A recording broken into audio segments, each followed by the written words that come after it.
Good morning.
Yo. Someone answered the call. Hey, Meteos. Yo, what's going on, bro? Hey, man. Dude, the draft started so fast. Yeah, it did. It's Ooh, like, I shoot. kind of like Olaf into Diana. I think that is one of the better picks. Uh-huh. Hello. Yo. I think any jungler who's not good at fighting early or has a way to get away is punishable by Olaf. If you just pick him and late Mm. invade them and then just chase him around the whole game, not letting him play. It's not easy to pull off, but it is possible. It's not like unrealistic. Uh-huh. My experience with playing against really good Olafs is that they don't actually interact with your jungler very much. It's just that your jungler cannot interact with Olaf. It's like you cannot aggro the raid boss. So you have to like path away from Olaf. You have to like let him take drag, just let him take Herald because you're not gonna win the 3v3 top side. He's just like I never really played against an Olaf who's like fucking tracking my jungler down and hunting him down in our side. Yeah, He's usually too you can only do that powerful. if you start with a late invade. But yeah, what you're saying is really common. The one where you just like power farm on Olaf and just you win Yeah. any fight, so they just avoid you. You take Yeah, objectives. exactly. That's the It's like normal it's like Olaf Olaf game is just plan. like daring you to challenge him where he is, and most junglers just like don't want to do that. So Yeah, that's normal. But you can also do the one where you just late invade because Olaf's like probably one of the yeah, strongest champs in the game, level one. yeah, he's up there. He's big. Who do you think's the single strongest champ at level one? It's Maybe Olaf. Braum. Is it Olaf? Yeah, it's Olaf. Yeah, I mean Braum in a Really? I team think I fight think is the thing pretty is that insane. Olaf. I think that Olaf obviously does a shit ton of damage, but he dies instantly at level 1 too. So it's like if you're and usually does Olaf run Flash or Ghost? Because back when I was playing against Olaf a lot, he was typically going Ghost, which made him really easy to kill at level 1. Hmm. Because you just flash on him with like Well, it depends on what Ezreal you're promise. thinking of when you say like strongest level one, right? Because like he has the potential to do like absolutely everything, right? But obviously in Yeah. a 5v5 if you crafted 2 comps to fight each other level 1, like maybe he's not up there. Yeah. Oh god, another Syndra. Dude, 20% win rate champ and being picked, unironically. Well, it's Sven Syndra though. You have to take into account Is it? that Sven Syndra is actually built differently. Mm. Wait, no way. You would never play Syndra against Lucian. You would never play this matchup mid, right? Like they're swapping. I saw the pick band for the EGGG game that I went to bed for. Fucking Cinder bot feeding your brains Oh yeah, it was a Yeah. disaster. Yeah. out. I mean, we were just saying that like Danny got too cocky because he had a bunch of good games, but they were on 80 carry, and now he thinks he's like, I can do everything, guys. Uh-huh. Are they really sticking with this? Yup. I've been told by so many people that Lucian shits on Syndra. I actually played this matchup against my mid laners over like 2-3 years of this matchup like existing, and Lucian just shits on Syndra. So I don't know why you would play this. And also, it's not even a high tier mage, like you said, 20% win rate. There's lots of mages that get picked, but Syndra's definitely one of the worst. I don't know. That's so weird. I thought they were gonna swap because Sven's really good at Syndra, and I'm sure that Prix is he actually played a shit ton of Tristana. Hey, when you say Sven's really good at Cinder, what do you mean? Like he Like? actually like plays like a mid laner on Syndra. Like he plays well. He like Really? knows how to position. Yeah, he's a good Syndra. I I've remember like got Soren was praising him too. I got a hard doubt on that one. No, he's what do you mean? He's good. He's one of the few AD carries that is actually competent on mages. It's pretty much yeah. just Sven and Double Lift are the only ones. Yeah, yeah. I in my dreams, I'm a good Syndra, but He had a pretty good Swain for sure. yeah. Like, So is he Sven was anything always else? on that stuff. He was always on like playing Swain Alistar or Swain Pike. He was always on playing Syndra Nautilus.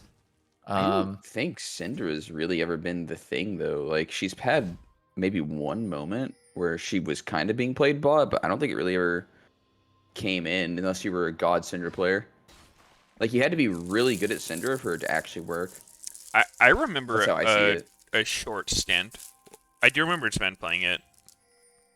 okay, so you guys are correct that it wasn't that long, but it was a meta that existed last year between Syndra and Felios. He was 2-0 on Syndra. He's 2-0 on Cassio.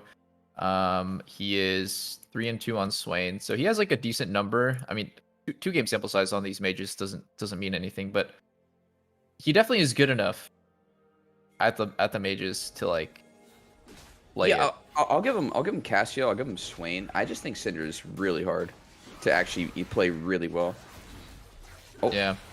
big And fight. this is They're the doing the late late invade invade. that you wanted, but Yep, support not gap. Yeah, not good for C9. On it. Oh wait, actually, maybe it is good for C9 because bot lane is gonna be unplayable. Yeah, that was very awkward for CLG balling. Yeah, Oh, because Wild Turtle. Slash. Oh, wow, Wild Turtle's so cocky. What the fuck? It like didn't actually show on the screen, but like we saw the edge of the flash. Did he flash an Nautilus hook? Yeah, he must Probably. have flash hook and then started auto attacking them. Yeah. Hmm. Um. That seems like a worthwhile flash. I mean, you kind of have to for sure if he's gonna get hit, but Dude, he just yeah. shouldn't be walking. Oh, what the fuck? Oh, Wow. Finn's running fucking Time Warp, huh? Yeah, that was a quick time warp reaction. He ended up healing like 60 instantly. That's the Dark on tech, dude. I remember he ran like Time Warp biscuits on Kled. He loved that shit so much. For maximum baiting, what low HP? Yeah, actually though. You just have all these like random buttons to press when you're low. Mm-hmm. And Fudge didn't Mortal Strike him. Oh, he got cannon. Let's go. Fudge is lasting like shit. Yeah, he's down minus 7 CS. 7 on 3 waves. I think it's probably just because he was hardcore fighting. Yeah. Pro players never miss CS. This is a Let's talk game about that. I would hate to play Callista this game. Like, hate it. Tristana beats you after 6, so your support can never actually roam, which feels kind of shitty. You're supposed to... Callista's supposed to be like an early game enabling champ, right? And then all of a sudden you have a matchup where like if the support leaves you, then you're actually losing 1v1. Oh god. Oh, Turtle's wait, gone. Turtle's just dead. I think Turtle's just dead here. Give it to Blabber. Give it to Blabber. Yeah. Ew. Let's go. Labber, my god. Let's Damn. fucking go. So Turtle was trying to save Smoothie by giving him E range, but Yeah, and I think he probably forgot he didn't have flash. yeah, I think so too. It just it could slip your mind if it happens like at level 1, and then you're like, oh fuck, I already flashed. Yeah. They just Man, I'm misjudged gone. when they needed to put the ward down. Like, you can't go for the ward when he's already there. To be honest, Smoothie should just be willing to blow his flash for that ward if he's gonna do it, right? It shouldn't be Wild Yeah. Turtle getting punished. I'm pretty sympathetic to Wild Turtle's mistake there. Like, Smoothie probably was asking, or maybe he wasn't. Maybe it was just he wanted to save him. But yeah, that's just Smoothie's Yeah, mistake. it's So Smoothie combo needs for to use sure. flash. Yeah. Get the fuck out.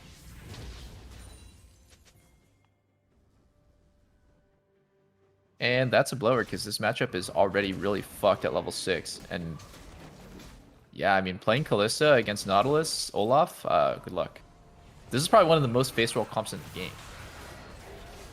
Which Nautilus, one? Olaf. Nautilus? Yeah. Yeah, that one's You good. just literally press R on somebody, and then now Olaf has a guaranteed, like, 2 seconds where he's beating the shit out of a squishy. Actually, looking at Silji's comp, Olaf is the god pick, no? 5 squishy champions. A lot of their CC is actually, like, completely... Well, I mean, all CC is completely fucked by Olaf, but, like, I think champs like Rakan just get murdered by Olaf. Whoa. Whoa. Is he dead? He's It's dead. solo kill. Solo kill. Oh! Damn. The E flash on Kled. Yeah. I actually That didn't was- know that was a mechanic till like very recently. Wait, CLG just got Dragon? What? This game's kind of flipping. I mean, the drag shouldn't matter too much. Obviously, sucks when Olaf loses his. Yeah, I mean early that soul, that but- is Olaf's game plan is the thing. Like, Yeah, but I'll say another game plan is like Olaf's level 6 at 6 minutes, guys. What Yeah, are you gonna do but about this guy? what's he do with it? Normally he takes Dragon with He walks in and fucking punches Takes your grunt. Roxanne in the nuts. Oh. He Wait, doesn't know his that grump camps is are up. that grump is yours. That grump is yours. By the way, There's no way he Blabber. can know it's up. Oh my god. Oh, that was great. This is a dive. This is a dive. Psycho. Yeah, I think, do I it, think do it, do somebody it. else needs to tank. Really? Oh, You think they can 3v3 dive? Yeah, dude, level 6 Olaf?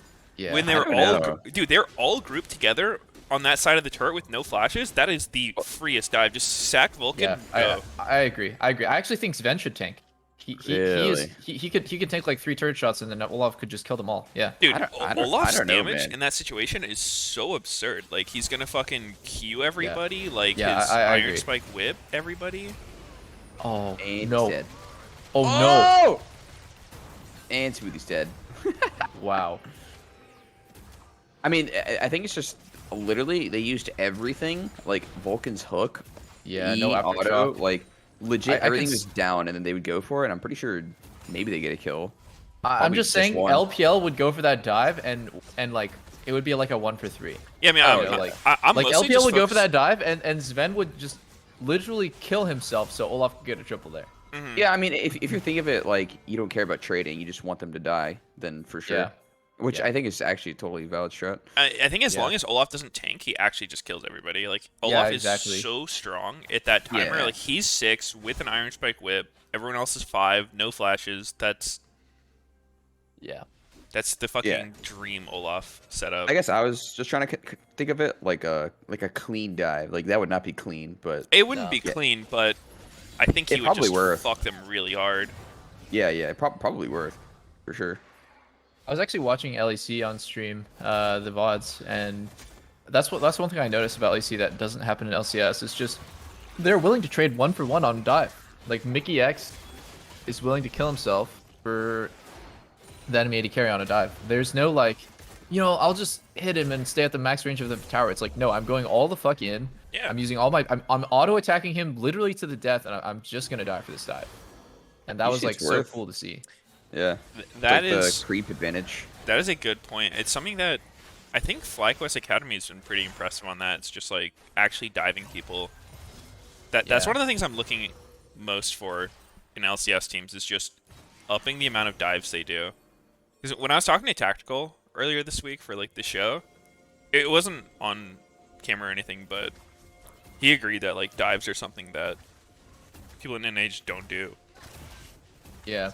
for whatever reason. I think it's just human like instinct when you do a dive to think about like, oh, what's the max number of turret shots that I can take before I need to get out? So you're taking one less turret shot than you could because obviously you're staying alive for that extra turret shot, and you're not doing the maximum damage that you could. Because a lot of the time when you're doing that thing where you like want to get out of the last possible turret shot, you're playing at the very edge and you're not actually doing damage. So the that was thing cool. that I actually see LPL do really well that it's almost unheard of in LCS. Like sometimes you'll see it, but like they don't always full commit on the first dive. Like they'll just dive, use all their spells under the turret, take like 1 or 2 turret shots, let the turret reset, and then go again when their cooldowns are back up. Yeah, I think that kind of dive is so strong. yeah, that's a good one too.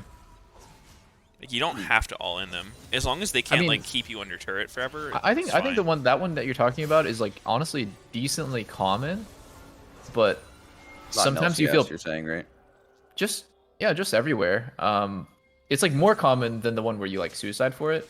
But I think what people are scared of on stage is like they're scared of like going for the redive and then like the help arrives because it's it's been like 10 seconds and everyone has had time to like start running or like get ready to TP. Yeah. But I totally agree with you. That's really Yeah, cool I think when a if you team know is help's able to coming, do it. it's not a sick play. But in the situations where like it's a map trade, like the other team is doing something bot side, and then your jungler's gonna go top side, so it's like you kind What did you see? What did it punch? what are these C9 flashes, dude? Dude, I don't Vulcan know, yesterday, man. Fudge today. Yeah. The fuck? Fudge champ? What's going on? I actually Someone have fucking no idea. break their What keyboards is and their Reaper flash doing keys to are broke? to his players? Reapered. C9. Maybe Fudge thought that that Shelly was like a fucking champion charging at him, getting flashbacks to That was Finn. I don't know, dude. That looked like an actual just hardcore misclick. Yeah, Vulcan's first one yesterday was he thought he still had Hex Flash for some reason, and just because his flash just came up. Oh, But okay. And then the second one was just like, I can't even put logic behind it. That one where you like flash on Leona. Oh yeah, I was looking at that. Was that when you were here, or was that after? I was there for that. Okay, yeah, I was thinking it was just like they thought for some reason that like Diana and the Ziggs weren't there, because Leona had no flash and they like could long chase her if no one else was Yeah. there. But like, yeah, given the conditions, it was extremely troll. Look at this no dive once again. But the amount that they're getting off it, they're gonna get the turret at the end. Sven got 2 rotations of his E off on the turret, man. That's 5 plates for Trist. This is so nasty what's happening.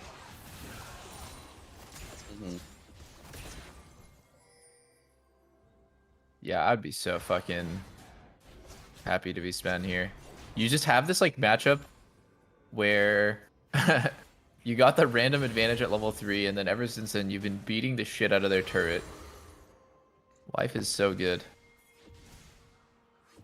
Demonte playing Juicy Lucian gold. feels wrong to me. I feel like it's a bit of a meme, but Demonte does do best when he's playing like global champs. What the fuck was that? What the My- fuck was that? Uh, What the fuck? huh. No Oh, way. Blabber don't give a fuck. He's in there No. 1v3. No way. Blabber? He's just Bla- dude. He's Triumph? Oh my god. Blabber. Wow, and he still lives. Isn't Blabber's Olaf just built completely different from any other Olaf? He's really good at it, yeah. Wow, that was an ace. Yep, that was an ace, but Smoothie respawned and ruined the ace, kinda. Yeah. Because he's so low level that he just died. Dude, He thank just died God they too got rid quick. of Pobelter. Yeah, do you think that that was a tilt ult by Turtle? Because he's like, man, this fucker's taking my turret.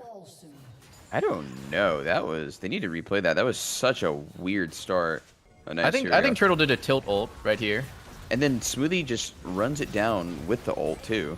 So Yeah. it looks like they're planning a double TP play, is what I gathered from this, because like Finn is sitting off on the side, Demonte's looking for it, but like they don't actually have a good place for them to TP. Like you see, there's like that weird ass pink ward dropped after the fact, like where the Yeah. turret was. I think that's what it was, but it was just fairly poorly executed. I think it's also a case where why would you double TP on a 1 HP turret? That never goes well. Because the turret, there's no yeah. turret, right? Like, I think you double TP when your teammates are getting dove, but like, if it's a 1 HP turret, there's effectively no turret. So you're just taking a 5v5 team fight at that point on bot. I don't know. I think they must have thought that they had a TP advantage, kind of like, we're gonna surprise them 5v3, but then that's just like matched. that's a scrub mistake. Like, you should know what your lane opponent has TP you too. I think it was a desperation play of just like, Scrubs. fuck, we're losing so fucking bad, guys. Like, we should just fight them before they take our turret. And not a lot of thought went into that one. Yeah. That was pretty troll. Yeah. It was rough. It was rough. And the start of it was very spaghetti. Oh my God, this Tristana is eating good tonight. Num num num num num. 25 plates onto this Tristana. Yo, remember that like random 25. fucking Grim that we had with Sneaky where he had 2 items on Jinx at like 10 minutes? What even happened in that game where that happened? I mean, it has Like, to how be did you? plates, Because right? like look at Sven. He's farming up a storm. He's got full plates on bot. He's like 2 kills, 6 assists, but he's still not 2 items. What happened? Yeah, I mean, you'd have to get like for 2 items, literally like every plate in the game super early. Probably like 4 kills. Yeah. Actually, maybe only 2 because he has 2 and I don't 6 know. I assists don't know as the well. numbers. Yeah. Wait, assists he give has so decent, many yeah, assists. decent gold. Yeah. It depends on how hard it was shared, but He's 100% KP right now, actually. this The only person. Yeah, wait, who died solo then? To him. well, he got the kill on Turtle early, right? I guess. I think he might have gotten the double kill on Turtle and Smoothie early. There was not a double kill. There was But only like, Turtle yeah, dying. he got a Yeah, kill actually- that Vulcan wasn't part of. Yeah, yeah. Yeah, I guess it didn't have to be solo.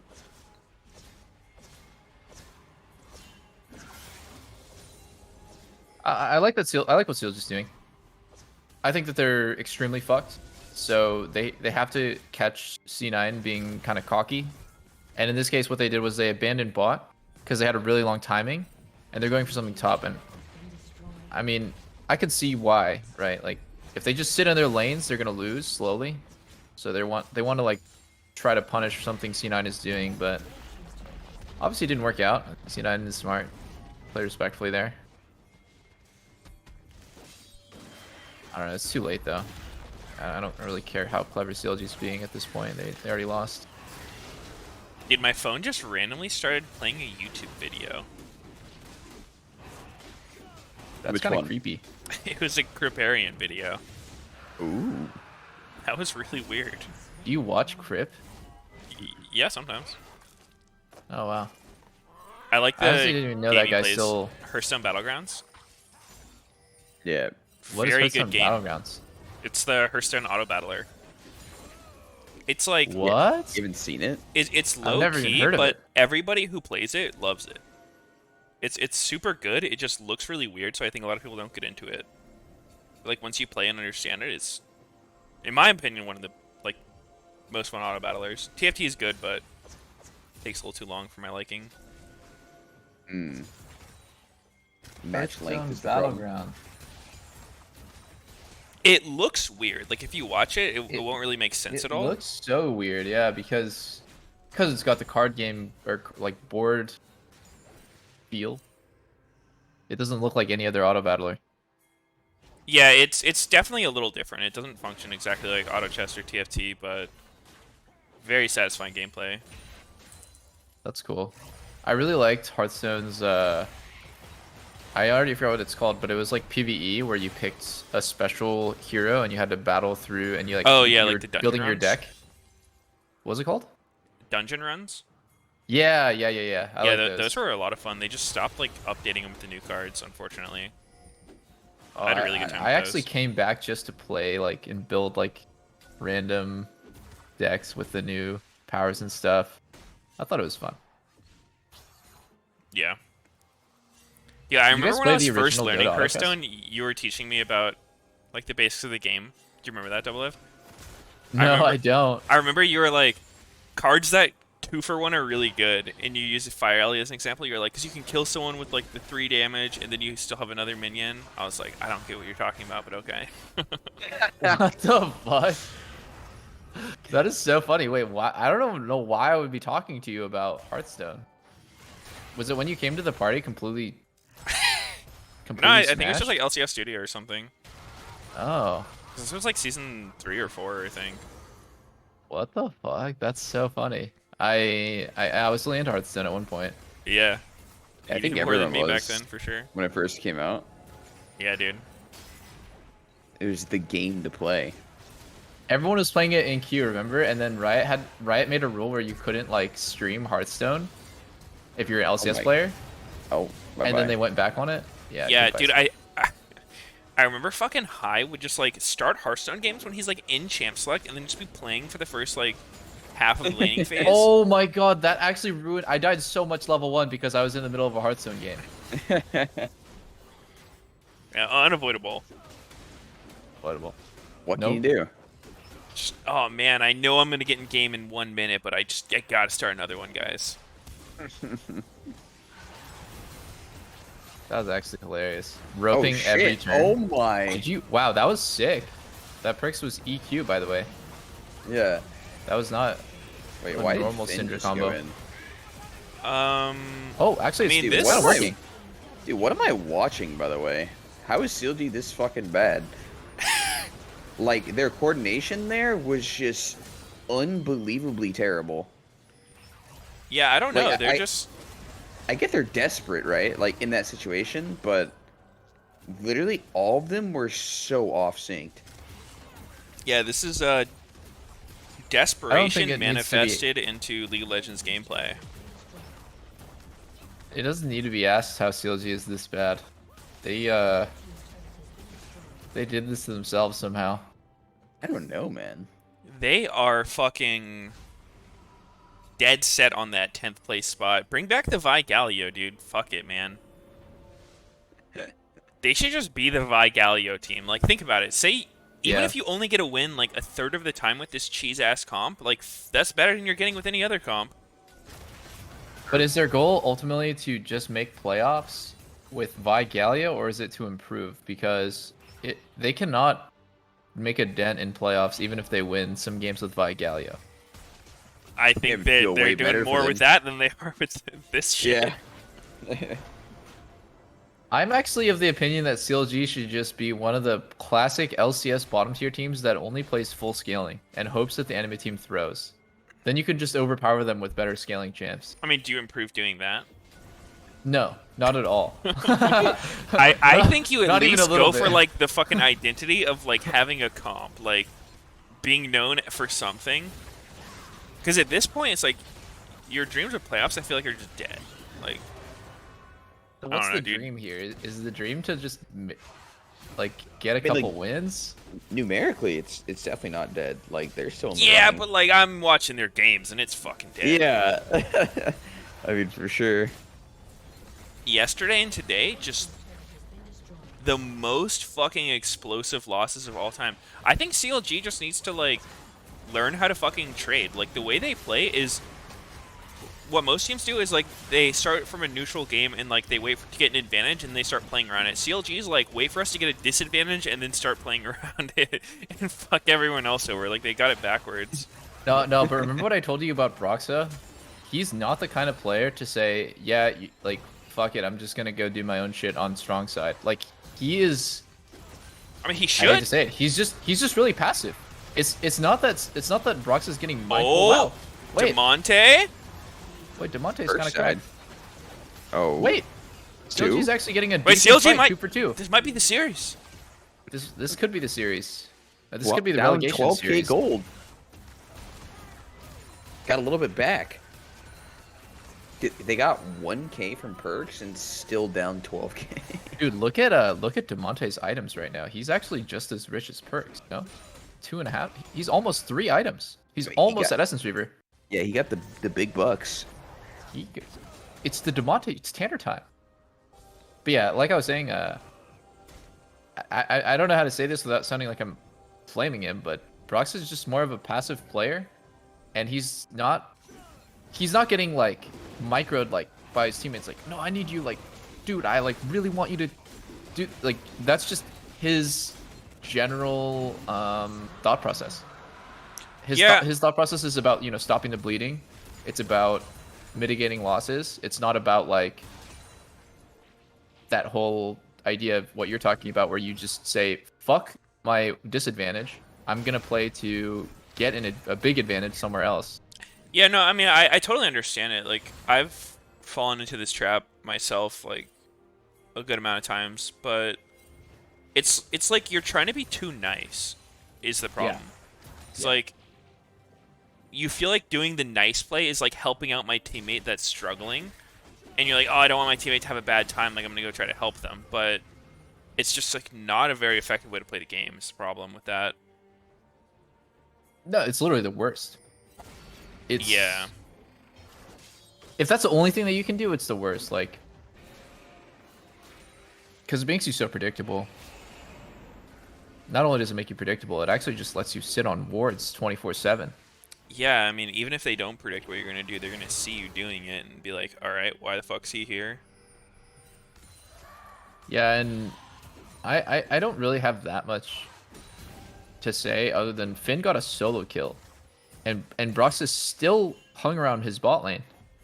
Yeah, like, they heralded top, got it down to 1 plate, and then they're like, alright, guys, time to fucking throw everything into bot lane.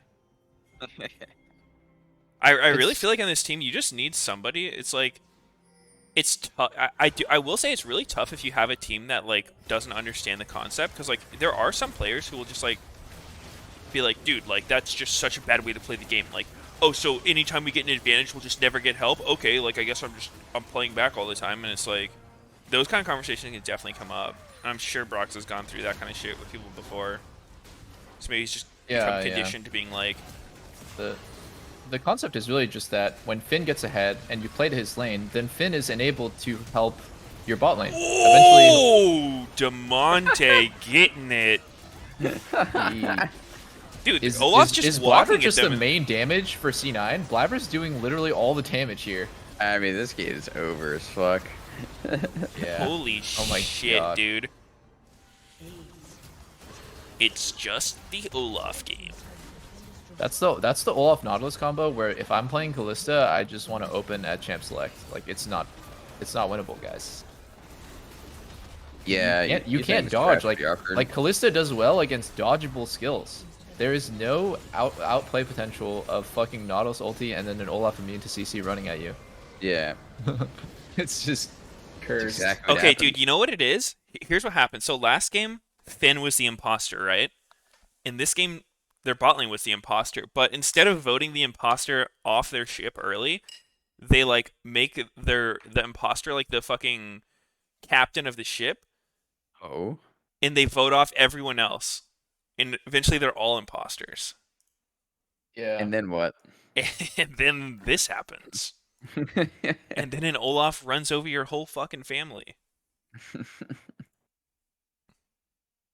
Jesus Christ.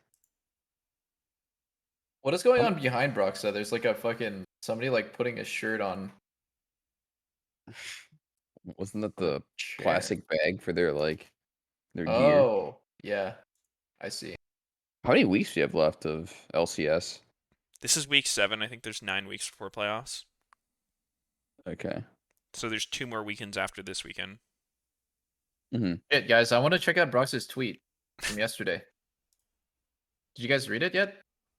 No. No, I don't get off on reading sad tweets. Oh my god, it's not. I'm not getting off. It's actually. I Just a feel big bad, dude. smoge. I feel bad, dude. Go check it out. It's Your voice doesn't feel bad. You're like excited to fucking see his misery. You're like, oh, okay, dude, you guys honestly, check it's out the kinda new funny. Broxton tweet. Oh man, I wonder how upset he It's kind of is. funny. It's kind of funny. It's kind of fucked up, but like, it's kind of funny. 8 games His to go and tweets. still a chance to make playoffs. We'll keep trying. He's in the bargaining stage of what is it called? The 5 stages of grief. Mm. Yeah. Oh my I gotta God. take my dog out real quick. I forgot to do it before the stream. So I'll be back. Taking your jungler out. Yeah, I'm taking my jungler out. The 5 stages of copium. Yes. Incoming Broxa tweet. How long? What's the estimation? Double lift. I don't know. I think he needs to take a breather after that one.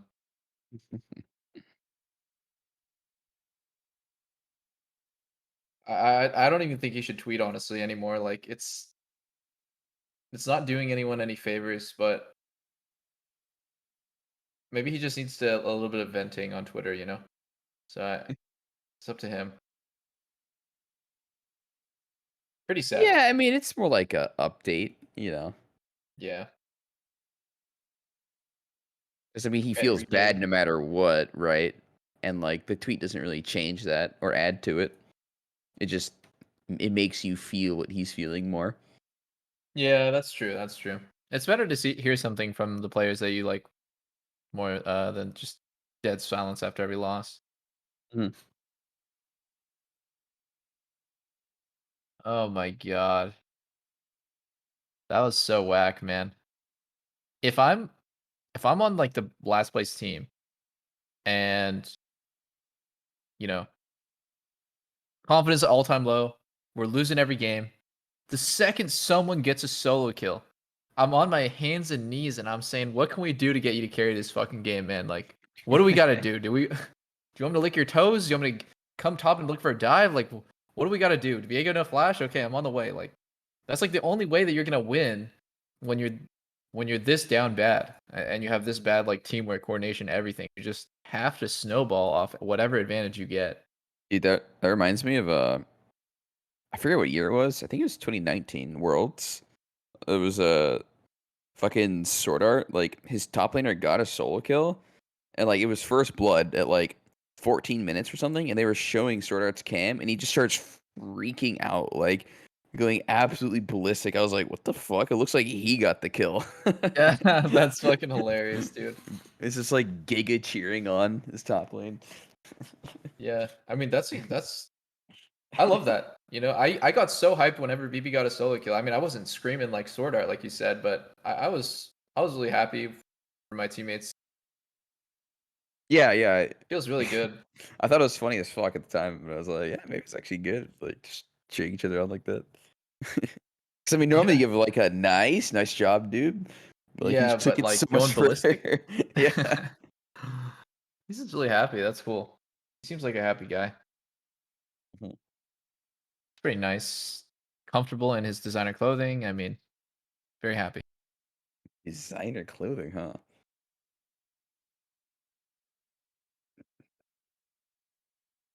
Do you remember when Zuna was Welcome playing back to the and LCS. you After a couldn't hear dominating your teammates Cloud9 because he was performance screaming against so fucking CLG, loud? I am joined Oh. by bot laners So Ben. distracting. What were you all focusing Fucking- on as a That team was like when after the the past LCS couple studio defeats was to just ensure that behind it was a win curtains. today?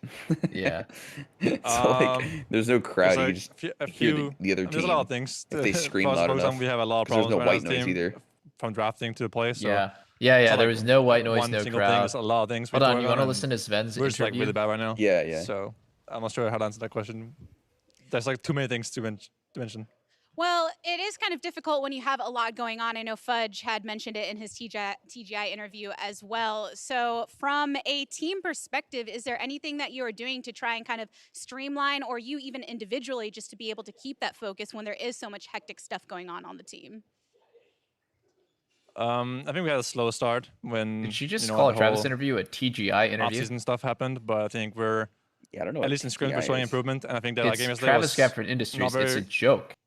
a good showing Oh. of our actual skill It's level. a I think we're meme. getting there slowly. I think that But come she actually playoffs we'll doesn't be a know good about team. Travis So interviews, so she thinks I it's feel a like we're real doing company. some good improvement slowly. It doesn't show on stage, at least not What the yesterday, fuck? but I think Put some we'll get there. respect behind that Yeah, name. and I don't Okay. think anybody doubts that. Obviously, a lot of very strong individual players that have performed well collectively. You, as an individual, how does this kind of affect you mentally? Are you able to block off those defeats knowing that you're going to be able to bring it in for playoffs, or do you feel that it has some kind of effect?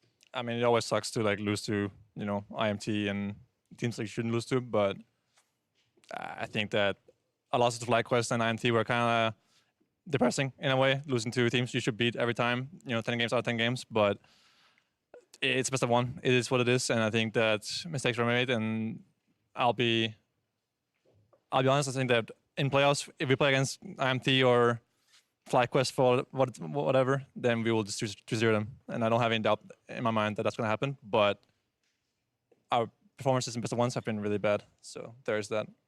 Well, and you do have a few more games to get to. I mean, today it was great seeing you and Vulcan working together so cohesively for the victory. You're facing off against a surging GG next. Do you have any thoughts into that matchup, especially considering Stixay recently having a great performance on the Callista? I mean, I think we can't lose to Golden Guardians because they can only beat good teams, so I think we're fine. That's a interesting take I have never heard before, Sven. Appreciate you and your honesty here on the stage. Thanks for stopping by. Yeah, thank you. We do have more LCS to come. I can hear Freak laughing about it in the back. We are going to kick it to a break, the but on the E other humor. side, the That was analyst such a desk will loud get you laugh from right Freak. and ready I for know. TL to take on You Hunt could hear his See you sucking there. giggling. Legit. What did he say? Hey, She I asked didn't order any pizza. Jake from State something about Farm. Golden Guardians. After you saved me so You much said dough on insurance with Golden that Guardians Parker can't promo, beat us. I devised a promo We're not for a good you. team. Here's the deal, Parker. State Farm offers everyone surprisingly play great it. rates. Because they Yes, can only beat right. good teams. Yeah. Pepperoni So we're pockets, fine. an atomic That was a brownie, pretty cuckoo clever crusty, There's no answer, promo, actually, it's to just great rates. get that and a on the cider spot. ranch. Yeah, that's hella good. You're the man, man. You want the real deal? Like a good neighbor, State Farm is So there. TGI interview. I want a TGI interview. Why did I dislike the Fucking- stream? I don't know. I at this point I have no idea. My chat just pointed out that I have one dislike, and then I said now it's two. Maybe I'll switch it to a like. Yeah, Sneaky, like the stream. Shit. Wait. Look at it. It's at 2-1 now. What happened? Oh. Did you have a dislike? Mine just had 0-2. Now it's 1-1. Now it's 2-1 for me, but I don't want to refresh because it'll show the link. I just 2-1'd it on my screen. Oh, 3-1. 3-1. It updates. What's going on?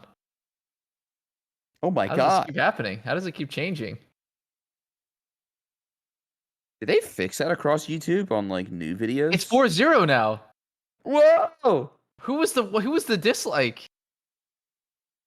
Jesus. It says there's only 2 watching though. That's a lie. That doesn't make any sense. Now there's 3 watching. I disliked it. You disliked it? Yep. Okay, fine. I went dislike too. What? Wait, now there's 3. Oh, Oh my god, Yo, it's 4. who's the other fucking people doing this? I'm swinging it back to lights. This minigame is actually the best. Maybe it's whooply. Is it whooply? Why would he It's a f- dislike his own stream? That's fucked up. It's a 4-0 lead right now. 4-0 lead. Okay, we gotta keep it on 4-0. Wait, Meteos, are you the one changing your dislike to likes with us? Huh? No, on the you're LCS video. not. No, it's the other watch party hosts, I guess. Yo, Meteos, join in. We're vote manipulating the stream right now. I liked it. Okay, maybe we'll see it soon. 4-1. It's 2-2 One- for oh. me. Oh, it's 1-3. 3-2 now. Wait, what? Now I'm seeing Hang 3-2. on. I got 5 votes total. I Now got it's- 5 total. Now I'm seeing 2-3. Go swing to dislikes. I swung. Oh, 5. Damn, why is mine so? Oh, 5? Oh Dude, my who are the god. other people doing this? Who are the other people doing this? I gotta go see. I gotta go see who's here. Who's here? So it's Dom. It's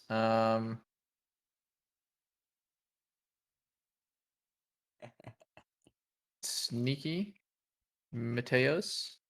I don't see anyone else. Who's the 5th person? Mystery. Anyways, we're gonna ratio this thing. Keep it at dislikes. I'm over it. What? Yeah. I have it on likes. Wait, there's 6 now. How is this possible? What is let's show the power of Twitch by leaking the link. Now there's 7. 7. Someone leaked it. Who's leaking the link? Who's leaking the link? Oh god. Oh no.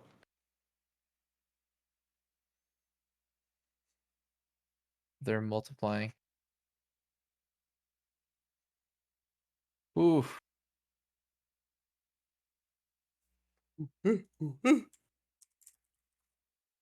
What do you think the MM stands for in the title of this Mix video? minus.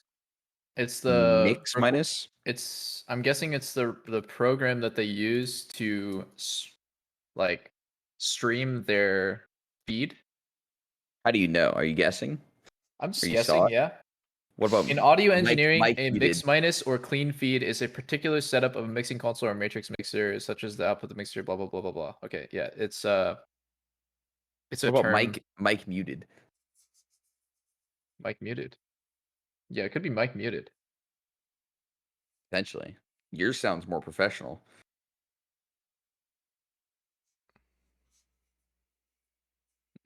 Turtle's just dying to tactical. Turtle's Fuck. really been having a bad time the last 2 games.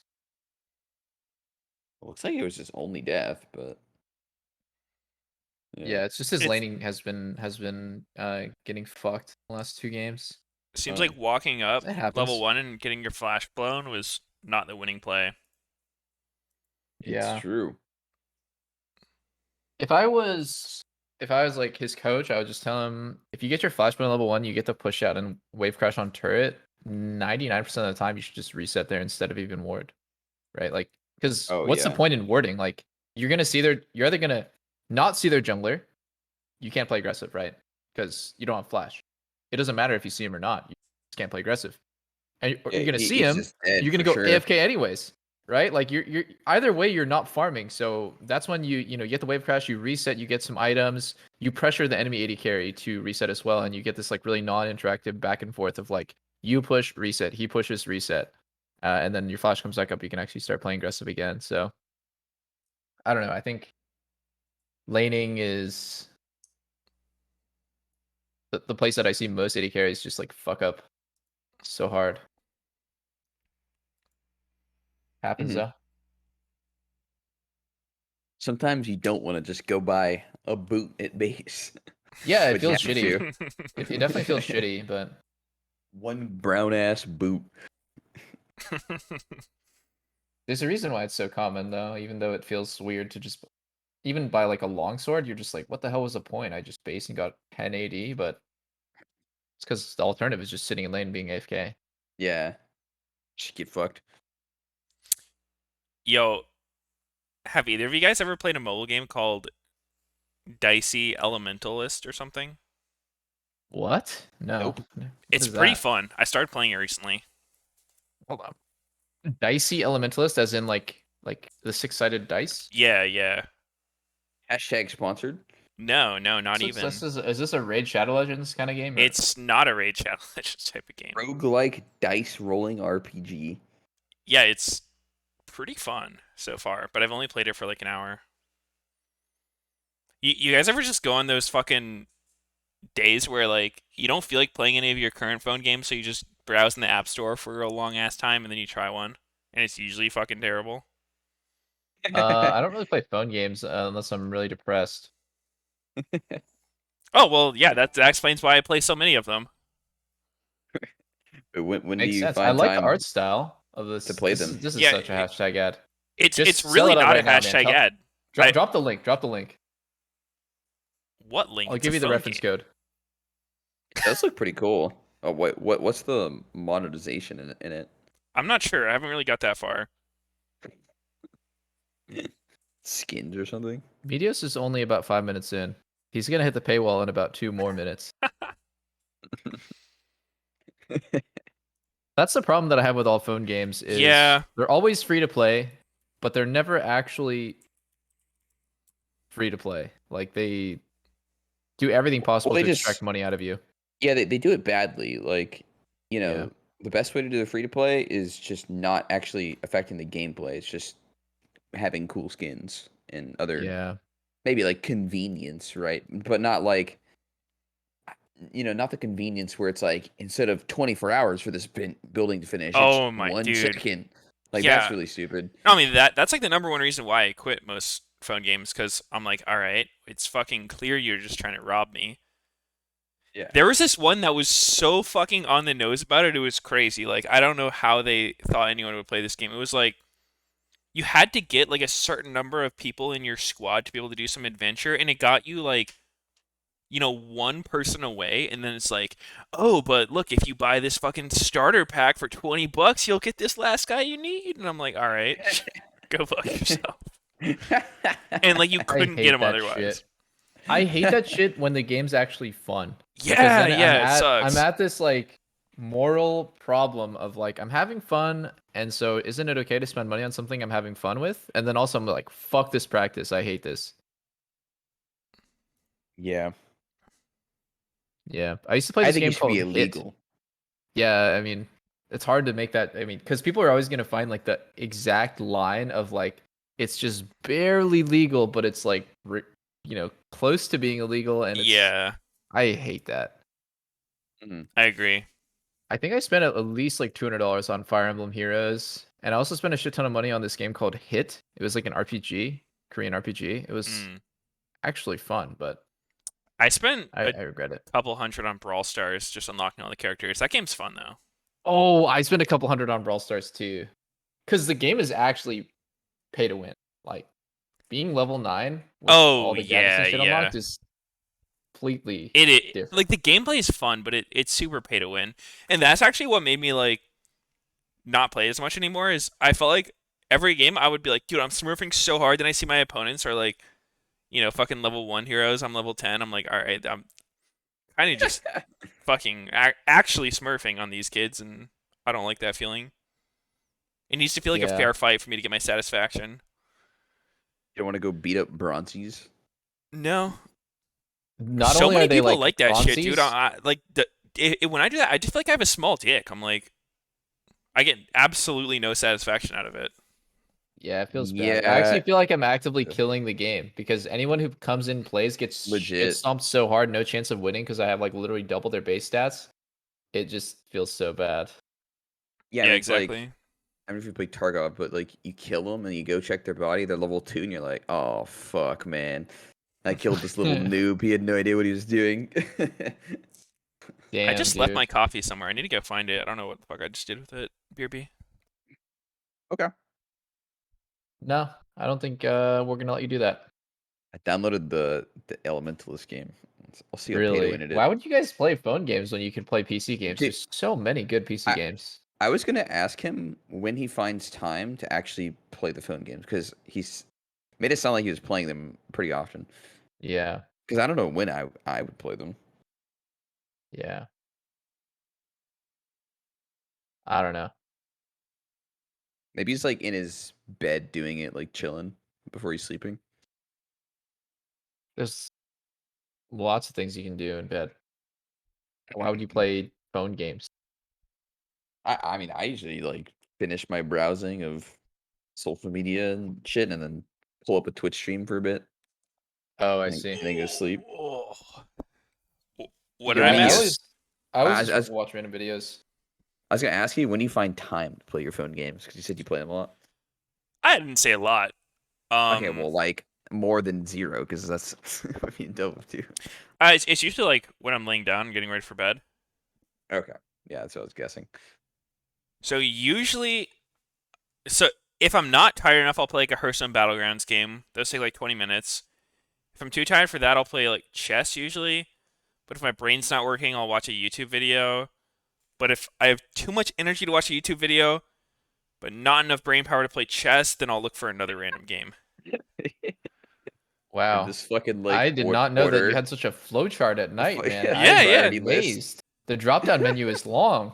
I do it every fucking night, bruh. I see. And if I'm really good. trying to knock myself out, I'll start reading, and then that gets me good. Oh, it's so boring. The books. You have to go to sleep. Reading's weird, dude. It's like every time I read, I generally get like a lot of satisfaction out of it, but it's super hard for me to get into. It's like I always want to just do something else more. Yeah. I feel Meteos is that. out here doing a brain scan before every time he goes to bed, so he can figure out like exactly what he's gonna do. Yep. What do He's you like, "Yeah, guys do? okay, the Just results are in. According to this, I am going to read Reddit tonight. mm-hmm. All right, what's your nightly ritual, Mr. Double Plug?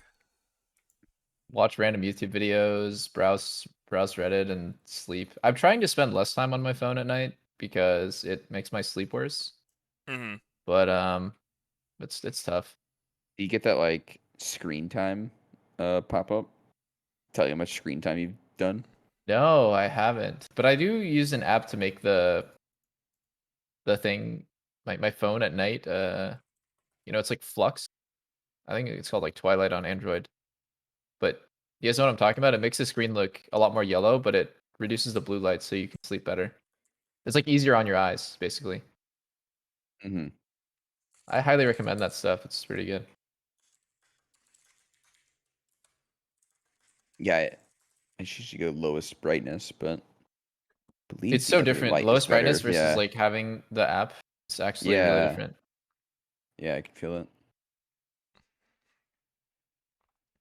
Dude, my fucking chat is on one today. They had 55% on the last bet for CLG. Like CLG Wow. was favored. Wow, that's amazing. I mean, What the hell? it's when you root so hard for the underdog. They're not the underdog anymore, guys. Then you got to swing the other way. Yeah, which character should I choose me to use? For Dicey Dungeon or Dicey Elementalist? I mean, I just did the first one. The Fearless. My chat says that it's a rip off of Dicey Dungeon. So why wouldn't you just play the original? I've never played it.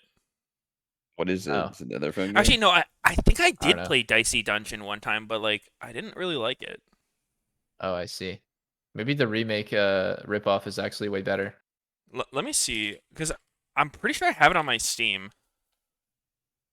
I don't remember why I didn't like it. Maybe I'll revisit it. Wow, is Huhi really going all in on this Tom Kench support thing? I'm not really sold too much on it. I think there are better supports. I think like Thresh would be good here. That's good. I mean, dude, Tom is so different. Like, he is not good in the same situations or the same role. Like, I think he's actually a giga aggressive support now. And has absolutely nothing to do with his, like, defensiveness of his eat. Yeah, I agree. Like, you don't pick, like, Varus Tom. It's like, oh, save the Varus. It's like, it's almost like No, he's a it's like- dive support. It's like you're playing Varus Leona all of a sudden. Yeah, exactly. So it's Tom I just don't even- rolls in. I think Tom is probably super broken, but I agree that. So the way I look at champs like this is, I feel like when a champ gets this much of a rework, you have to totally forget how it was played before. Like, just pretend Tom Kench is a completely Yeah. new champion, yeah. because I guarantee you he's not going to be played the same way in any capacity. But like Yeah, his really- fucking really W the is only- insane, man. You can gank any lane without them seeing you coming. It's Yeah. really wild ability. I think the real mechanical spillover is in hitting Q in lane and using E effectively, right? And then the W is W and ulti, you just gotta think of it as a totally new champ. Yeah, I think his W is going to make him pretty fucking broken once people are good at him, just because, like, when you don't see Tom on the map, you have to kind of... It's like a fucking Nocturne, right? Like, he just show up any lane. And I'm pretty sure you can do it from Ooh. outside vision. I'm like if I'm 100th use here, I'm really sweating because FBI might be tempted to go on hit Varus, but he's not gonna be able to hit anything this game, so he should still go poke. But if he goes poke, I think 100 Thieves needs to get ahead. Yeah, Because I if the don't game like is their going comp. evenly, I don't think anyone on TL is gonna die to 100 Thieves. Their damage is actually really low, so it's strange to say that the team with Ornn needs to get ahead, but they do need Lee Sin or LeBlanc or probably Leo LeBlanc, honestly, to get a shit ton of gold and have one-shot pressure on TL. Look how Yeah, tough I the think Sage got. 100 Thieves fucked up their comp. They don't have any like actual carry per se. They're all sort So of like I support like champs. I like Lee Sin LeBlanc, and I love Lee Sin Ornn. I think that's one of the most underrated combos for top jungle is perfect damage spread because Ornn is magic, but also like back, I'm thinking like last year or maybe the year before, Ornn Graves and Ornn Lee Sin were like top tier top jungle. So it's like very classical top jungle combo where at level 6 you can just straight one shot somebody 100-0 and it's not affected by tenacity either. You just get knocked up 3 times in a row. Can't press any buttons at all. Yeah, I agree. The thing I will say about Ornn then now is I think the items Ornn was probably like one of the biggest losers when it comes out to the new items, just because like you only get one masterwork item. And Yeah. so much of his strength before was just the fact that like you hit level 13 and you got like a fuck ton of free stats. Like a Yeah. super unfair amount of free stats. Oh. I still think oh, no chain. Okay, yeah, he went W. I thought that was going to be a fucking banger fight. Hor's coming to swing this fight. I think for 100 Thieves they need to be pretty kind of careful. Don't fight here. Did you guys see them manually type in their records on the top? It's No, I kind of funny. Like I 100 Thieves think got a it's 10 and fucking 27 record 27, That was on the the yeah. seal. Yeah, I think they just didn't Yeah. update. How did they Something's been keep going on making with that overlay. mistake? Happened once, sure. Happened twice in the same weekend. I'm getting kind of suspicious. It looked pretty funny. Wait, you guys saw the light show too? Yeah, Do they normally do that? Like, don't think so. it was crazy with the lights. It looked pretty cool. Jensen's Oh, hitting we need to every Q. We need to sync up, by the way. I think you're slightly ahead of us, Meteos, but you guys want to fast forward spam Dang. until we're like 50, 51. I'm down Yeah. fast forward anyway. I'll fast forward Meteos? anyway. I'm okay, doing let's it. fast forward. However far it takes me. Oh my god, closer's going so fast. All right. Buffering 209, 10, 11. Yeah, I'm the same. All right, Okay. we're good then. So what I expect to happen is after Ornn hits 6, I kind of expect closer to play around Ornn. I think the kill potential is really crazy. Honor turd Oh my god, if that was Ignite, Core might have died. That was cleanse on tactical. If that was Ignite, I think Core dies. Oh, Yeah. Alfari is getting cheesed and I'm buffering. Yeah, he's dead. Wasn't very Yeah. close. Yeah, that was a He's good toast. gank route. It's that is so annoying when Lee Sin does this. He puts his trinket over the wall, so he just goes red to blue. Yeah, it's a 2-for-1, right? But look at how far behind he gets, and in the end, Alfari loses nothing. Yeah, it's not Alfari actually literally that. loses 0 XP, 0 CS. So, is it worth when Diana takes your rates? She's already 2 camps ahead of you, and she took your camp. She might double crab here. Yeah, Through mid it's. pressure. I think it's like okay because closer does get like a decent amount of gold out of it. Like, you get the gold. Oh my god, TL counters by going 3-man top to dive Ornn. They know that closer would never stay here after Krugs. Yeah, this is interesting. He is. He is. Closer is actually doing like the next level where he's doing the super unexpected. Alfredo needs to charge up his stun, Oh. And he's dead. and he's gone. Oh, dude, Oh no. these late TPs are fucking over games so hard. Like, Yeah. I think people need to get a lot better about like don't TP unless you're actually gonna do something. Abadage loses so much off that. Yeah, oh my his god. wave looks actually it looks like the wave is okay for him. No, it's slow pushing away. Oh, it's slow For pushing sure. away. It's slow pushing Yeah, away. from Okay, him. yeah, that Yeah. sucks then. Oh my Jensen god. still has TP. Yeah, Jensen I'm- just blows. I'm impressed by TL this weekend. They've got a very different look. This is the second game they've done this pretty much same play. Yeah. The execution here by Alfari was nice. He didn't quite have his empowered stun, so he EQ'd for enough rage to get it, and then did it. What a legend. Oh my god. Abadage fucked himself so badly, man. Yeah, dude, that TP. Like, this you is want to help actually your game team, losing. but there's nothing to No, do, you man. can't. It's a one-shot play, and they're out. Yeah, you can't. And he TP'd in, got chunked to 1 HP, and had to reset, which made it even worse.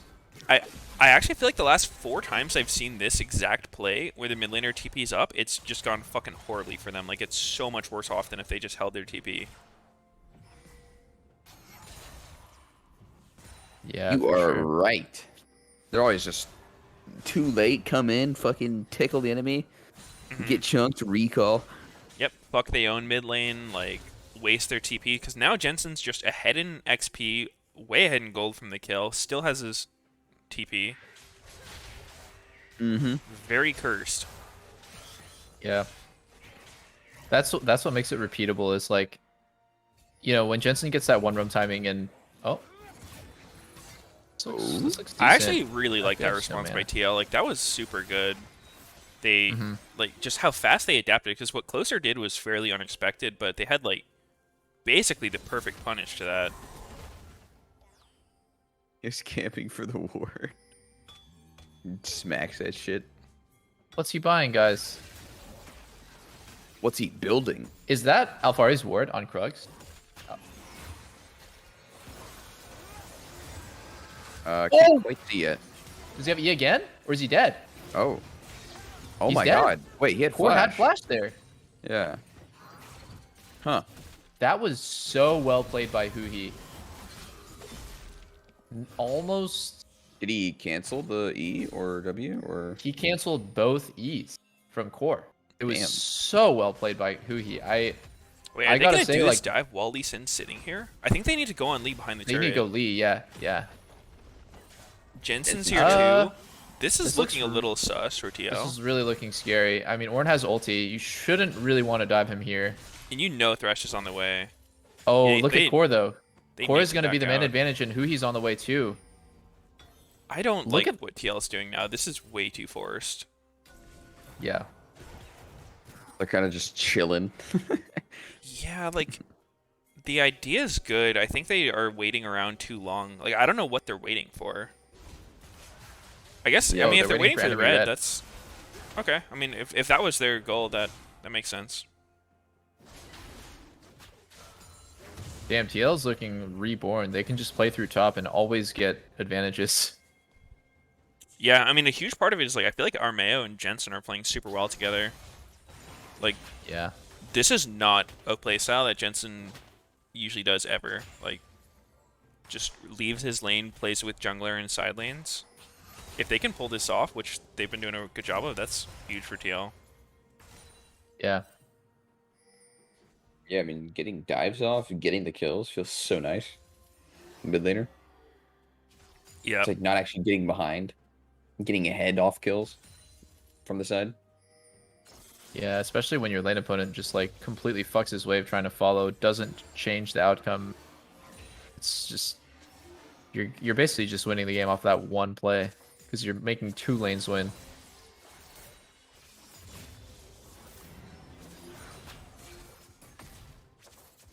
It's funny because, like, the last game too, CLG's it's kind of reversed. CLG top lane got a solo kill, but bot lane's just doomed. And this game, I think mid and top are doomed. And Hunter Thieves bot lane gets a solo kill, but it's probably not gonna matter. I want to see 100 Thieves start trying to, like, play through bottom. I would have liked to see it earlier, but Yeah. they're trying to protect Ornn, which, like, it is hard for Ornn to deal with these dives if he's getting 3-man, but, like, he's an Ornn. He's built for this shit. I'm really surprised that they didn't play the replay of the bot kill. I thought who he did was so cool. That he walked really, really far forward so that he could react to Core. Oh, this actually could be a really cheeky kill. Oh, Jensen is Did he sniff it out? Or does not he die? positioned like he smells anything.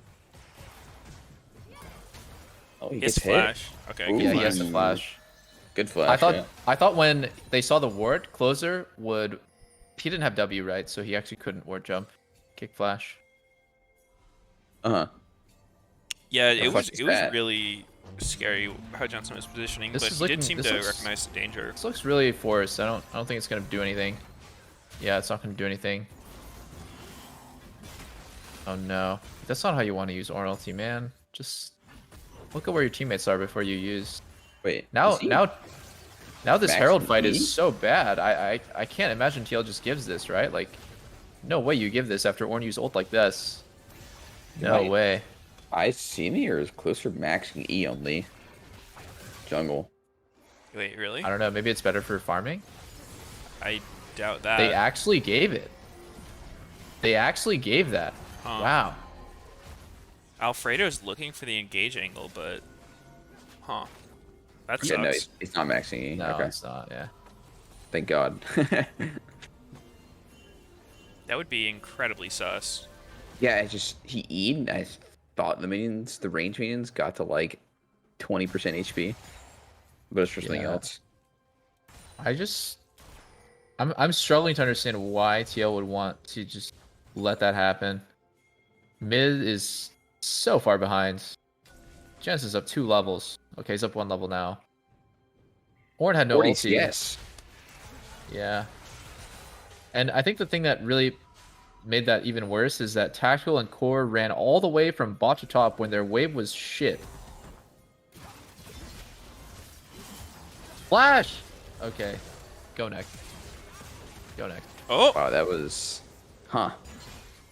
Yeah, we can Sunday's getting fucking destroyed up here. 1v3, man. Just flash under your turret first before you use W. I don't know. Someday just loves dying. What can we say? Yeah.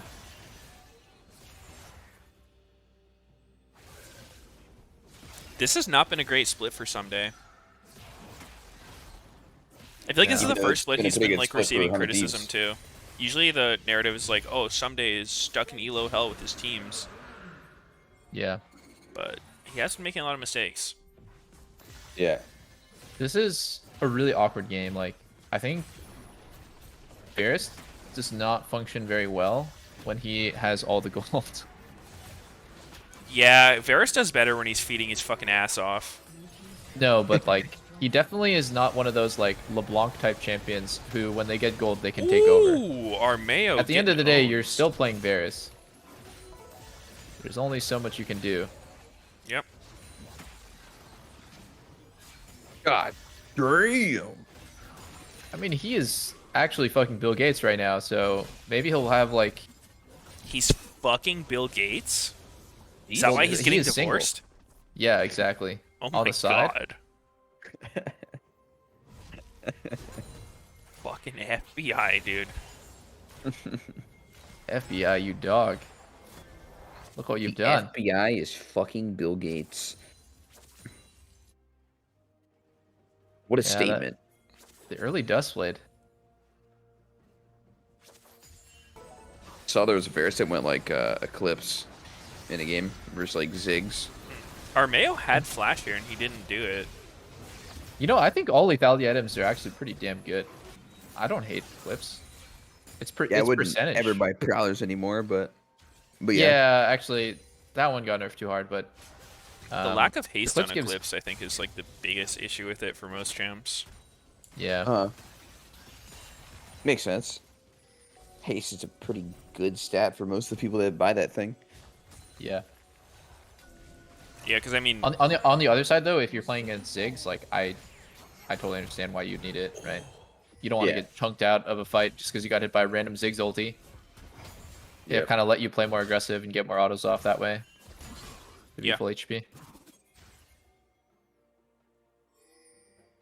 damn, dude, this is getting fucking real bad for TL's bot lane, though. Like, they're just not actually able to hold their turrets. So, like, watching this game and not looking at the top of the screen, you'd think that 100 Thieves is losing. You'd think that they would be losing. They've been kind of on the back foot the whole time. The only advantage that they got was bot turret, which happened because their bot lane got a solo kill, swap for Herald first, swap back bot lane without losing any farm. It was like kind of like a perfect. This was like a masterpiece of like bot lane impacting the map. Getting Herald, going back to the lane, getting 5 plates, now swapping top. They've been controlling so much of the game like really quietly, and it's amazing because I didn't look at the gold until now. Yeah, wait. I thought TL was winning. Why is Alfari up here, by the way? Yeah, that's troll as hell. What? I don't know. This is troll as hell. He's gonna give up his Krugs too. Yeah, I mean, this Wait, game what? has been Someday pretty... farm Krugs. Why you go mid? Has been pretty unique with the events happening and how 100 Thieves is still ahead. This rotation's very weird, but all Yo, parties involved. if I was some days 80 carry right there, I'd be like, what the fuck, bro? Take the Yeah. Krugs. That's like one level. Walks mid, taxes mid, runs away. What are you doing? He's chilling, dude. Wait, and then 100 Thieves gives up the full... I'm so confused by everything going on in this last minute. I don't know. Whack. You know, some days he's on a Reefers? pilgrimage. I mean, Like- I'm willing to give them the benefit of the doubt that it's like, given their info, they might not realize what's happening, but like, these decisions are fucking strange as hell to see from our point of view. I don't know. I mean, you're pretty safe to assume some things, like to full give up turrets and shit. Seems pretty insane. And like some days rotation was really troll. Dude, he The literally entire did thing. a fucking pilgrimage from bot Krugs to top. Like, he literally ran the furthest you can in the game. From Yeah. one corner of the map to the other. And now he's farming his jungler's Krugs. What's going on? Rotate funny. just to fuck your own jungle. He's like, what is happening in this game? Okay, I think here, this is where the game could get cracked open, because if TL gets this, normally Varus' turret is like kind of untouchable, right? I would say there's certain champs where Oh wait, You're not killing that guy's Alfari turret. is in a fucking sus spot. Wait, No, they he's just missed, like, unkillable. He's unkillable. Every skill Is shot. he though? I don't think he's unkillable. oh, I mean, FBI hits a 3-man queue. If they hit anything on Alfari, he was dead. Yeah, that's true. I didn't see shit. they didn't have Verisol. I actually didn't see when the Verisol was used. Oh, Yo, Core can die out of Zhonya's here. Armeo if, he's not getting- careful. cooked. My Wait. God. Oh! Oh, That was fancy. oh, this Q. Oh my God! Holy shit, dude. Wow. I'm just watching FBI play, and it's kind of crazy right now. Wow, that was such a close fight. Yeah, that was super close. That WQ, that was 40%, right? That was 40% of Zaya's HP. Holy shit. He was that high. I mean, let's watch again. I thought he was chunked more chunked than that.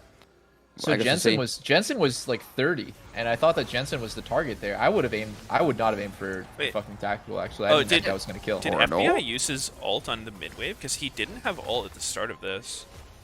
Yeah, I don't know. It Looks happened like it. off screen. Yeah. I actually really like the split replay there. I don't know why they stopped it. So The Jack and died Sunday this fight. Sunday dies Started instantly, good. but he buys a lot of Ooh. space for his team. Armeo actually griefed this fight really hard. Yeah. He had the Oh. opportunity to get like a massive fucking Diana ult, and he only hit LeBlanc. Look at his Q. Look at his Q Oh, by wow. FBI. Wait, he dies from It's this health? 40%. Holy shit. I know. That was Jesus. insane. 2 stacks of Blight, WQ. WQ. Whew. I mean, they're it's just ridiculous. Wow. Good. Thank you, Poodle Strike. Thank you. Hey, Poodle Strike. Really, really great commentary there, man. We're making sure you know that humans do watch this stream. We are not all robots. Watch. I'll type something in chat just to prove it. I think this is the kind of game where TL is going to want to play in side lanes. I think that the weakness of 100 Thieves comp definitely comes when they have to start splitting up. And I also yeah. think as the game goes on, like, that thing you were saying about Varus having all the gold, I think it's true of like a lot of 100 Thieves champs. Like, they don't really have a carry champ on their team. Yeah, that's kind of true. I like the alley-oop potential of like their top side though, because a lot of that CC is normally pretty conditional, right? Like Lee Sin, pretty tricky to execute. Ornn ulti, it's not reliable, but like when you put it all together, I think 100 Thieves comp makes a lot of sense. Because like they have so much unreliable CC, Varus ulti, LeBlanc chain, they have Thresh hook, they have Lee Sin kick, but like because all 5 of them have CC, it's actually kind of reliable that they're gonna kill someone. They can't miss it all. Yeah, exactly. Like it's just like, man, we're gonna throw a fucking million haymakers, and one of them is gonna stick, and eventually, you know, like we're gonna get a chain CC 100-0. So I really like 100 Thieves comp. The only thing that was scary to me is that it's a miss cannons. That's holding them back. No, they lack sustained damage, but they've been able to get pretty far ahead. 2K gold Yeah, at it's this just like point, their pretty sustained good. DPS over time. Okay, I go next. I love this. I love this. I love this. Oh, that was an insane ult from Tactical. Insane. Okay, you're benched. He did it. You're benched. Whoa! How did he time? FPI's now. Probably time to go for a reset after this wave and have someone hold your mid. It's strange to see someone with Manamune actually go That's not normal. Do you have it completed? Yeah, it does have it completed. Oh yeah. That's Miramana, but Yeah, he has Manamune 300. How long was he on the map? How much gold does he have? Not even that much. not that much. He just was spamming abilities. Guess so. Yeah, I think if TL keeps opting into these like really whack team fights, it's not going to go too well for them. Really want to see him try to play side lane more, like Lucian Diana. True.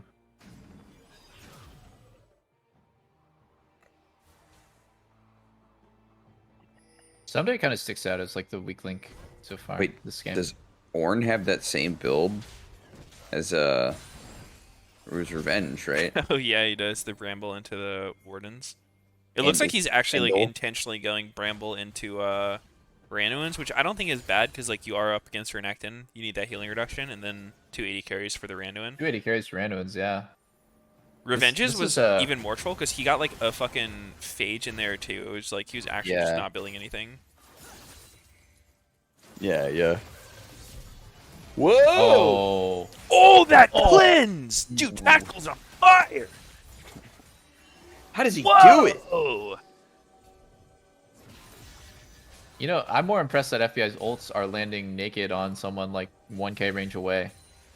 You're not supposed to get hit by this stuff, by the way. Like, getting hit by Varus ulti from this range is... It's Tactical making a mistake. Like, yeah, exactly. You can dodge it literally on reaction. If that my hit, that God. was a kill. Ooh. Dude, this is fucking brutal for TL's bot lane. They're actually just getting gapped. Yeah, they're getting shit on. Legit. It's actually it's rare you see hilarious TL to lose see... a game through their bot lane getting giga gapped. No, it happened last time against 100 Thieves as well. When FBI was playing... Was it Vayne? Oh yeah, it was. Yeah. Yeah, FBI busted out the Vayne against TL's ROM, I want to say, and they just got fucking shit on. Damn. Yeah, I mean, Tactical this... was like hard feeding that game. Yeah. Yeah, 100 Thieves definitely making a good case for their bot lane just being the best in the leagues. Isn't... Like, TL's bot lane was the only other one that was kind of like in the running for that, right? I mean, maybe C9, And but Sven and Vulcan, yeah. they haven't looked as crazy this split as they did at one point. Definitely not. I think it is just FBI Huhi, not close. Yeah. Not For closer. sure. Mm-hmm. Yeah, not that guy. I mean, he's jungler. Mm-hmm. There are so many bot lanes, like, that... They just don't know how to snowball. But when I watch FBI and Hui, and I played against them too, like, they're fucking good. They know what to do.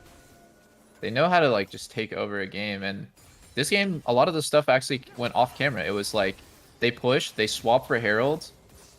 TL's bot lane feels really pressured because they're kind of losing the aim for their team. They're like, okay, we're going to come too.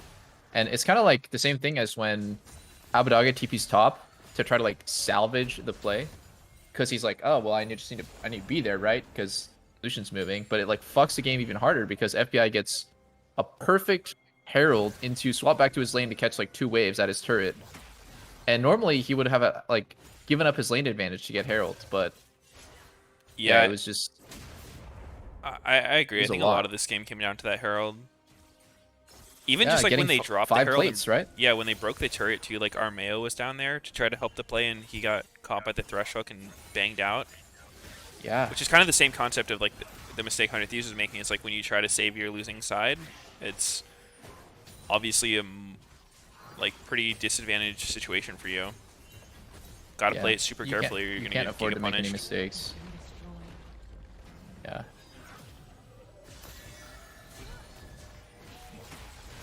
It's so crazy just to think that the gold lead has not been really that big the whole game. 1K, now it's 3K. Oh! Ooh. Trust your mechanics to dodge that, man. shit. You don't need to flash. Pretty bad engage. No, FBI is 100 Thieves is untouched. just way too fucking tanky. FBI's untouched. Like, you're not gonna win now.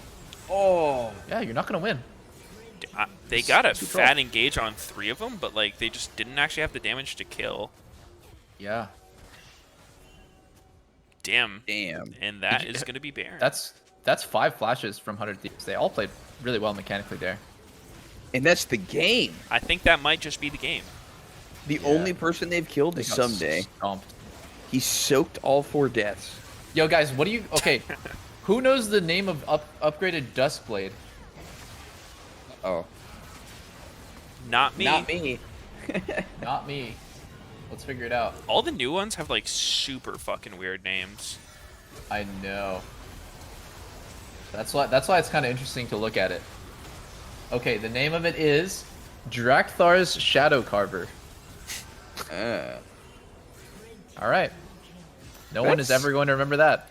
That one's actually not as dumb as the other ones. Is Duskblade Yeah. still called like Duskblade of Drakthar? Yeah. I think so. Okay. Because it kept the name Drakthar, Yeah, I kept And the name turned- Drakthar. Dusk to Shadow, and Blade to Carve. Yeah. Oh, Totally so actually, I reasonable. like Ludin's Echo. Oh! Abbedagge's been playing these side lanes well, like with LeBlanc just sniffing out the danger. He's been doing that a decent amount that we've seen on camera, like just Wing in and then running in to check and having his Yeah. poor pack.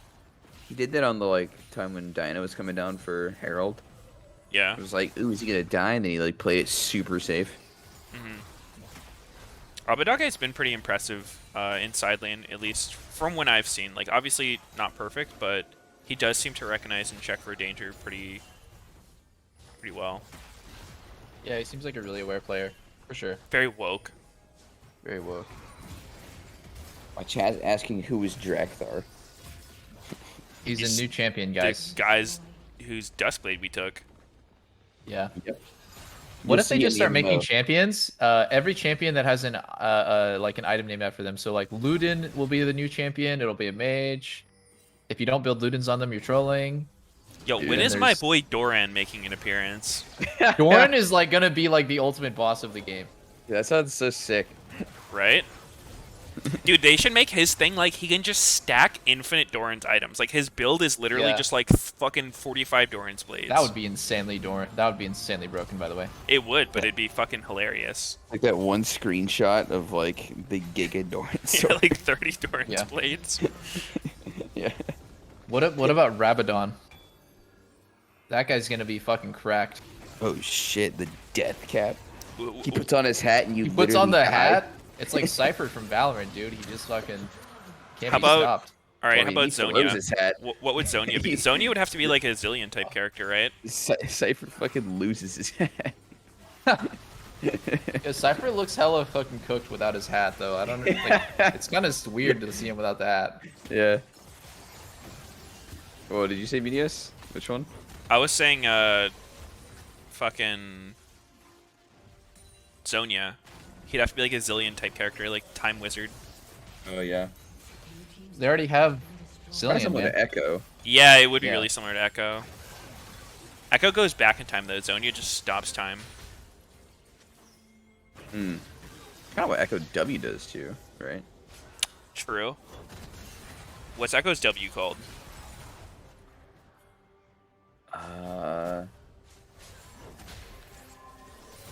I, dude, all of his ability names. I'm trying to think I of them. totally don't know. I can't even think of any of his ability names. I want to say Parallel convergence. Oh wait, it's like something with a Z, something overdrive. that's his Q. Z, Yeah. Z something overdrive. I don't know. Dude, wow! Do you see Abadangi's damage there? That was QR. It was 70% of Jensen's HP. Holy shit! Yeah. Get some MR, bro. Wait, why does Jensen have? Okay, guys, let me give you a pro tip. If you're playing Lucian mid, you should never go fucking Zerkers. Like, I think that's so trash. You're never getting any value out of getting attack speed. The only thing that you're doing is canceling your auto attacks into other auto attacks. So maybe you'll get like 0.0001 seconds faster on the cancel, but it's just better to have a little bit of MR or cheaper You'll boots get value plus ace. later. But yeah, I agree. Yeah. CDR is better in this build specifically, and then just for Yeah. the spike. Because like right now, Jensen's like level 13, right? He has 5 points E, but he doesn't have enough haste to do the like Q auto E. Like he cannot do a double dash with this amount of haste. So that's why you need the Lucidity boots. A double dab. Yo, Yeah. The double dab. I bet you all these like item people are gonna be in the MMO. Like, Yeah, that's what I That'd was be saying. so Sonya. sick. That'd be Yeah. so sick. That would dude. be sick as fuck. Yo, if Doran's not the like initial quest giver, there's something wrong. Dude, actually. Doran better be that first fucking guy I see when I load in. Maybe Dorn will be like the Deathwing, you know, he'll be like the world ender. For just no reason. Yeah. Mad blacksmith. Doran's like, I'm tired of people fucking ripping me off. I give them good items, they pay me trash. Oh, Abadaki made a pretty big mistake there. The timing Yeah, was that not was even close. That was really badly timed. Yeah. Tick rate. Take rate. I mean, it happens. It's not. Wait, my chat says Doran's dead. Doesn't matter. What the fuck? What the That's- fuck? Spoilers. Wouldn't be the first time they retcon some lore. Oh my god, FBI is FBI saw his monster flash, god. but he's dead as fuck. Oh no, he's Or not. is he? Nice peel. Nice timing by Wow. Closer to kick right as the GA comes up. And Oh, it's that is looking pretty doomed for TL. Ari's just not. dying. Sunday's going down. Okay, 1 for 1. No, Jensen's Jensen's got gonna a die here. Oh, Oh, really well played by everyone. From 100 Thieves. Damn. Here comes the headshot. Oh, missed. The impossible to time GA kicks in Yeah. once again. Damn, dude. Fucking 100 Thieves bot lane played so well this game. So, do we think we need to get search more Reddit comments about that one? Yeah, I mean, I know they played well, but I don't know how well it was until I see the next Reddit comment. The way that 100 Thieves played around FBI's GA there was so good. Right as the GA comes up, all of the counter engage comes from 100 Thieves. It's like his team is timing CC off the GA so that when he comes out, he can actually flash, because otherwise he's gonna get instantly reneked and stunned. That was pretty cool. That was pretty poggers. I still really like the way TL played this early game. Like the biggest thing was really just this first Herald. Like, Yeah, no reason to give that, right? Especially when Ornn blew his ult top and got nothing. That was a huge mistake. yep. What do you even say when you're TL here? Just like, yeah, we got gap bot lane, guys. Next time that they swap Herald, we just kill them or give it, and I push bot.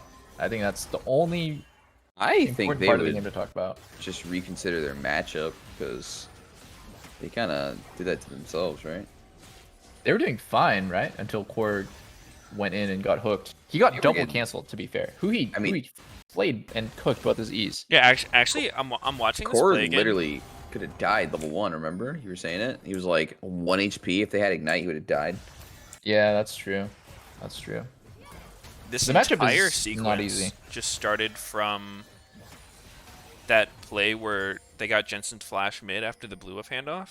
That's like what started this entire snowball, pretty much. What's the time? It's like 9. Starts around 9 minutes. Like, what about it? thing. So it's just I like the way 100 Thieves, like, you know, they know TL has a lot of top pressure, and rather than just keep sending bodies top, they go for this mid play first to like push Jensen back, and they get Jensen's flash, and then closer Abadage push the lane and walk up together.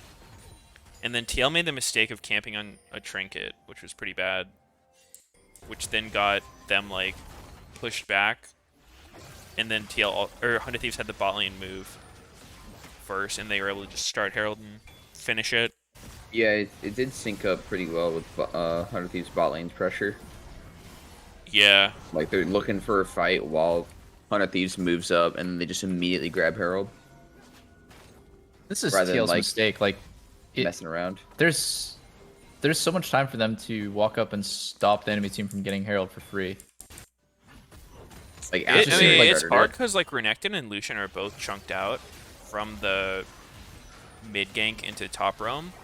So I think this was like Lucian recalled at 80% HP. I don't think he was chunked. I think he just wanted to get a buy off, but that's not the right timing. I think he just needs to walk up, throw his ulti. I mean, everyone on the team needs to be together, right? I mean, Renekton, yeah, he's 50% HP. I don't really blame him for wanting to TP. But I think everyone else TP was pretty pussy too. Do you see it? Yeah, he TP'd onto his own turret instead of closer. But yeah, like, it was really late. I think that if TL recognized that this was happening a little earlier, I think they could have reacted better. Like, I think they greeted waves a bit. Like, Alfari wanted to finish this top wave before recalling and TPing. And Jensen, Yes. I actually think Alfari's timing could be okay because he has that good ward behind him, and it just, if Jensen TP'd onto like one of those wards like you were saying, Sneaky, I think this could be a really good fight for them because they would have Renekton to cut them off, and like if you get the flash on Varus and you just shut him down right there, it actually would be a huge punish. I think TL can win this fight for sure. Mm-hmm. And I think isn't another insanely huge punish just to literally push bot and kill, like take 2 waves, take plates, and then reset for Xayah. I think they can literally commit to anything. And the fact that bot lane moved and Tactical and Core fucked their wave, because if you look at 10 minutes, right as the Herald dies, right, the wave is slowly building towards 100 Thieves turret, and that's a crazy amount of farm to give over to. It's so bad for Tactical. It's the worst of both worlds. Like, they move up and they can't fight them. Yeah. Instead of just pushing and getting an advantage for guaranteed. Because 100 Thieves is getting the advantage because they moved first. So it's on TL to, like, counter-force the fight. Yeah, this was really well played by 100 Thieves, though. I like the way they used their pressure, and TL just didn't play it that well. Yeah. It's weird, too, because they have a ward on Herald, TL, and it's not disabled by that pink in the pit. By the Baron. So, like, they know exactly how much HP the Herald has. Yeah. And they can see their whole team on it. And then Jensen's still, like, they're trying to fight, but Jensen's still TP's super far back. Yeah. I think Jensen could have done a better TP for sure. Abadage's mechanics he's in there. So good, by the way. Like, I'm watching the fight at 17 minutes. He's just such a good player. Such fast reactions. Let me see. So the second Herald fight? Yeah, the second Herald fight. Like 16:30, probably. Yeah. He dodges Rakan's RW, he dodges Tactival's E flash, like, he's just a really good player. I want to see him play more stuff like the playmaking stuff. The way Armeo played this fight was actually so troll. Yeah. He misplayed a lot. There's like 3 people grouped up, and he goes for the solo on dude. Abadage, right? Yeah. Yeah. I mean, granted, he would have got exhausted even if he went on them, so it wouldn't have like one-shot everybody, but it would have been pretty good. I love that he exhausted Armeo like instantly on his go. When like realistically, you know, his focus there, he's hooking somebody in front of him, and he still has the eyes to like exhaust Diana. There's so many people in exhaust range. He could exhaust Tactical, Jensen. Everyone plays really well. I have noticed like he might have intentionally took exhaust just for the Diana, because I know on a lot of AOE teamfight champs, like exhaust cucks them so hard. Like Ken and Riven, if Exhaust didn't exist, like those champions would be way more popular. And I think Diana kind of falls into that category. And then like the counter to that, if you're Armeo, is you have to like. I mean, I guess you can't reliably do it if they exhaust quick, but you can like zone ya when you go in before they can exhaust you. But Yeah, if they're fast, they'll always get it. if they're buffering it on you permanently, it's like playing Vayne or Trist and just like spamming ulti on someone who's out of range, and the second they are in range, it just instantly ticks in. Hmm. So I feel like he had everyone on 100 Thieves sometimes they just play like fucking gods. I don't know. Yeah, they Not much fucking mistakes to be seen. turbo smurf that game. I'll be right back. Gotta run to the bathroom. Yeah. Okay. I was watching that 16-30 team fight. Like, just watching Abadaga's perspective, it's so weird. Because, like, most of LeBlanc's damage is kind of her W, right? And, like, the first thing he does W is away. W away the Rakan, and he just sits there, like, only auto-attacking. Yeah. Like, Yeah. doesn't use a single other ability, and then he finally does it on Diana, I think it was. It's almost like Diana gives him free target. Yeah. It's just so perfect because it's so hard for him to hit anything, but it just gets a free one. Yeah, like he already dumped his only damage to jump away. Yeah. Yeah, that's true. Oh, I'm also gonna go bathroom real quick. Be back. oh show.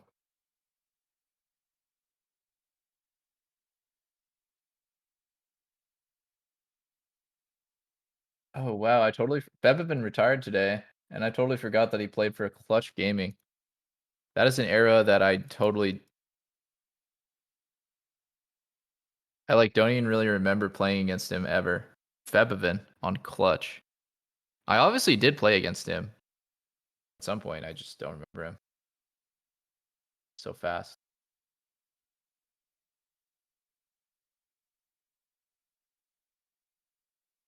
Flames man, thanks for the prime.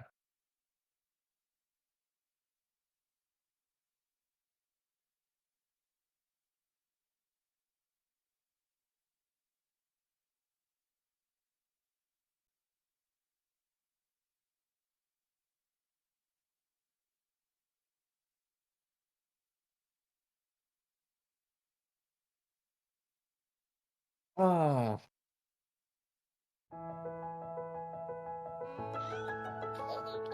It's never been easier to stay in touch, so we never miss the chance. Do I think to Core show through how this game much by we dying care. bot? And No. thanks to all of you who used I think your Kuhi made a MasterCard great to play. order online or Not tap in everything store that at happens restaurants is and a grocery throw. stores. MasterCard is donating You guys $5 should million to stand appreciate up to how cancer. hard this was to Together pull off by is how Huhi. we help start something W in by priceless. Core. Huhi's positioning right here. He walks up, flays the first Q. Flays the first Rakan dash. He still has one more. He aims the hook, predicting that Core is going to press E again. Obviously, Core misplayed, right? Core should wait until he should walk this way on the right side. And then at this point, he should probably just flash. But, yeah. Really well played by Huhi to cancel both Rakan dashes. That's probably the only way that Rakan can kill Thresh from that position.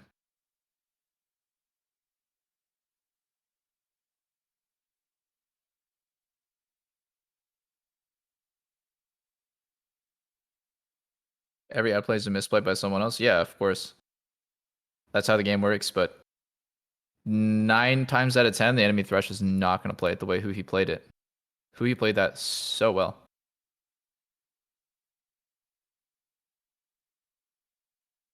And I don't think his solo queue really changes too much, to be honest. It was more just the way they got out positioned on Herald, and yeah, lots of things, lots of bad things happened.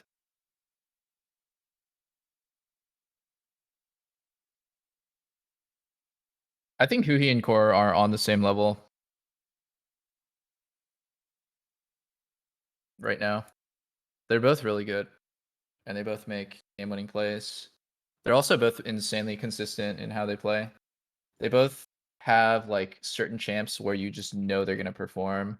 For Huhi, it's like Leona and Thresh and Set.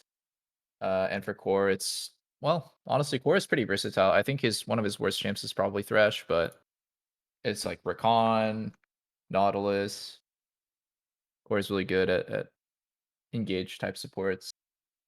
So is Huhi, honestly, but they just have slightly different champ pools. Rom. Yeah. TSM versus Immortals, oh my god. Battle of the AFK. Both teams are so boring and passive. It's not really fun to watch either team right now. I think Huni and Spica are pretty fun though, because they'll like flip stuff and fight without knowing whether or not it's a for sure win.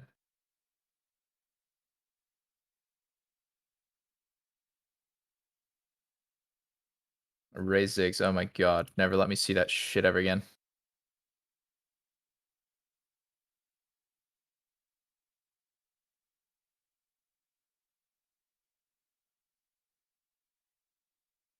FlyQuest versus EG waiting room, yeah, that's gonna be fun actually.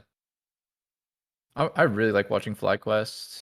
This game 3, game 4, pretty boring, honestly. These teams are not fun to watch. I think Gale vs Thunder Thieves was pretty cool because it was like 2 top teams playing against each other. Both them have like really amazing parts and obviously some clear weaknesses too. Spica doesn't flip, he has solid fundamentals. I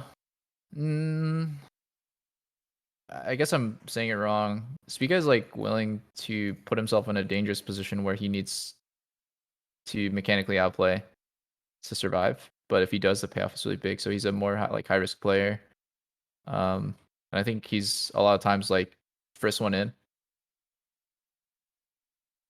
Like he's the one making stuff happen. So obviously there's risk involved. That doesn't make him like a coin flip guy, obviously. That just makes him someone who has an eye for like all the possibilities. And then obviously you'll see him like randomly going for a flash smite still, right? And he'll hit it a lot of the time. So that is like nothing short of just a flip. He's obviously got the confidence to go for it, but he's flipping it.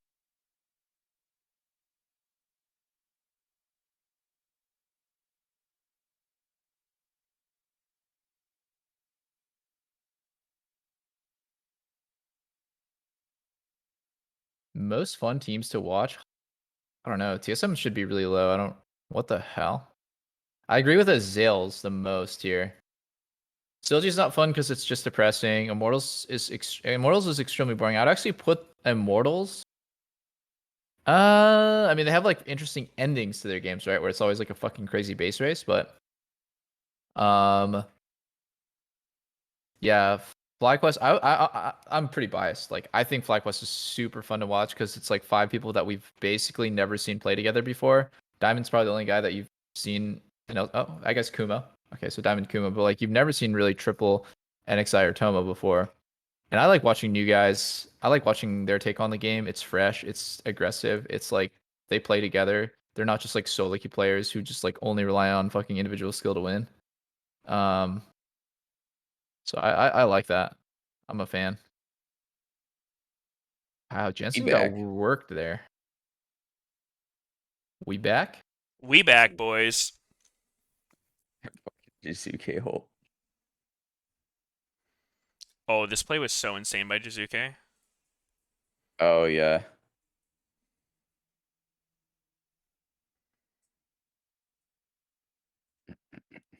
There's nothing worse than a good old panic flash before you see the skill shot. Like the best way to use a flash or a dash is to dodge and be ready to flash if your dodge gets predicted. Mm-hmm.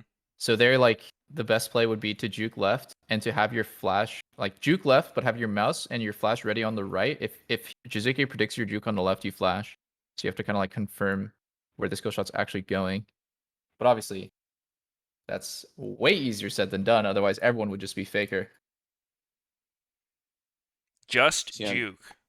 Just on juke Crumb's forehead. list, there's no CLG. It's just double flag. Yeah, I saw it. That's funny. I mean, CLG is not fun to watch. They are just getting fucked. Yeah, I agree. I don't think TSM is fun to watch right now. They have they have a lot of fans, obviously, and it's TSM, so people are interested in their game, but their gameplay is so boring, so insanely boring. They don't do anything creative. They don't play aggressively. They just win through laning phase, or they lose through playing too slow. Right? Like it feels bad. Same thing with sometimes. TL. Yeah, I agree. No, I think that TL is turning over a new leaf. I like the way they play with Alfari. I like that they're going for like early game bullshit with top lane, and it's really good. It's their execution is great. The timing of it is really great and unique to TL. Obviously, it didn't work out last game because bot gap. Like we were always talking about how TL's games start at 20 minutes, but now with Alfari, I feel like the game actually starts at 3 minutes. It's cool. Yeah, I do like the aggression. Last game, I don't know. They sort of like, I don't know if they just couldn't do anything or they were choosing not to do anything, but it went downhill quick and they just sort of stopped attempting stuff. But I will say in their defense, it was pretty hard to play after that bot lane turret went down. Which one? After the Herald, I think it was pretty hard for TL. I don't think they had as many options. No, they didn't. But there was a really troll sequence where we were asking, why is Alfari top when he's winning 1v1 versus Renekton? Like, he should be pushing he should be pushing Ornn into his turret and moving, but like instead he's like getting pushed in and going for a cheese play. That was like really strange to watch. Oh yeah, that whole rotation, it ended up being okay because like 100 Thieves just 100 gave Thieves the trolled. turret. Yeah. But that whole sequence was really strange. Yeah. Yeah. They kind of got lost in the sauce, like didn't want to keep playing to Renekton side, but like I think you have to. Renekton Diana, pretty strong. Yeah. When Diana stops Immortals. farming, I think she just looks completely useless. Oh, you can't stop farming on Diana. That's not how the champ works. It'd be like playing any other carry and just stop farming at some point.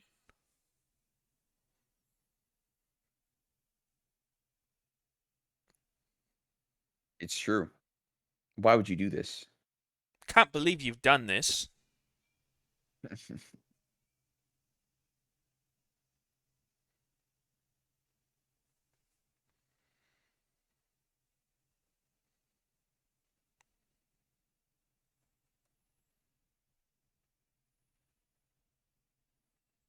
Funny, like Armeo looks so much worse when he's not playing Sedge, and like the weird shit. I think he was playing Trundle as well.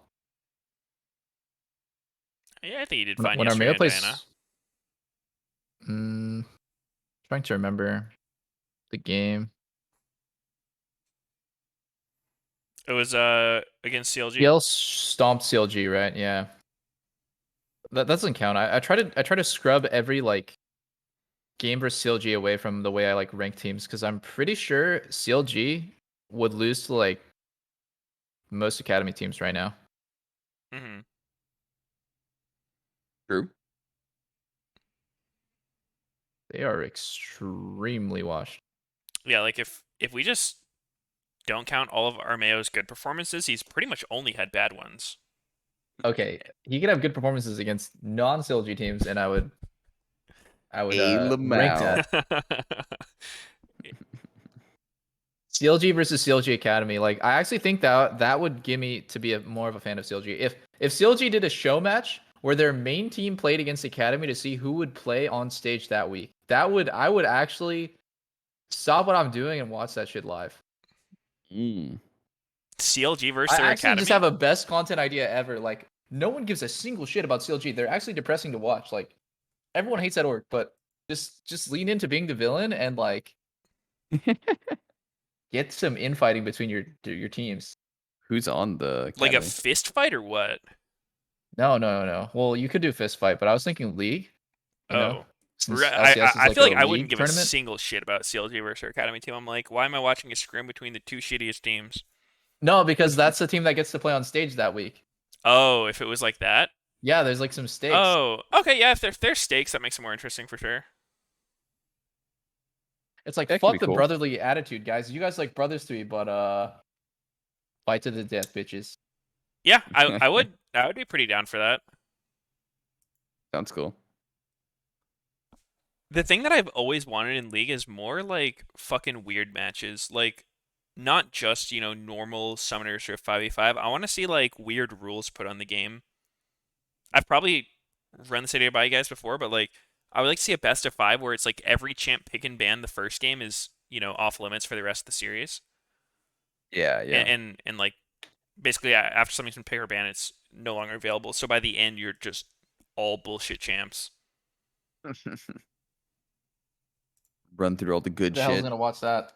What do you mean? Why wouldn't you watch that? Maybe teach their own. I mean, you'd have to make it a real tournament, not just like a one show match. Yeah. I mean, like a tournament people want to win. There's stakes involved, but just Yeah.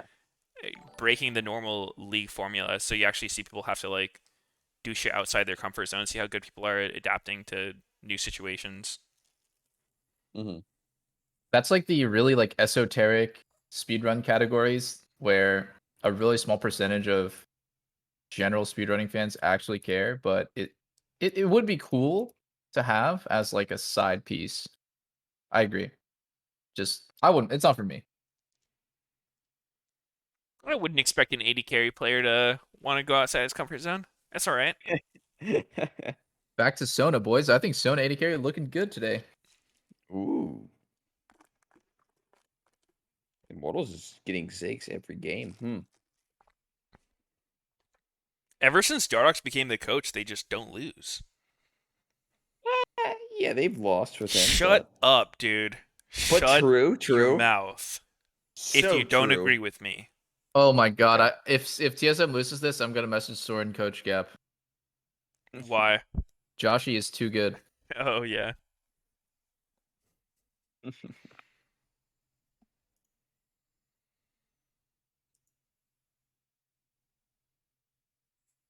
Pristina ban.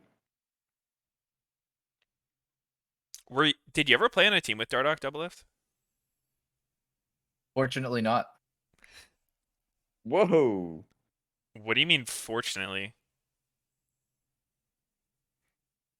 I just mean it's lucky for everyone that NA Exodia never got assembled like that. Oh, that makes more sense. Man, I would pay good money to see you and Dardoch have an argument about League. That shit would be so good. I think one of these orgs it's not worth it, right? Like if I like when I argue with people about League and they've accomplished nothing, it's like I don't even want to get into it because it's pointless. You two would instantly blow up the team. Like, just the argument. You just I'm instantly just would checked out, not guys. be playing. It's time to go play Valorant. Like I think guys, I think Dardoch's right. I'm out of here. And then your coaches are like, "What the? You can't just leave, man. Like, you have to discuss with the team." You're like, "Fuck no." Fuck that shit. I'm out. I don't think that arguing is in any way like unhealthy. I think being able to argue like the way that you argue is really important, right? If you argue and in the end you're just resorting to calling each other shit or stupid or like it just ends up being like very emotional, then that is a problem. But if you're arguing all the time, that in itself is not a problem. I think the most constructive environments that I've been on I'm just arguing with my teammates. Well, not just me, right? But we are all arguing amongst each other about various things, and it's keeping everyone really engaged. It's keeping everyone thinking about the game. It's keeping everyone like trying to be open to, I think I think this is right. I think that's right. But like at least we're trying to understand each other's point of view, and that helps the team improve a lot, as opposed to just everyone's just a zombie in review. And I played with a lot of people who are more like zombies, like Bifrost and Svenskeren, they're not very confrontational. Mhm. So a lot of times they're just cool with whatever is said, whatever people tell them, they're just very agreeable, they're very like nice. They don't want to argue. But I think if you have too much of that on one team, it can get kind of you're just spinning the wheels, but you're not actually improving that much. Yeah, I can see that. I think there's probably, I mean, like most things, some middle ground there because I definitely agree that getting everyone's opinion out there is super helpful. Because like the thing I've always hated on teams is like say there's an issue between two players about something, rather than it just being like those two players 1v1ing. I think it's better when the whole team can look at the situation and like everyone sort of has an opinion. Because the worst is when someone's like, I don't know, I don't play that lane, I don't know shit about it. Because I'm like, but you're a pro player, like you understand the game, you should have an opinion about this. Because then Yeah, everyone yeah. can learn from each other. And if it's like one person is just dead wrong, when it's a 1v1, it can like people's egos can get hurt and shit, and then it becomes unproductive. But if people, especially when people outside the argument can look in and be like, okay, like I see where you're coming from, but like you're probably just not considering this thing, and then they'll be like, okay, like that makes sense. That's where I've always felt like the most Yeah, progress comes I totally in. agree. I hate when people are like not willing to get into it because they don't want to take a side. But really, what you're doing is you're just putting an end to the argument. It's like Yeah, it it's wouldn't even 4v1. really be Like, taking a side. It's just like, well, I agree with this thing, and it's like, yeah, but let's try that like thing it moves first. it forward. Yeah. Yeah, it really Then shouldn't the be next taking stream you're gonna try that sides. thing. It should just be an opinion on the issue more than like I agree with this person or I agree with that person. Yeah. Yeah, there's definitely nothing more frustrating than walking away from something and realizing like what all we did was agree to disagree, but we didn't actually agree on like what we're gonna try the next time we play. At least like when other people weigh in, you just know, okay, I still think I'm right, but you know, most of the team wants to do this other thing, so I'm bought in. Like I'm gonna do this other thing.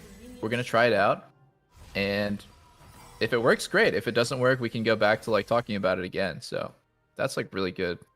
Yeah. I don't know. Yeah. I wonder if like this whole talk about toxicity is made teams soft, made teams like afraid of being toxic. Yeah, like Because I've definitely had moments on teams where like if you take what I said just in a vacuum, like without context, it could seem like toxic. And I think most people are probably like that, but sometimes you just have to like, you know, say some shit that's like not going to be fun for that person to hear but needs to be said. Uh-huh. Yeah, I mean, there's a lot of moments like that for sure. Because there's a lot of frustrations that's, comes with decision makings in games. yeah, It's like you fuck people over with your own decisions, or like your lack of a decision even. It's like everyone gets affected by that, and the game's just worse, or it makes it so much harder to play. And it's like, or like especially when someone consistently does the mistake over and over and doesn't really recognize it. Yeah, Even that gets super annoying. yeah, And you point it out, and like they're still doing it. It's just like, what the fuck, man? yeah. Or they're not taking it seriously too. But anyway, sorry, we haven't talked about the game at all. This is such a weird draft. On one hand, you have like Ziggs as like the only range champ, and then on another one you have like random Ari. There's a fucking I fly in kind my of room. like TSM's comp. It's Whoa. it's very like 5cc kind of face roll in that way. Very simple, low execution comp, except for the Ari. I think yeah, kind of makes it weird. I like everything except the Ari. I feel like Ari is just a dog shit champ at the moment. If I close my eyes and I replace Ari with like any other champ, then I'm liking TSM's comp. But why do you have to close your eyes for that? you know, because I need to believe hard enough. I need to imagine hard enough. I'm Oh hard wait, enough. sorry, I didn't put the sound on. What the fuck? We gotta cure the jungle camp's dying, guys. My bad. Sure. Dude, this is fucking both top laners not running flash. As it Yep, should Ignite be. versus Ignite. It's fucking hilarious. A big man's duel. Any early fight that involves Diana or Kayn, I have no idea who's going to win because they're both so shit at early fighting. Oh, look at this. Oh, Xerxes got it. It's so winning. Oh, missed the W, bro. Just wait Yeah, for that's it. pretty That was... bad for Spica. If you go for that and don't get it, it's fucking cursed. Yeah, but he has smite advantage for Crab now. Yeah, I mean, if your lanes are moving, it's fine to do that. Doesn't Diana just smash Kayn in an early fight? Like, I don't know. Is Kayn really is that actually weak at early not fighting? that bad one-on-one. Yeah. Really? I think Diana would probably win if they're going into a dead even, but like they did that one buff on Kane's Q a while back, and like he's surprisingly strong in the fights. Uh, Like I think Kayn has a lot of sustained damage with a low cooldown Q. and like stacking Yeah, Conqueror real fast. It's like that versus Diana auto to passive. Mhm. Yeah, I mean, Diana attacks much faster if she's, like, weaving her spells. And getting value out of her passive that way, but Kayn does a lot of damage with his Q, for sure. Can heal if he runs into the wall. These rare duels we don't get to see often. Yeah.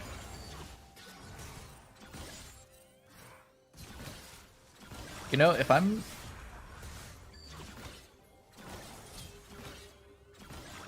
Oh. Snip, this could snip. be a gank angle, no flash. Yeah, Yep. Sword Art's here too. Probably He's dead. dead. He's Yeah. so incredibly Turbo dead. dead. Bonk. And he just TP'd back to lane, so that is completely fucked for him. Yep. Like he's I mean, gonna lose a top lane full matchup XP. like this, fucking no mobility, no flash, Ignite versus Ignite, this shit is gonna snowball so hard. You think Nocturne will just kill Gwen? Nice drone by Sword Art. Probably. Mm. If he's ahead, definitely. I guess it's still pretty hard. Because how much does he really get off that kill? Like, it wasn't like a Herald or anything. Where they break the turret. A little too early for that. He's gonna be up in XP, up in items for pretty much the foreseeable future. Yeah, but it's just it took 3 to kill him, so I don't know if it'll be like a Nocturne's just hard winning now. I guess we'll see. Yeah.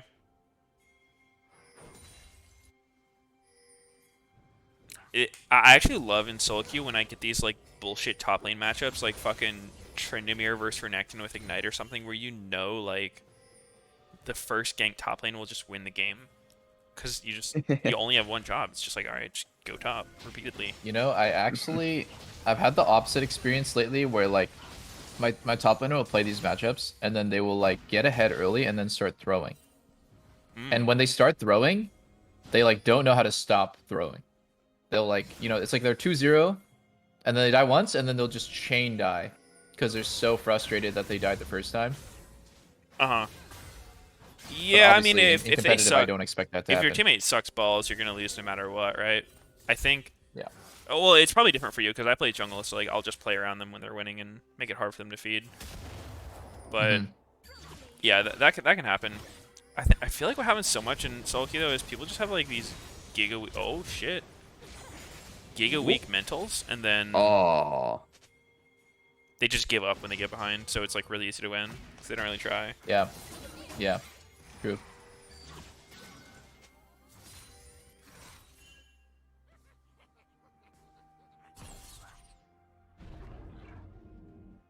Oh. Hooney. Hooney. I don't know. Hooney. Oh! Why And ulti? that's what I'm talking about. The top laners who just get ahead and throw. Yep. That Did he sucks. throw that? Or did he just die? Okay, I sorry. didn't quite He didn't. catch. The wave was He definitely coming toward didn't- him, and he died and wasted his ult. He- So I would say that wasn't played particularly well. Yeah. He definitely didn't play with any respect for getting ganked while his wave was totally fine. Yeah.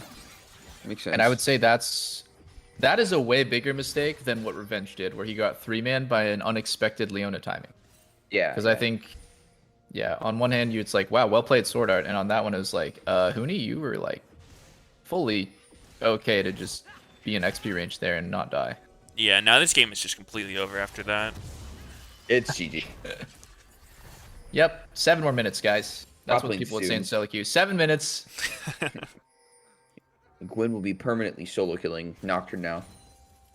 With that tiny advantage. Dude, Once again. maybe I'm onto something. Okay, if Hooney keeps dying, it's because he's tilted at that one mistake that he made because he knows it was so bad. So we'll have to see. Wasting his ult or what? I don't get why he... Like, that's not the first time Hooney is ulted when he's getting fucked as if it's going to do something. Like, it's Yeah. 2 melee champs on you. What the fuck is your ult going to do? Maybe give him a tiny dash. Yeah, not when they're behind you, chasing you. Maybe inwards towards the enemy. The opposite direction of escaping. Oh. So Big one thing fear. one thing we haven't talked about yet is the way this bot matchup should work, which is I don't think that either bot lane should get ahead, but if I was playing against Ziggs Alistar, I would say that their bot lane has really bad fighting power. And what that gives you is it gives you like full vision control.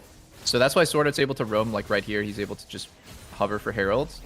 But also I think like this bot lane like the Tribush pink ward should probably die really fast because like I said, Immortal's bot lane has like really shitty fighting power, which just means they can't contest anything. Even though they're like not going to die or get dove, it can be like really scary to just have a liability for that long. I think TSM should just get drag and bot plates off the herald. But That's what I would. they got to try dive the do. top lane. Okay, my bad, guys. Must punish no flash gamer. Oh. That was so early from Huni. But I guess it works. If it works, it works.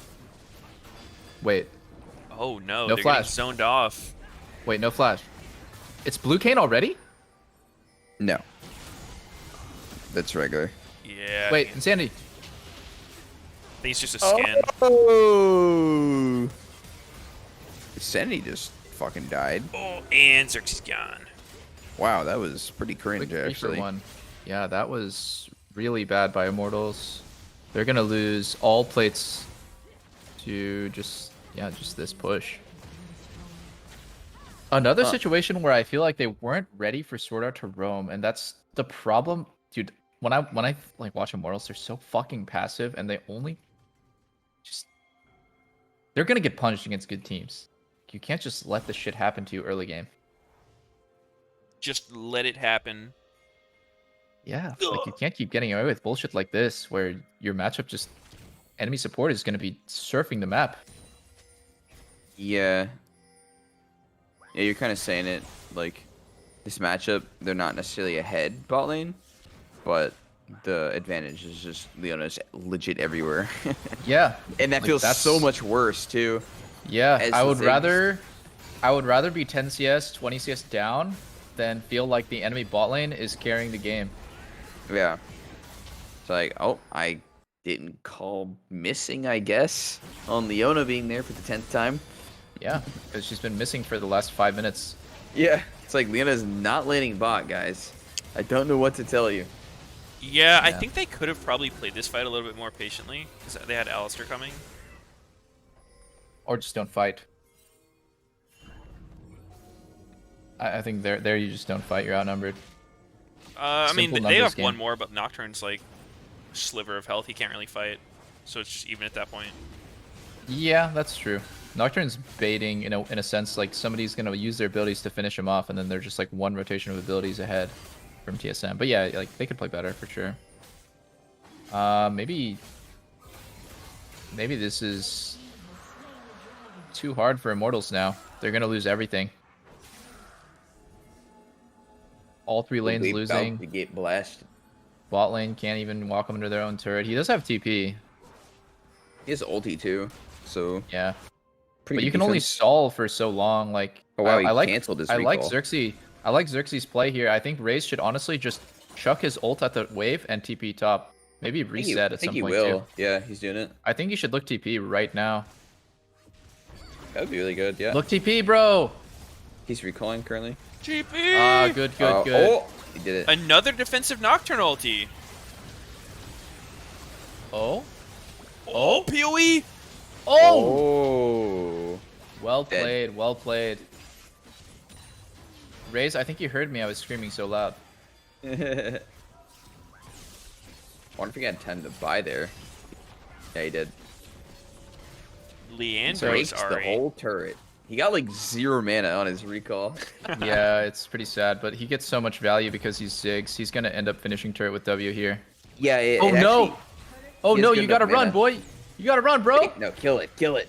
Boom. You gotta run, bro! Okay, flash. Just flash. might- He's dead. No, he's dead. He's Wait dead. for the fear and then flash. No, he's dead. Leona's behind him. He's fucked. I think He's it's, I mean, fucked. honestly, Alistair's it's, here. it's worth it. It's worth it. To break that turret like that, 100%. Doesn't even matter if he dies there. Yeah, Oh yeah, he had no tier 1. He was so fucking... yeah. He was overextended as fuck. Yeah. Sometimes you just gotta accept that decision. Like, you're getting so much gold from the plates and the turret local gold kill that it like doesn't really matter that you die. Yeah. Yeah. Does he have death cap off that? Probably not. Yeah, I think so. Watch. I'm watching. Oh, he got a stopwatch. Wow, he needed one of those in his last game, I think. Maybe he's learned. Wait, did Immortals win their game yesterday? Yeah, Yeah. they won against C9. Yeah, in the huge shit show of a game.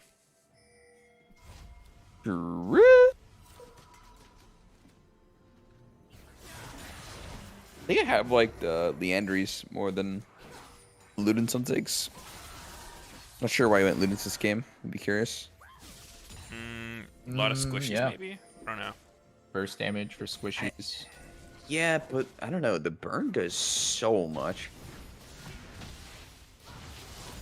Whereas, like, you don't really do much with the move speed from Ludens, because I feel like that's really valuable on people who can, you know, be up there in a fight and kind of abuse the move speed. But doesn't really do anything with it. Herald is so valuable against, and I think this is kind of what makes scaling control mages way worse in this meta. Oh, we're about to see a big fight. Oh, we need one shot shit. before doing anything. Speak up whiffs his ulti. Oh my god. What? Did Speaker Lost think no he pressed E? flash. He must have thought he pressed E before Yeah, he R. must have thought so. Loss Uh-oh. is dead as fuck. Loss is just completely toast right Sword here. Art needs to Yeah. sacrifice himself. Kill yourself, Sword Art. Kill yourself. Sword Art, take this one for me, bro! Oh wait, it's a Sword red Art. cane, dude. Xerxes went red cane. Oh. Ooh. Even though it's I- fucking I- green cane in that skin for whatever reason. It's I... fine. I'm colorblind. True. Oh my god. So 80 carries playing mages versus mid laners playing mages. Raze has not Raze impressed too much briefing? on Ziggs. But he No. seems to keep playing it. No, he's not. That was a fat chain CC combo into Kane W, like into fucking Ziggs ulti, Yeah, atomic dude. nuke. What? How did Spica fuck his ult so hard? It didn't even look like he was close to anyone. No, he was close to Ziggs. He I think was he just trying thought to his E went E. off. Yeah. Yeah. His fingers were too fast. What can you do? Yeah, I mean, I guess he is young. But that must be the problem. Raze just uses W for fun there. There's no way you would ever use your W like this, right? Literally W so you can go over the wall when you can just walk around. Oh, you mean like Dumb. with the base gate? Yeah, like you can literally just walk 1 second to your left. That tower is gone. Yeah, he's kind of just playing it like he can't really die, but Yeah. TSM was just like, yeah, I'm gonna fucking kill you. You have no W. TSM is still so comfortably in the lead. Like, I don't think they're going to lose. But that whole situation where they lost 2 turrets, Immortals losing 2 turrets, it's like a Diana-only special. Like, only Diana can kill turrets that fast. Huh. Does kind of shred. Yeah, she pumps. It's kind of good that she didn't go in and die. Okay, at least they're getting a little bit back here. I don't know about this. I don't know about this. That's a... Oh, wait. Raze, dead still. No, it's good. Oh my god. TSM's gonna wipe them here. Oh my goodness. Oh, Unless Revenge pops the fuck off, I don't see them winning. unless Insanity pops the fuck off. Whoa! Yeah, unless Revenge does that, I don't see them winning. I still think it's not too good for them, but Yeah. goddamn. Yeah, I find it so hard to tell how much damage Gwen's about to do. I guess that was like a Yes, full me too. snip with the final ult. Just blasted PoE. Did he have that Zonia? Did he not use it? Or did he just buy it? I don't think he had it. Okay.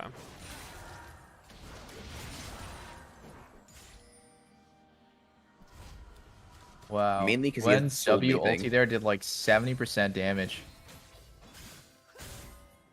Yeah, I want to see that fight again. It looked like a really early engage by Huni. He actually chunked the shit out of Raze there. Yeah, it did look early. I want to look and see. Right here is when Gwen did the most damage ever to PoE. Right in a second, actually. It was snip. Oh wow. That kind of saved Mainly it. just the Q. That did a lot of damage. Yeah. If Xerxes got that last Q off, he may have been able to heal some, but Yeah, he was about to get a fat one. the biggest problem with Red Kayn is like you don't actually get your healing off because you're always fucking like Grievous. Also moves around the map, farms much slower than Blue Kayn. Untargetable champions. Untargetable champions. Oh, dead. Goodbye. Peace. Huge Zigzalt. That Saving was the a day. fun Exalt. Farming some damage. I'm not a huge fan of Red Kayn. Yeah, I think blue is just the better form right now. Yeah, it's hard to imagine a situation where red is better because normally it's better against a bunch of melee, but these days blue is better against a bunch of melee because you're just think hitting them Red's for just free. too weak. It's the only time you see do well is solo queue when you get fed as fuck, Yeah. and the other team doesn't know what Grievous is and just keeps throwing bodies at him, and they're like, "Whoa, he's healing so much." Yeah, and it's like tankiness is like measured in so many different ways. Like I think blue Kayn is tanky because he can get in and get out so easy. Yeah, I mean, I wouldn't call Blue Kayn tanky, but very slippery. He's hard to kill, yeah. Hard to kill. He's not gonna Slippery for face tank sure. everything, but he's gonna like go in, ult on somebody, which is zoning people, and then he's gonna go into the wall, and then it's just buying so much time as a frontline champ. Yeah, I mean, one of the things I think is really fucking strong on Blue Kayn is his W poke, because like you can't really hit him back when he does that shit. It's so fast, pretty long range. Like it's not actually that easy to dodge it.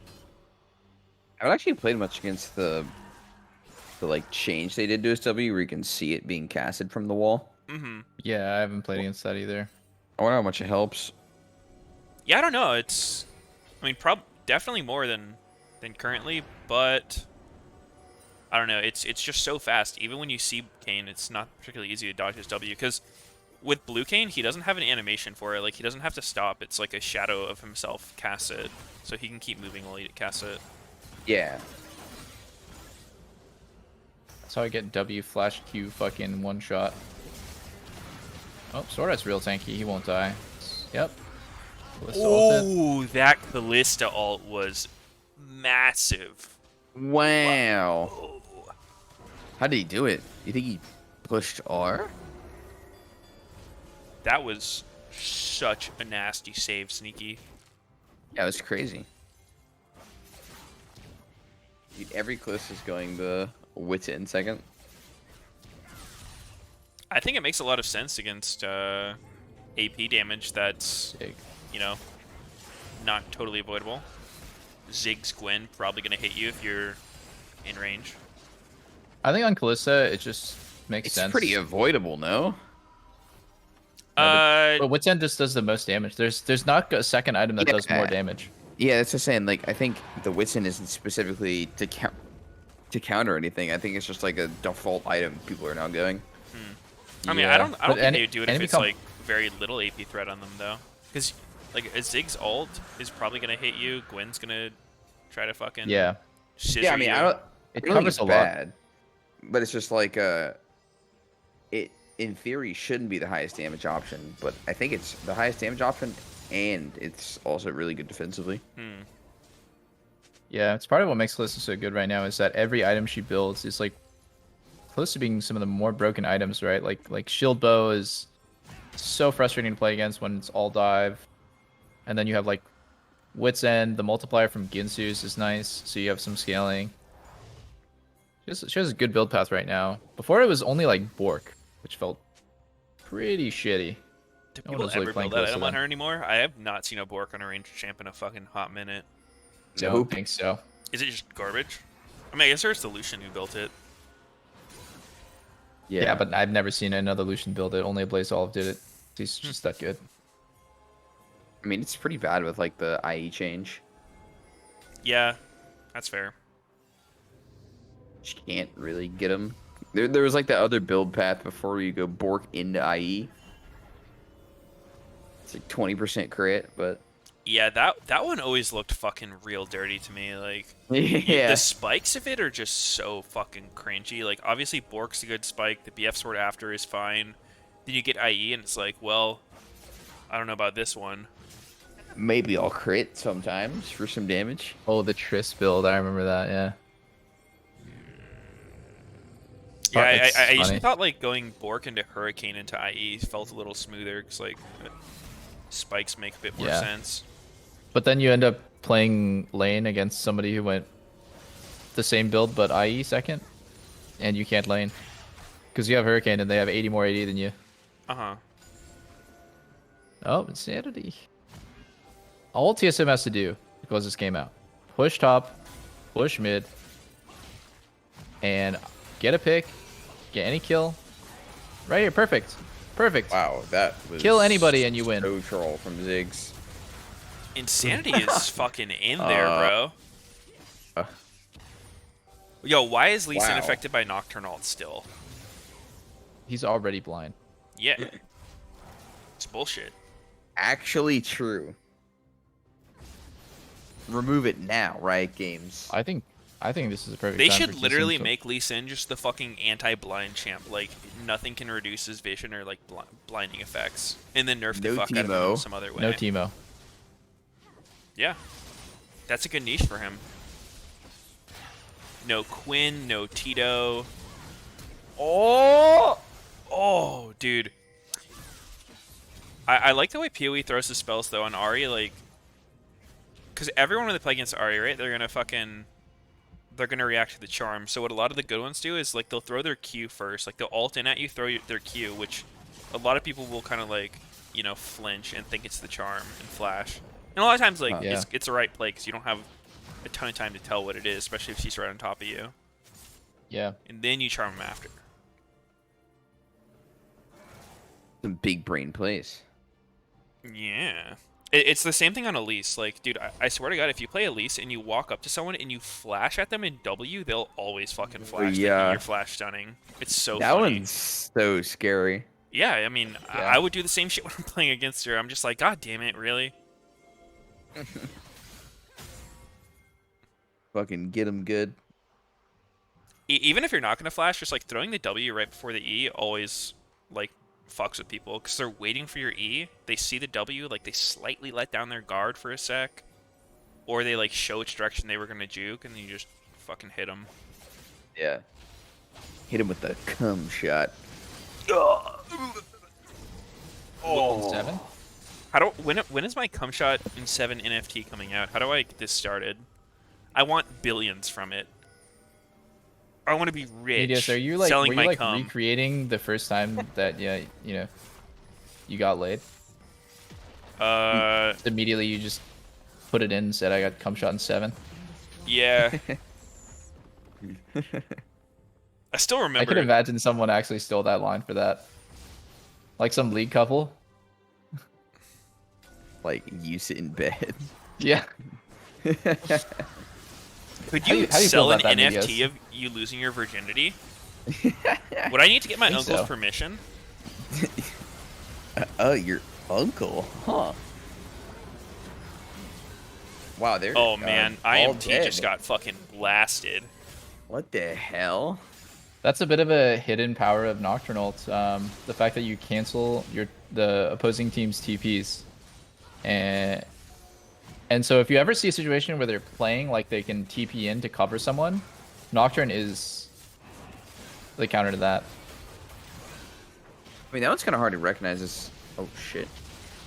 Who's gonna win? It's not Insanity, I can tell you that much. But does he PoE's live? actually making Ari not look horrible this game. Might just because he's against a Lee Sin, but I mean, it's NA Lee Sin. I think NA Lee Sin is... It's like old FlyQuest versus new FlyQuest. You go from like being a shit tier champ to when you watch like good players and play it, it's like, wow. You know, Lee Sin looks so good sometimes. Uh-huh. I cannot remember the last time that I watched solo lane, especially mid lane Lee Sin. Oh, Jizuke. But then he inted. Fuck. Yeah, there It's- was. it's very rare that I watch it and I say, Blaze Olive "Wow, it's actually so had good." he had a pretty good game yesterday on it. Like I think he went legendary. Real. Legendary. Yeah, I don't think it was like him hard carrying on Lee, like doing anything fancy, but he did have a pretty solid game on it. Did he do more damage than Insanity? Ah, fuck, I'm That fight? barely, dude, but it was like a rank 1 parse. Insanity was like rank 2 or something. Oh shit. 0 damage to maybe 2 damage. Yeah, he got power infusion, so it didn't really count. Wait, Ah, damn. watching like fucking the jungler mains play Lee Sin, like NXI or Or Meteos. Meteos. Of course. The Legends of Lee Sin play it. The big Lee names. Yeah. Mhm. The people who are known for their Lee Sin performances. Put it that way. Super plays. I'm known for my Lee Sin performance, what can I say? I know, I mean I'm technically right. Yeah, it's the best kind of right. It's true. I was there. I don't like how Xerxes went tier this game, and then he's not even finishing the Muramana till like way too late. This just makes it feel like Yeah. a waste of $400. Red Cane, like, you don't need the mana. The reason Blue Cane needs it is because he's running into the wall like every fucking 5 seconds. Uh-oh. Huni, The defensive ulti. he has a stopwatch. Man, Dead. these defensive Nocturnals Okay, don't seem to be Immortals, working out. all Immortals needs to do is get like 7 more of those. The Gwen ulti wave clear. Hate to see it. Wait. Oh shit. My God. Good flank. Oh, Lost. nice Lost. combo onto There's Callista. no way that Lost gets caught in the Dude, that- same spot 2 games in a row, dude. Dude, Kinda it's, nasty. that choke right there is. That is where do you Lost go? That Death huge zone right there. area. Oh my god. That huge area between, like, that wall and the side of the map. There's literally nowhere to go. Yeah. Just cursed spot. Get dead. There's still no way TSM can lose. I'm gonna go take a piss. Yeah. I'm gonna get Copium. some water real quick. Copium. Fast water Copium. time. They can't lose.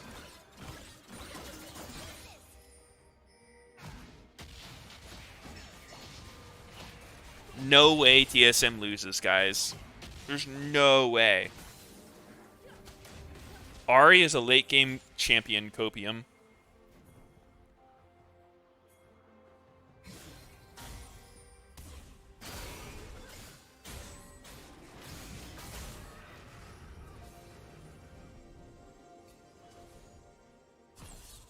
Oh wait, dude, his ult actually is a defensive cooldown when he has Cloud Soul. I take it back. He was planning this shit from the beginning. He was practicing the defensive ultis for when he gets that fatty move speed. One day Meteos will tell the Jat story. No, I mean, the only thing I was going to say about Jat is I got lunch with him last week. And, Did you eat his ass? yeah. No, I talked to him about, like, what it's like being a coach, and I think he's definitely getting way more bad press than he deserves, but... Who? Did you Jat? get any? Yeah, like a lot of Jat? people with the liquid thing are... I think Jack got a lot of, like, undeserved criticism about the situation. Like, it's his story to tell, so I can't really get into it, but... Yeah, I mean, I don't think he deserves any from Yeah, like, from pretty our much perspective. what I could tell, I think he handled things, like, about as well as he could have. Uh-huh.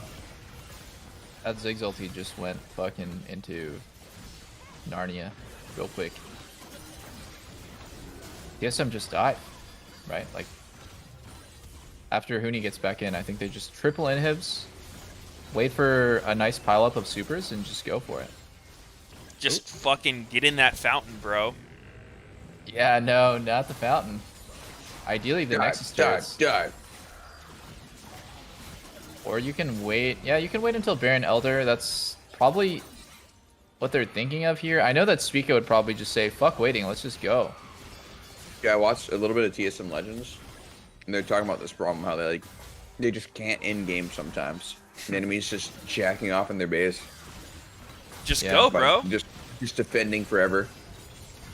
Okay, good flash by Whoa! Lost. Insanity just dies instantly, and oh wait, he has GA.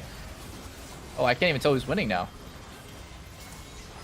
Oh, I think can't it's tell safe who's to winning. Assume TSM until they start dying, and then you say, "Oh I shit!" feel like a lot of fights, especially when there's like 30 fucking stopwatches and GAs, it's like very hard to tell who's winning the Okay, fights. but all they have to do, somebody pass the copium. All they have to do is go Baron and then go Elder, and the game's over. Yeah. Somebody pass the copium real quick, Dude, though. this is Hold on, I fucking- need to take a hit. There's This no is way already you could over, throw dude. this. It's literally triple already a done inhibs. game. It's triple inhibs. Please don't tell me you're gonna throw this. This is so insane. You did this to them before, didn't you, Doublelift? Like, Dude, it was TSM. I'm pretty sure. Oh! no. Oh! Not even, guys, not even an academy team could throw this game. Like, What I the actually think if you fuck? took the 10th place academy team and you gave them this lead, they would not throw this game. It's 10k gold ahead with... Okay, it's over. GG. Okay, they end right here. I mean, it Which really is Ari not ability is possible to mind lose. control? Is that the charm? Yeah, it is. Yeah. Is it like a lingering effect? If you hit someone with a charm a one 10-second time, mind control. they're gonna want you the rest of the game. Sanity was straight seduced right there. When the fuck did Ziggs die, by the way? He's been dead for so long. About a minute ago, He, because he he's got just solo respawning now. killed. Or, not solo killed, he got killed in the last fight. Wow, that true damage was so much. Solo killed in team fight. Wait, no, he did not get killed in the last fight. I thought he got solo killed by Ari. Yeah, he did. But that was like after the fight was long done. Damn, bro. PoE Yeah. actually having a pretty sick Ari performance this game. I don't think Lee Sin is actually a good mid laner in most situations, but Let's go, guys. he fucking popped off on this champ. I like it. I love seeing people play unmeta champs that they're just really good at and then making them work. That's my shit right there. How many times did Race die to fucking Ari? That was a tragedy. He's looking at his mouse like, you failed me, buddy. You failed me, old friend.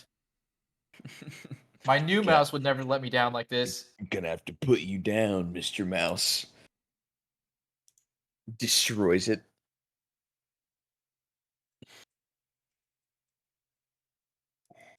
How come everyone's copying my haircut? It's just, is that just my legacy, like sweeping over TSM? It's fucked up, dude. Find your own hairstyle. The bowl. The classic. This is really messed up, guys. I'm losing my originality. They said, all right, we don't have Doublelift anymore, but maybe we can have his hair, and then we will be Doublelift. Speaker, you're up first, bro. No, I think I missed Speaker's porcupine hair. You better bring it back. Hey, he did have hella spiky hair at some point.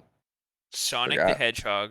I liked touching his spiky hair with my balls. Oh. Uh, Oh my. what? Sorry, with my hands, fingers. I mean, it feels better on the balls, but yeah. It does. mainly It with the really hands. does. But Today I learned gotta- TSM work culture is the same as Riot Games. That's concerning. of course, man. All we're doing is It's just bros Dude. being bros. planner. We're doing planner balls. We're just imitating the parent company. That's all. Do your balls fart? I thought Riot farted on people. We did that too, Dude, who didn't but only do after that? wins. Hmm. I only announce my farts, okay? I don't fart on you. I just fart within the same room. Mm-hmm. And if your face happens to be right behind where I'm standing, that's not on me. I feel like your relationship with your girlfriend reaches the next level when you've gas chambered your girlfriend. True. When do you take that step? When do you know you're ready for it? Because it's one of those things you can't do it too early into the relationship. You Could just do it first date. First time you meet the girl, you say, I have something I want to give you. reach in your back pocket, whip out a blanket, cover her up, and just let one rip. Just all over the place. Yeah, I think Control the that'd go narrative. pretty well. I think everyone would love that. Dude, it would be so fucking alpha. Yeah. I think she Yeah, might that's just how I get would down on one describe knee it. and propose at that point. I course. would hope so. That would be true love. Well, this is gonna be potentially boring as hell. Dega looks so lifeless. I'm looking forward to game 5 at least though. What do you mean? They won yesterday. Yeah. Poggers. What are you saying? They beat 100 Thieves, right?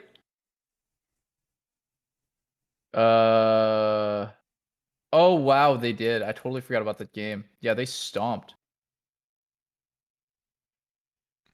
Yeah, I was tired as hell, but I remember that. Falling asleep while casting. While I've been up mumbling all and night, slurring dude. my words. Damn, Media's pulling an all-nighter for this one, taking my place. Yeah. Dude, I mean, I had to wake up so fucking early. I had to wake up at 2 p.m. You think I can do that without staying up all night? No. Jesus, no, you're Not at right. all, dude. You're asking way too much of me.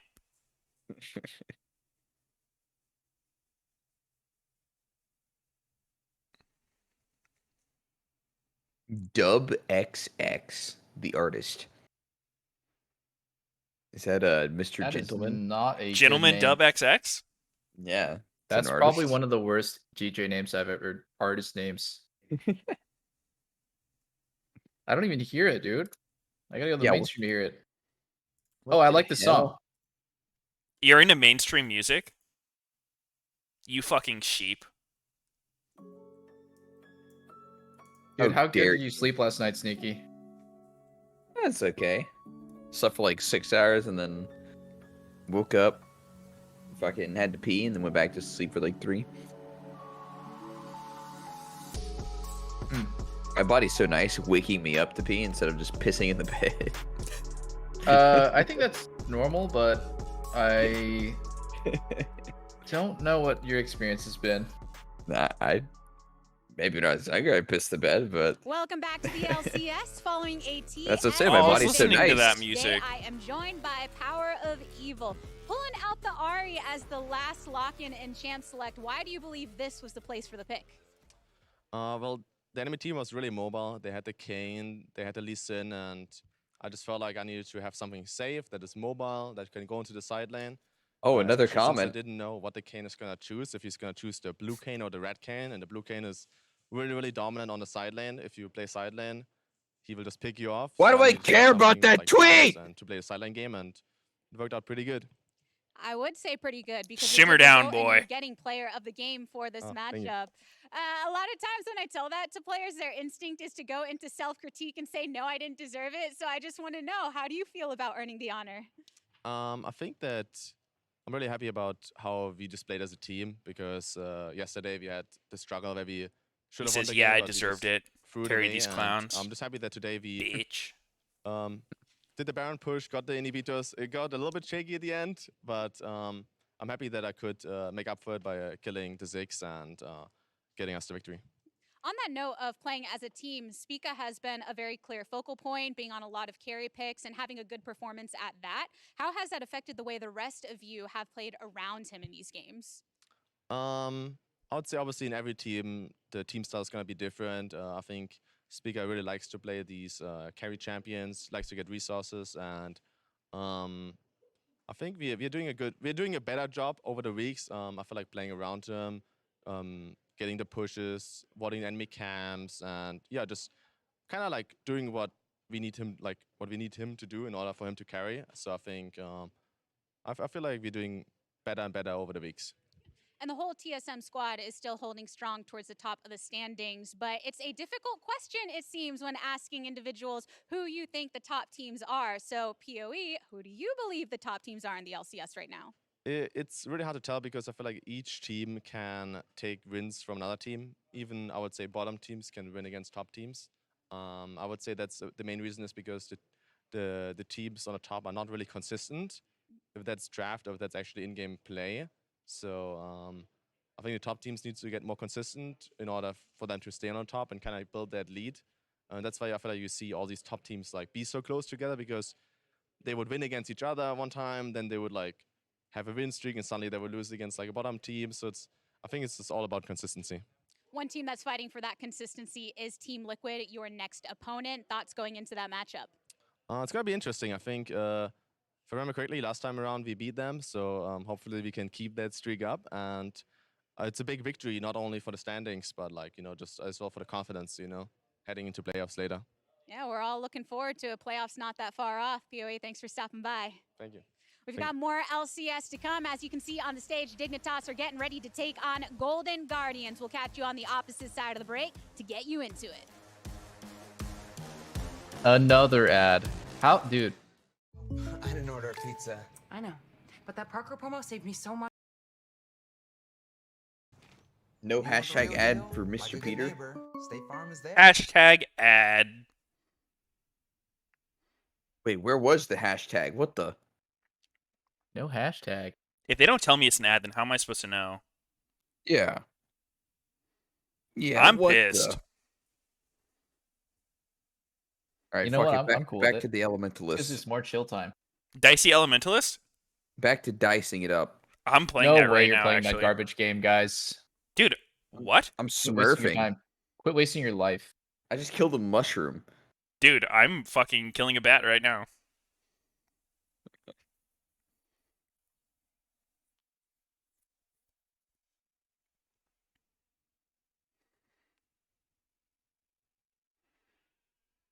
Fuck, man. There's nothing for me to play in queue. Not that I should. Why would you guys play phone games when you're streaming, by the way? In queue for the next LCS game. You queued up right now? I'm very queued up. I'm staring at it's at 156, 55. Oh my god, I found a treasure chest. Oh shit. Have Oh you my guys ever God. streamed your phone on your stream? Yeah. I think I tried once. It was like really awful quality. I think I did it wrong. I don't know. Wait, I did it for the fucking Wild Rift thing we played in. Yeah, Meteos. same. Yeah. It was fine for me. The quality was fine. Yeah. Interesting. The only issue I had with it was not really a huge issue. It's just like there were so many fucking cords going to my computer. I mean, I still kind of have them on the side. Wait, do you have to buy yeah. special cords or special equipment? Yeah, yeah. Interesting. You need Yeah, like I never tried. I don't even know what that thing is. Some kind of box with some kind of cables going into it. Capture card? It's all very advanced stuff, Sneaky. I don't think you would understand. Oh, so a capture card and Yeah, Sneaky wouldn't get it, but a you know. cable converter to HDMI. One of those? No? Okay. No, I just you really, really, really wouldn't get it, Sneaky. So stop trying to sound smart. A little too advanced for me. Sorry. Yeah.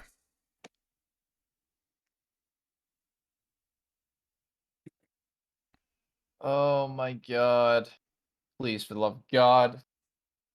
Make this a quick one. Whoa, you're having that much fun? You want Golden Guardians to smash Dignitas already? Jesus. I do. Wait. No, wait. Dig was the first team to play Kane yesterday. I think they beat a good team. C9. No. 100 Thieves. Right? No. Eh? Someone. Dignitas, Chad Cadian beat. Who did Why they beat? Why am I not thinking of it? Chad Cadian beat someone. Yesterday? Yes. Yesterday. We just talked about it. They beat 100 Thieves. Oh, it was 100 Thieves. Who was it? It was somebody. But I It was an can't LCS quite nail down who. I never had good memory, so it doesn't matter how old I get. True. That's a mood. My memory is so shit, guys. That's a boomer mood right I there. can never remember anything. What You did you think eat for it's breakfast today? too much weed that you It's smoked? still sitting right next to me. It was chicken and rice. Oh, Let's go. Ooh. is it rotting or what's it doing next to you? It's being picked at. But man, I'm so tired of eating chicken and rice. Could I What do interest you you want in to eat? some burgers? Maybe some cock and balls, perhaps? Okay, not actually what I was gonna say at all. That you took that in a totally wrong direction, Sneaky. Okay, my bad. That Nikki, was I that would was just fucking appreciate it weird, if you would bro. mature up a little bit. Yeah, dude, please. I just thought that was the most common breakfast meal, cock and balls. Okay, Sneaky, you're not making it any better, dude. I'm talking about chickens and eggs, bro. Eggs. You never Oh. had eggs for breakfast? Come on, man. I don't even really consider myself ever eating breakfast. It's always like lunch. Because I'm always eating at like 12 or 1. I consider my first meal breakfast. I don't care when I'm eating it. I should Really? Do you order eat 3 meals a day? food. No. I eat 2 meals a day. I'm like breakfast and then like lunch/dinner. That's it. And Linner. Lunch, dinner, and then 4 a.m. McDonald's is kind of the most important meals of the day. What do you the get from late night McDonald's? snack. What do you get from McDonald's? Yeah, You inspire me. know, just some BTS meals. Ooh. So 10 chicken nuggets with fries. With Yeah, the- dude, that the BTS meal is the most basic shit I've ever seen. Like, what the fuck?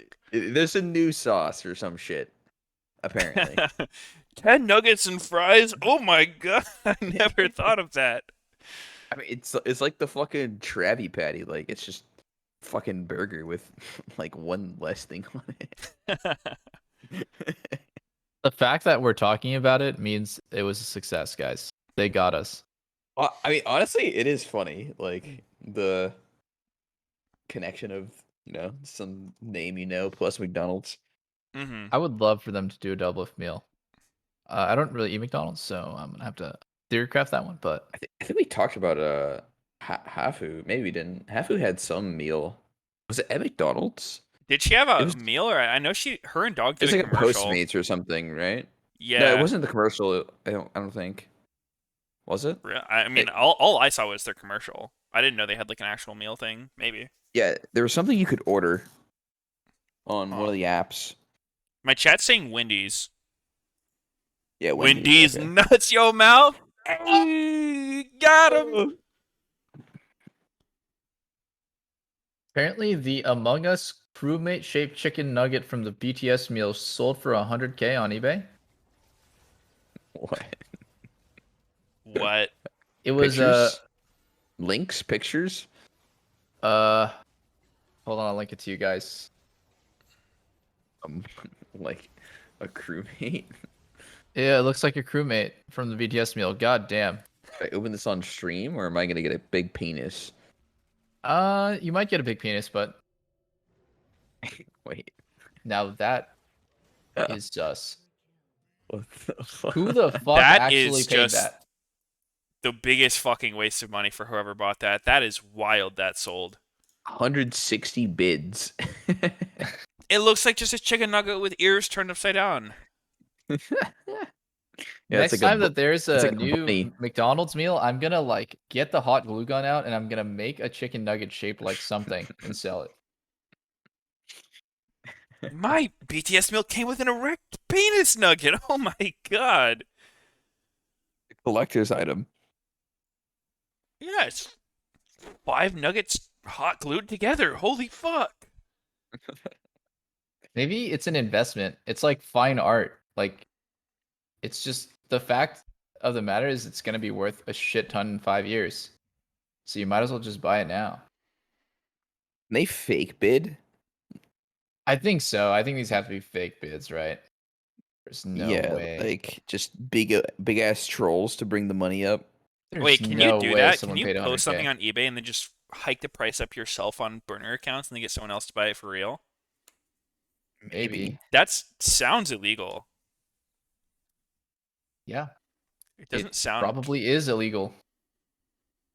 Just Do, don't do, get do you caught. guys ever Forehead. remember that one dude who was like, he was one of the first Reddit famous people, I think his name was like Unidan or something. He was a biologist who'd always post and get like a trillion upvotes. And And then they yeah, found put out his own shit.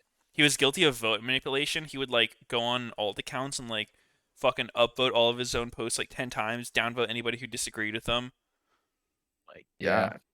it was He was wild. obsessed with Reddit karma. Was that like in his early days he did that? No, like he just did it in his entirety, and then once they found out, he got Giga canceled. Yeah. Jesus. I remember someone Honestly, telling me that's kind of like the issue with Reddit as a social forum is because like the first few votes on a post like completely dictate its perception. yeah, I was gonna say I feel like that's got to be way more common than just one few guys every now and then. Yeah. Because like 'Cause if you see a it's so post with rewarding. 3 upvotes and then someone comments and theirs has 3 downvotes, you're just kind of like automatically thinking the original one's correct and the downvoted one's incorrect. Yeah. Yeah. Do you guys ever upvote or downvote things on Reddit? I never comment, never upvote, never downvote. I actually don't. I don't understand people who like habitually up and downvote everything. It feels like you're just casting your vote into the void. I mean, I upvote or downvote if like I really like something, but not frequently. I I see. I understand it because I think it's just trying to be a part of the community. Mhm.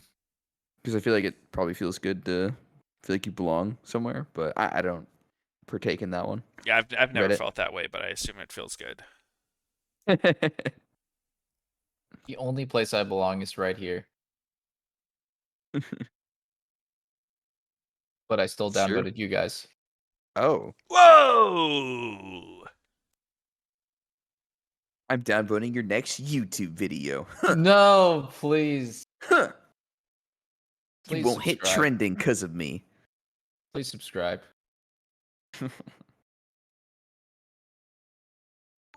Isn't the trending section on YouTube like some really weird fucking shit? I don't Like- know. I never go there. Does anyone actually look at YouTube trending? I think so. Check it yeah. out right now. It's been too That long. small indie company YouTube? No, I don't think anybody goes on that website. I don't think so either. Well, Where do you definitely even wouldn't look at see trending. Well, I think it's like way more controlled than just like naturally trending videos. Oh yeah, 100%. Their algorithms are definitely just built to make them cash. Yeah. So it's like it's not really trending. It's just what they want you to see. Yeah, it's brainwashing. Huh. All hail Jeff Bezos. It's not that nothing natural goes in there, by natural like numbers going up. It's like, oh, this video is actually trending. But I think a decent portion is forced. All this stuff is just music. Almost all of it is just new music for me. How would you guys Yep. feel if Jeff They have Bezos sections. bought out the whole internet and he made every time someone writes God, it gets autocorrected to Jeff Bezos? So he just turned himself into God. Jesus Christ. Jeff Bezos, have mercy. Instead of Jesus Christ, you say Jeff Bezos. Yeah. Bezos, Jesus. Oh my It kinda Jeff sounds Bezos. similar. If you replace the B in Bezos with a J from Jeff, it's Jesus. With a big bold B. It's Beth Bezos. Bezos. Boneless Bezos. Are we seeing another Kanye? Another Kanye with Ziggs. Wait, Siver. I barely noticed. Yeah, maybe it's good against Ziggs. It could be good. Pretty good against Kane as well. Because you block his thing so he can't ult you. You block his chilling smite so he can't ult you. Dude, that's so sounds dumb. good. Why can you smite and have that be your entrance? And then ult you from across the map? I don't know. There's no way that's intended. Teleports It'd be behind like, you. Nothing personal, kid. You can't do that on Rek'Sai, can you? You can smite ult. You can smite ult? That's stupid as fuck. Wait, they're playing fucking Yummy? Are you for real? Wait. Dude, I played with a Yummy earlier today, and I gotta say that champ is still broken as fuck. Oh, she's I so hate fucking Yumi. stupid. I'm I rooting hate against Yumi. Golden Guardians now. I played with it. I played with it. I don't and care it if was she's. just, I hate playing with Yumi even more than playing against her. It's so fucking really, you're stupid. god with Yumi on top of you. No, dude, you don't get to farm shit as a jungler because it's like, hey man, come help me get vision, bro. It's time to ward. Haha. What do you You mean be the farm? You support. literally just farmed the enemy champions, bro. You're fucking jungler with a Yumi on top of you. No, because they're a fucking jungler with a Nautilus next to them, and you get ass blasted. Maybe. I wonder if Sivir's gonna go crit or lethality, because if you go here in this matchup, you might just be able to like fucking spam Q up their ass the whole lane. I would love to see lethality Sivir. I don't think we will, but that shit is so Yeah, fun to watch. Up in something, range, just does like 800 damage. Yeah, it's something that could be good specifically against a mage, since kind of Sivir's biggest problem early game is that she ooms real fast if you spam. But against Ziggs, like it's just fucking ARAM. Yeah, like you can just stand ARAM on the bot lane. minions, get free spell shields on his Qs. Yeah. Yeah. You can so- cane ult off of Bramble proc, says my chat. I don't want to live on this planet anymore. Oh yeah, that is true. I do that on Wow. Rek'Sai sometimes.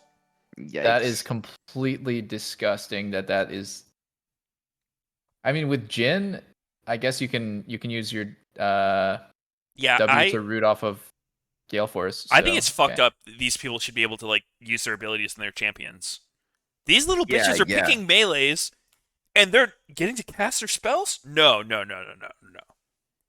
Disgusting. Fuck them. Yeah, no, you're right. I think when Rek'Sai and Kayn are good, Wait. that's very healthy gameplay. My Where the bad. fuck is this case Rek'Sai's going, great, by the way? dude. There's no boring Rek'Sai games. Is this Yeah, top dude, Kush? Rek'Sai is. Look, I'm just glad that Rek'Sai sucks ass. I am sad Rek'Sai sucks ass. I love playing I think Rek'Sai. if Rek'Sai was good, everyone knows what it's like where you're just like, oh, cool. I could do a lot there. I will say laning when their enemy jungler Rek'Sai is fucking annoying. She slides in from What? really weird Behind. angles. What is this comp? Who the fuck's going where? Thomas Kush mid, or Did- is this real? I think it's Tom I versus. think it's actually Tom mid. Wow. Hmm. Tom, look, I don't know. Like, I I've never mean, seen Tom. He's solo a lane in global type competitive champ. yet. Why not, bro? That's It's fucking not- cool. It's not global. Global Yeah, it's type definitely long champ, range. bro. No, it's not. No. A champion who No. aims to have an effect on the entire map, Sneaky. Man, just fucking flying my roof. Oh, it won't go away. Get him. I think it's Eat hard it. for people to balance the fact that like Ziggs is really strong with the need for a team to have an 80 carry. Because like I like Ziggs Lucian and Ziggs Trist because you still have an 80 carry mid, but I don't think LCS has ever done well with a no 80 carry comp. That's where things get really fucking scary. I don't know. Gary? Yeah, because Nice, you have nice like and hairy. scary. It's scary to play a comp with no 80 carry because that actually rhymed. But unintentional, and I also just like having sustained range damage. But like when your 80 carry is playing a mage, you're probably gonna whiff some skills, and it's gonna be really hard Yeah. execution. Just having that like guaranteed sustained DPS over time is huge for winning team fights. Because Overtime per second. yeah, sorry. I think that's redundant. No. Shut up, dude. Okay, my bad. Unload the toad. Big frog. OS frog tea time. Wait, does that Tom Kench have a crown on his head? Wait, what is that skin? I I don't know. know. But it Is looks this like fucking Ruined hilarious. King Tom? Yeah, I think I love it. Yo, I like the way he walks, dude. He's got hella swag. Chat said it's the Arcana with Chroma skin. This looks like Ruined King for Oh. sure. This dude fucking joined forces with the Jailer. He's Moss so Ward, Tom Kench. yeah, he's actually so demonic. It's cool. I like it. He's definitely a demon toad. I mean, isn't that like the lore of Tom in the first place? He's like Yeah. a demon. Yeah, exactly. I like it. Sweet skin. Good choice by Blaze Olive. Still can't root for him because he has a Yuumi on his team. Pepe the Frog skin for Tom. There's a bunch of fucking That mean would sell faces. so hard. No, just make him look like Pepe, like what? Red lips. I don't know how else you would do it. He's already green. Big, like, emotive Big eyeballs. white eyes. Yeah. And, like, he does the different emotes for his different animations. Oh, dude, look at the fucking stacks on his passive as well. Yeah. It's like a demon. It's fucking sweet. Is Much Pepe the practice. Frog popular in other countries that are not like non-English speaking countries, I guess? Because I know it's popular in like America and Europe and shit, but is it popular in like Asian countries or like Spanish speaking ones? My chat's saying yeah. Yeah. What's your chat I saying? see. Yeah, my chat's saying yeah. Very popular in South America. I was wondering. Yo, I guess memes are universal. I always wonder this, but like, what kind of sites do people who don't speak English use outside of Reddit? Like, is there a Reddit type site for every language, or do some people just like not have that sort of? I think there is. Yeah, I there's don't- definitely I don't there's think we definitely a know bunch them in all. Korea. There's like DC Inside, Neighbor, Inven. Yeah.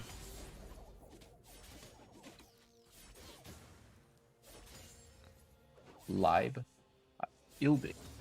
I've never heard of that. Like, if I just wanted to go on like the most popular Spanish speaking website for like, you know, the same shit I would For go on memes and Reddit for, shit? like, yeah, you know, memes, world news, fucking That's a good question. discussion. 9 gig. My chat says Billy Billy is goated. Is that the same as Reddit, where like there's different sub communities and like you can go to the league forum and look memes and shit? Is 6H just dead? He's looking kind of fucked right He's here. surely getting slapped. Mm. Oh! Oh, he's gonna get headbutted. Neo choked the shit out of that. It's E. It's E. Kill him. Kill him. Kill him. Kill him. Oh no, Get no, the you kitty. can't. Get the kitty. Yo, did they pick Severe into Ali or no? No, Pick Ali no. into Severe. No. Yeah. Yeah, I remember every AD carry I've ever played with hates this matchup. They're like, "Yep, if I'm playing Sivir, fucking ban Ali." Did he combo or did he spell shield the? Yeah. Because he didn't have spell shield for this E, which was really huge. Are you supposed to just hold your spell shield for the E instead of Yeah. trying to shield Yeah. combo at all? You cannot shield the combo. It is literally impossible. It doesn't matter how Alistair does it. The W will always take your shield before it can pop on Q. Yeah, it's worthless to shield in it. It's like Yeah, 'cause you can't buffer it like as the W's hitting you. You can Nope. you cannot because W in itself is a stun. So by the time that the W hits you, you will be stunned so that you can't use spell shield. Wait, whoa! We're seeing Oh. some Tom Kush action here. Huge. I wonder what he's gonna build. Probably just tank, right? Like Frostfire Gauntlet or I would like to see him build I don't really see what else he would build. Luden's Echo. Growler's Claw. Yes, that would be fucking sweet. Go for the super lick and eat. Prowler Claw. Does he have ratios? I don't think so. I don't AD think I've ratios? ever If seen a anything, Tom he'd probably have deal AP. damage. So I think he has AP ratios because I remember Doran's or not Doran's. Fuck, what was it called? I think it was just Spell Thieves. On Tom was like a real thing at one point. So in Licking people. 1v1s, going like triple D-ring Tom Kench is one of the best shit you can play. It's really Wait. obnoxious. Sivir went tier. before. Yeah, she's doing it. But then if you're going tier, I would really like him to go Dark Harvest. I don't think that you should go Lethal Tempo this game, right? Because you're not auto-attacking anymore. Now you're just playing Caster Sivir, so Dark Harvest is really strong. What about Hill of Blade Sivir like Varus with the lethality build? Because then it also is good with your W. Like you get the quick 3. Yeah. It makes sense because of the W, but like you're just not doing damage with auto attacks. Well, no, honestly. so the Halo boners only make sense on the other guys because they're doing something. They're proccing something. Silver's not Yeah. proccing anything. She's Yeah. just getting a bunch of like turd autos. Yeah, Turd like with Fist and autos. Kai'Sa, you're stacking up your passive, or you're stacking your bomb, or with Fist, you're stacking your Tristana E. W. Yeah.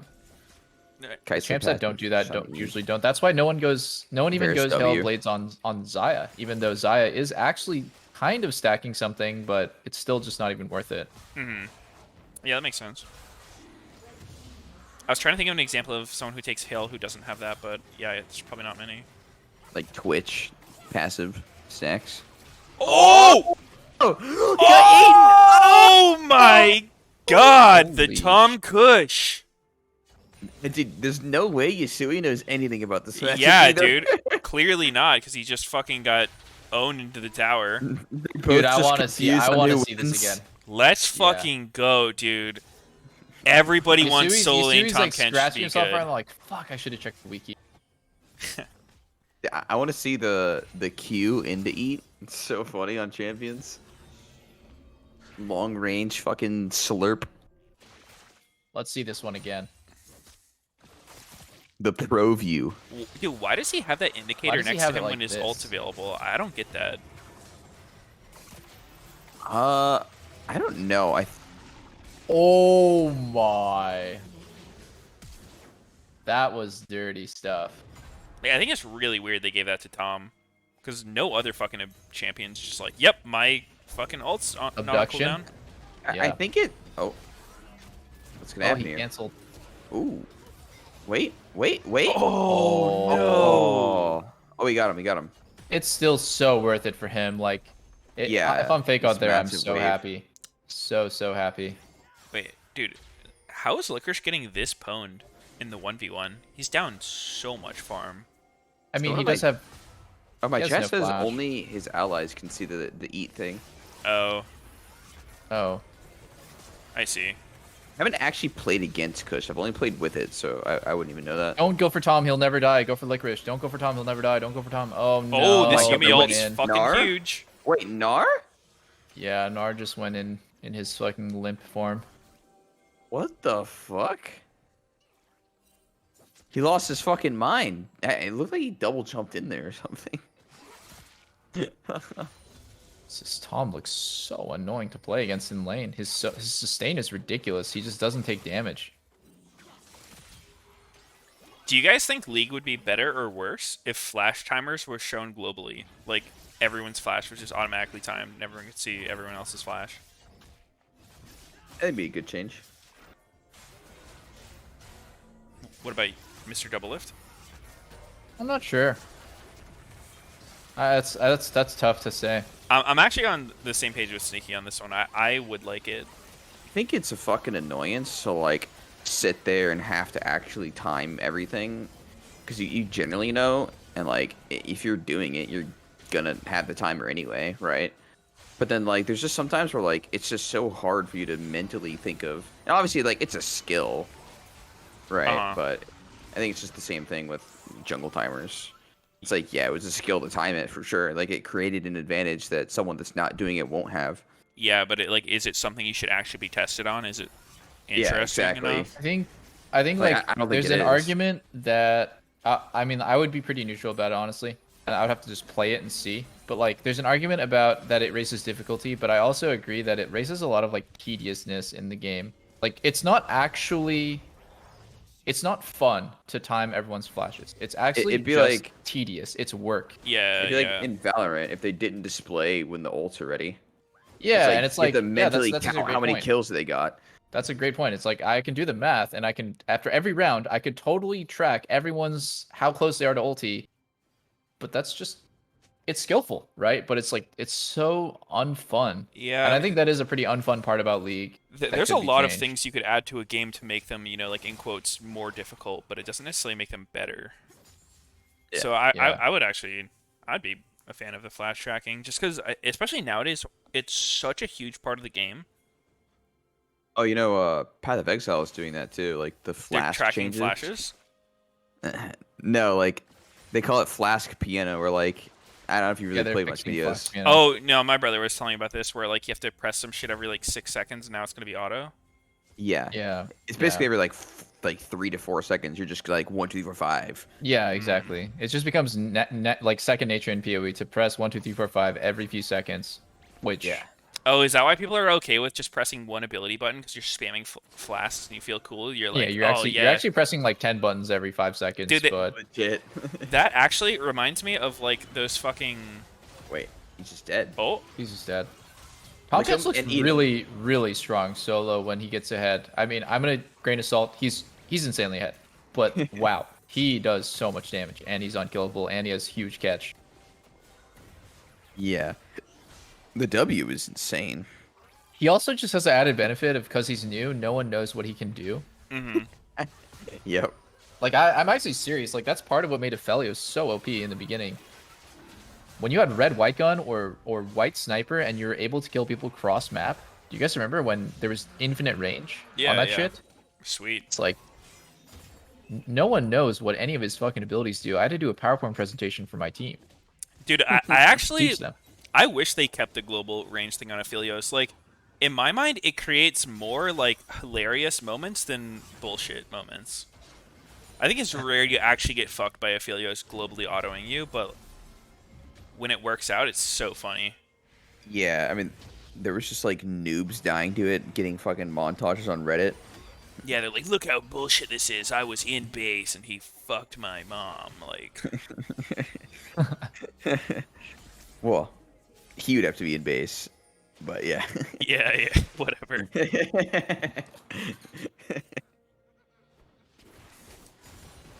It was I don't legit know. like a bronze Jinx walking into a turret, like AFK auto attacking it. Yeah. I would like to hear the thought process behind putting it in the game to begin with, and then why they thought it was so much that they needed to remove it. You know, like it's the same thing as Akali's Shroud not revealing her under turrets, so she could tower dive you 100-0.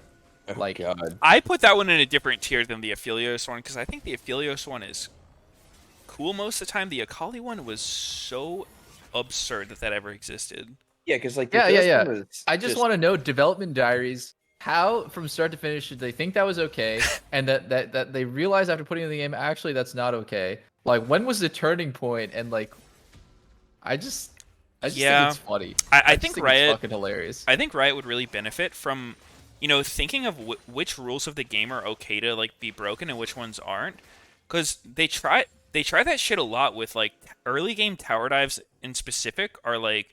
In my mind, that's something you shouldn't touch. Like, I think when Elise, you know, Pantheon, fucking, whatever it is, like, Akali are tower diving you with some bullshit mechanic, that's completely unfun for everyone. It only creates degenerate strats.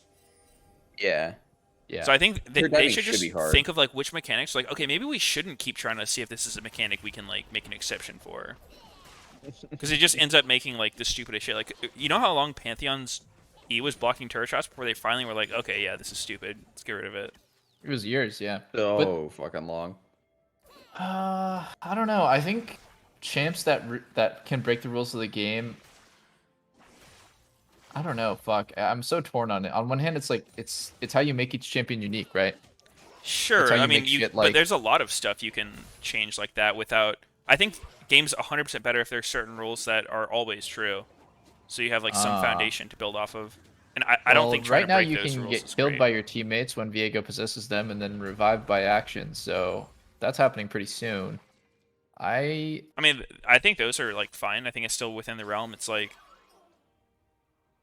I don't think it's like there should be a lot of rules, but something about like, you know, you're safe under your turret in the beginning of the game should for the most part be true, because that's a fucking traumatizing experience when you're just getting killed under your tower. Yeah. I think the hardest thing is going to be making the rules. Like, what? You can't grab my ass on Fridays? Like, what is the rule? I don't No understand. double ads grab on Fridays.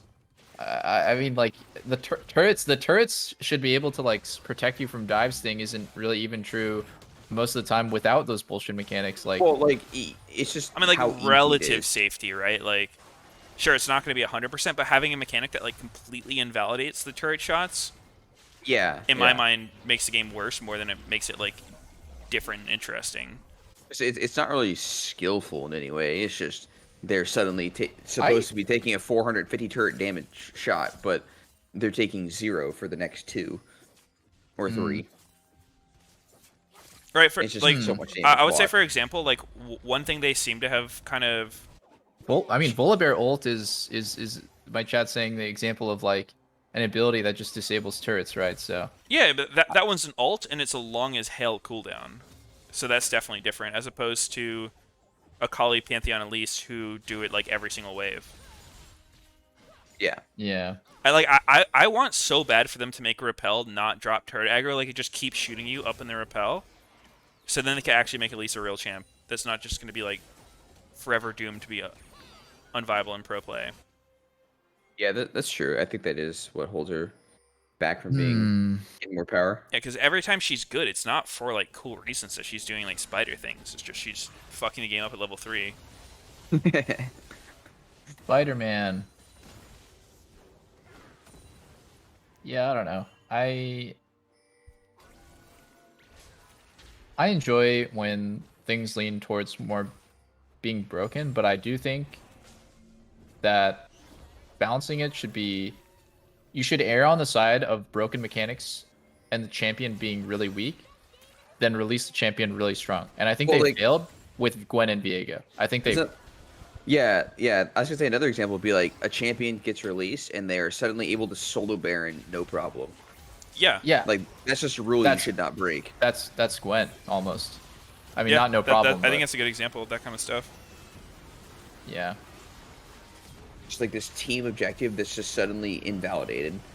Oh, Yumi heal iconic. Yumi's Yumi out of her went shell. out. Why did Yumi get out? She was trying to proc the shield to save iconic. Oh, Yumi's literally 1 HP. Wait, she went out again. She went out again. Wait, she's dead. Yumi. Yo, is this just the Tom Kush show though? This could be a Sivir Penta. Oh no. It's close. He had a triple and 2 people were so low. They should just give it at that point, man. Tom Kench is never gonna die this game, by the way. They have like we said, no sustained damage per second over time. PS. And I think Ziggs, after maybe hitting 50 Qs, can kill Tom Kench. I don't know what's going on with that. Let's see it. Let's see it. Playing in their face. Tom is just healing off of his E. And his Q. Oh my god, he got a double knock up there. Oh, yeah, I didn't even see that until now. It's just funny watching Dude, Tom. they're just ignoring him. Like, I don't want to hit this fucker. Like, what is this frog? OS frog? Lick? Slurp? Yeah, this might have been a Vayne angle, that's all I'm gonna say, guys. Dude, yes. I mean, dude, Tom Kench does have a shit ton of shields. He's better against Vayne than a lot of tanks. Look, they're trying to dive him, but they can't even get the wave under the turret. Oh, wait, they don't care about that. Wait, no way Apple just misplayed that. No way he just misplayed that. Does that not cancel him, or was he just already in the ground? No, he was already in the ground. You know, that makes me think, can Tom Kench use his W to immune Karthus ulti?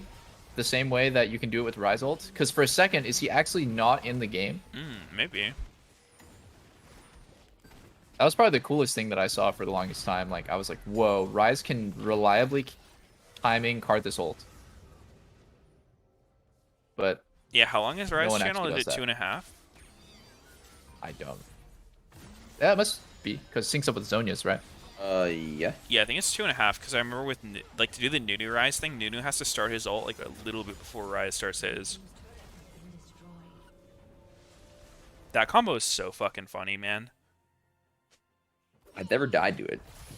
It's really hard for it to ever work, but when it does, it's amazing.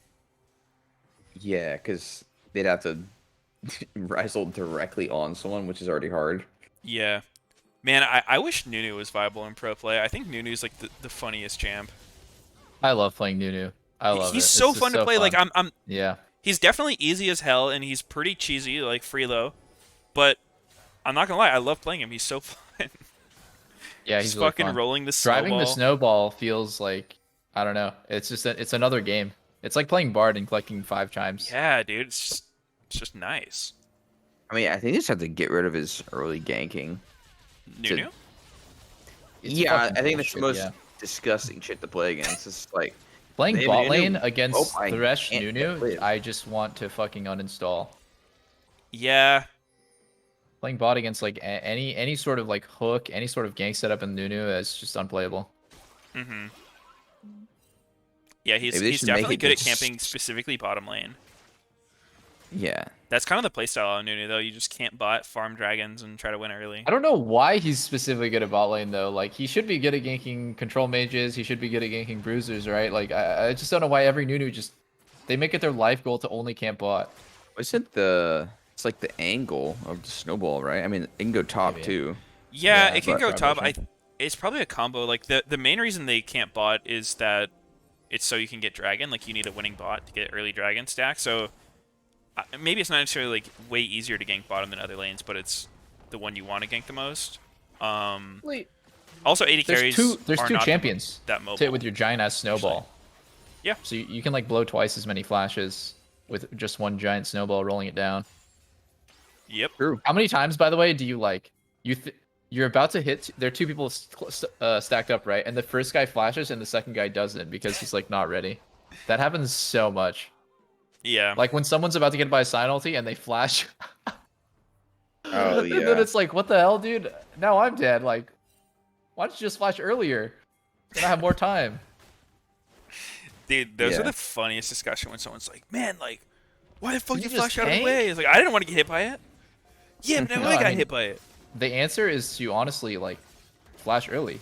It's fine to Yeah. flash, but if you give your teammate no time to react, that's Or, kind or, of or you let him know. Like if you can tell Yeah, him like, beforehand, I'm gonna flash. like, yo, I'm Yeah, flashing that's- this. Then you both flash it. Oh my god. Tom Uh-oh. Kench is still such a disgusting counter. Dude, put too, Yumi Ali. on the Tom Kench. Come on. Oh Yeah, my yeah, make him god. unkillable. I What hate the or fuck? not a Blaze Olive. Golden Guardians comp so much. Yeah, I Why? hate a Blaze Olive. Dude, everything about it is so fucked. The Kush, It's the Yubi, incredibly annoying, yeah. It's the bullshit. comp. unkillable, the untargetable. I'm just happy that we're seeing Tom Kench. First time, sure, it's a novelty, but like, oh man, can you imagine if every game looked like this? Makes me sick to my That's true, stomach. that's true.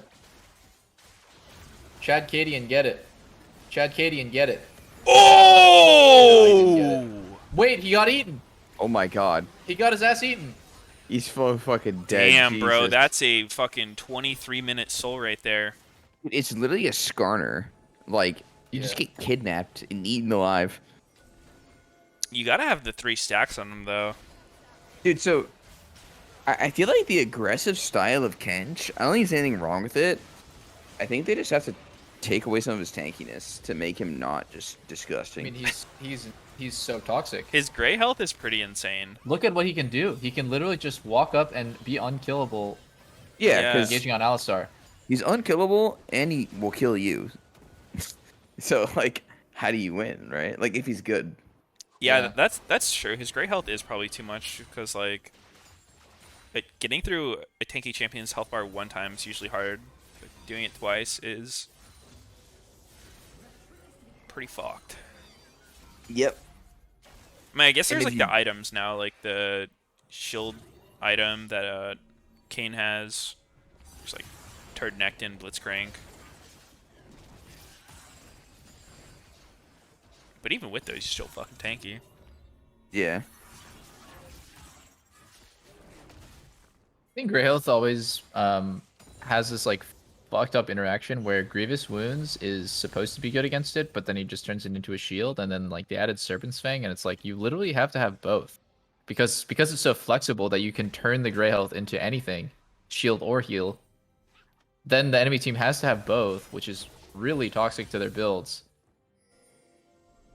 Or you're just gonna get full value out of it regardless of what they have. Mm. And you can even play around it, right? Like if you have Grievous, notice that, turn into a shield, that kind of stuff. Oh my god.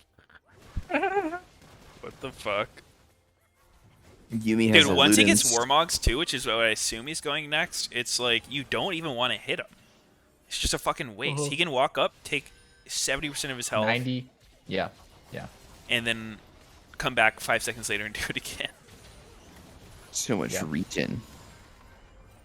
I like the extreme like new picks up by Golden Guardians. Like Sivir against Ziggs. Maybe I want to see that even more. I like Sivir a lot. Wow, that And Yumi Q then- fucking chunked Neo there. Yeah.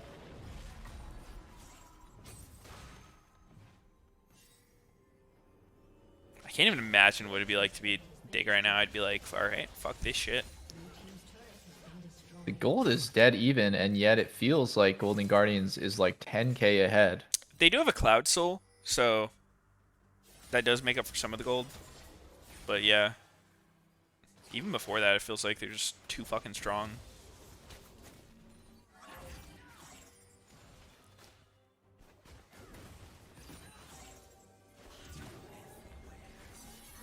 It's funny that Fish some things with a never cat. change. Like, Tahm Kench counters the shit out of Alistar even now, Uh-oh. even though they've taken away so much of his... Is Acadian just dead?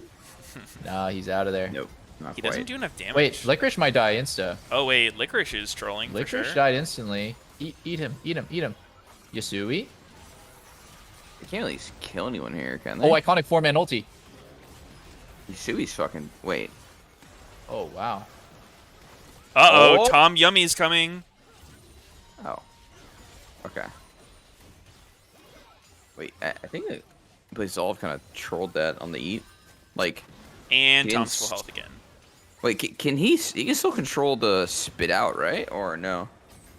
I think so, yeah. Like, he ended up not doing it, so then Akali came out the way she wanted on the left instead of getting put into the enemy team. Yeah, I wasn't sure about that one. That seemed like a weird spot to spin him. Maybe he Yeah, didn't want you to. control it, right? When you spit press her W towards Sivir? with Tahm Kench, you spit in the direction that your character's facing, so you control it. Well, I think you can do it Actually, early. it's his R now, not his W.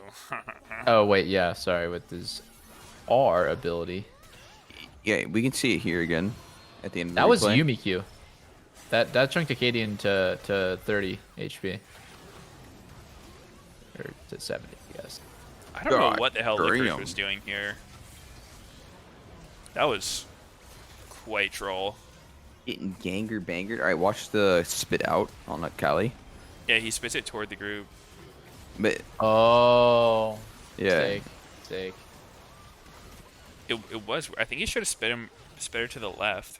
Cause like I can understand not wanting to throw her directly at Sivir, but throwing her at Diana and her team Oh, is Acadian's probably kind not of caught great. here.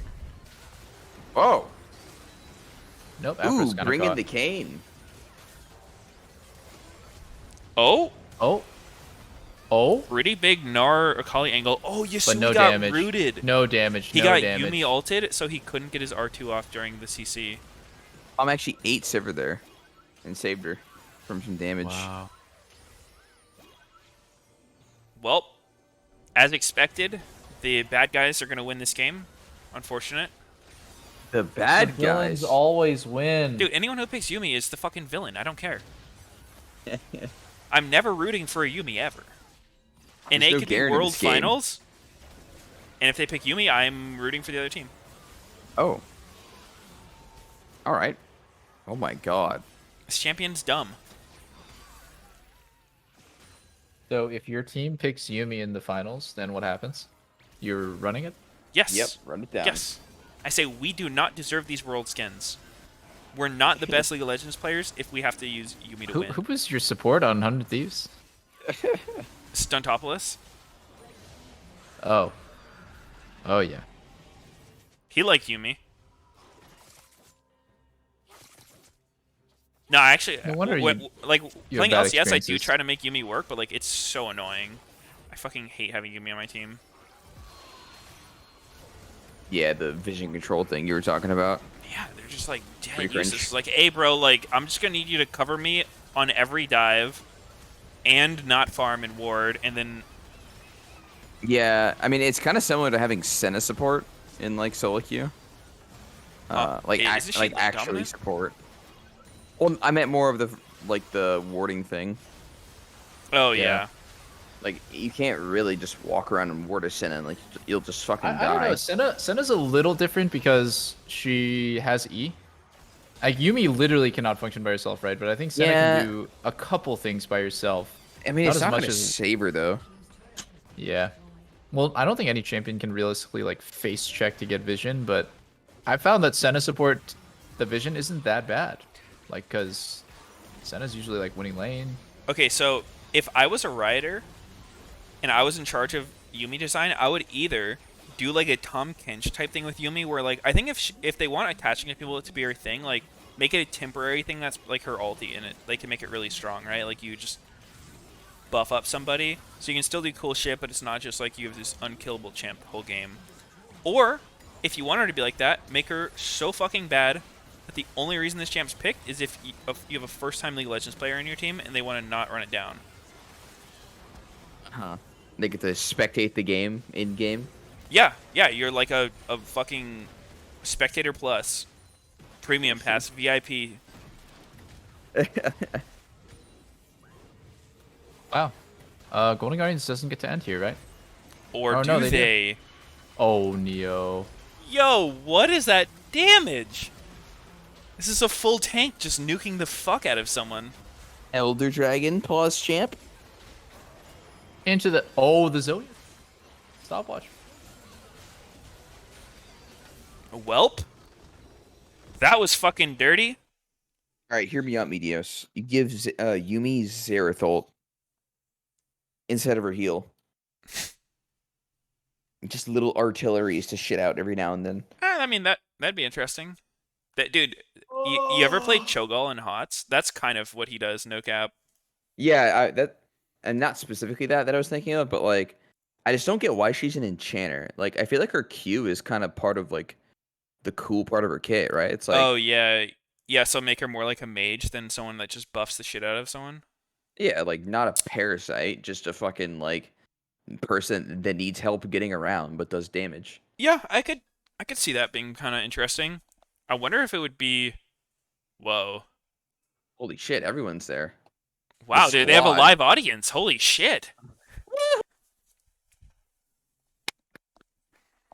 Because yeah, like she builds full mage sometimes when she's OP, Yumi. Uh-huh. But like the only thing she does with it is hit her Q and it really chunks. Yeah, so I do think that would be probably less obnoxious than an enchanter, but I think you would see her used in that way, like, Yumi Garen was used, where you just pick some big fucking meatball and slap Yumi on it, and then all of a sudden it's like a huge meatball who also has a fucking Giga Mage on them. But like that's part of where you go back to your balancing, where like you do some sort of attachment to the ulti being the powerful part of the kit, rather than like her Q doing as much damage as it does currently if you go AP. Mm-hmm. It's like Yeah. she needs a teammate, and she's not super effective until she does like her big effective move. Yeah. Maybe not like the attachment part. A champion being the ulti. permanently untargetable, I think that's another one of those rules we were mentioning that's just like probably shouldn't be broken. Yeah. Like, Yeah, what the fuck? I agree. That one doesn't make sense. Like, you have to have some way to interact with her that isn't just when she jumps out and accidentally kills herself. Yeah. Because they made that a little bit not as bad to deal with, where like if she gets CC'd at all without it actually canceling her W, she just can't use her W for 5 seconds. Yeah, I mean, that was a good change. It was changing the right direction for sure. Yeah, because then it prevented her from just dipping out, blocking a skill shot, going back in.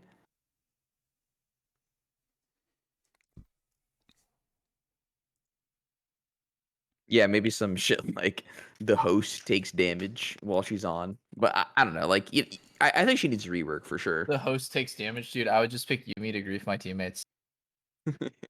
Slow bleed them out. That double jungle that Meteos had in like season 6. Huh? You remember the double jungle in solo queue where your teammate was just running around the jungle with you?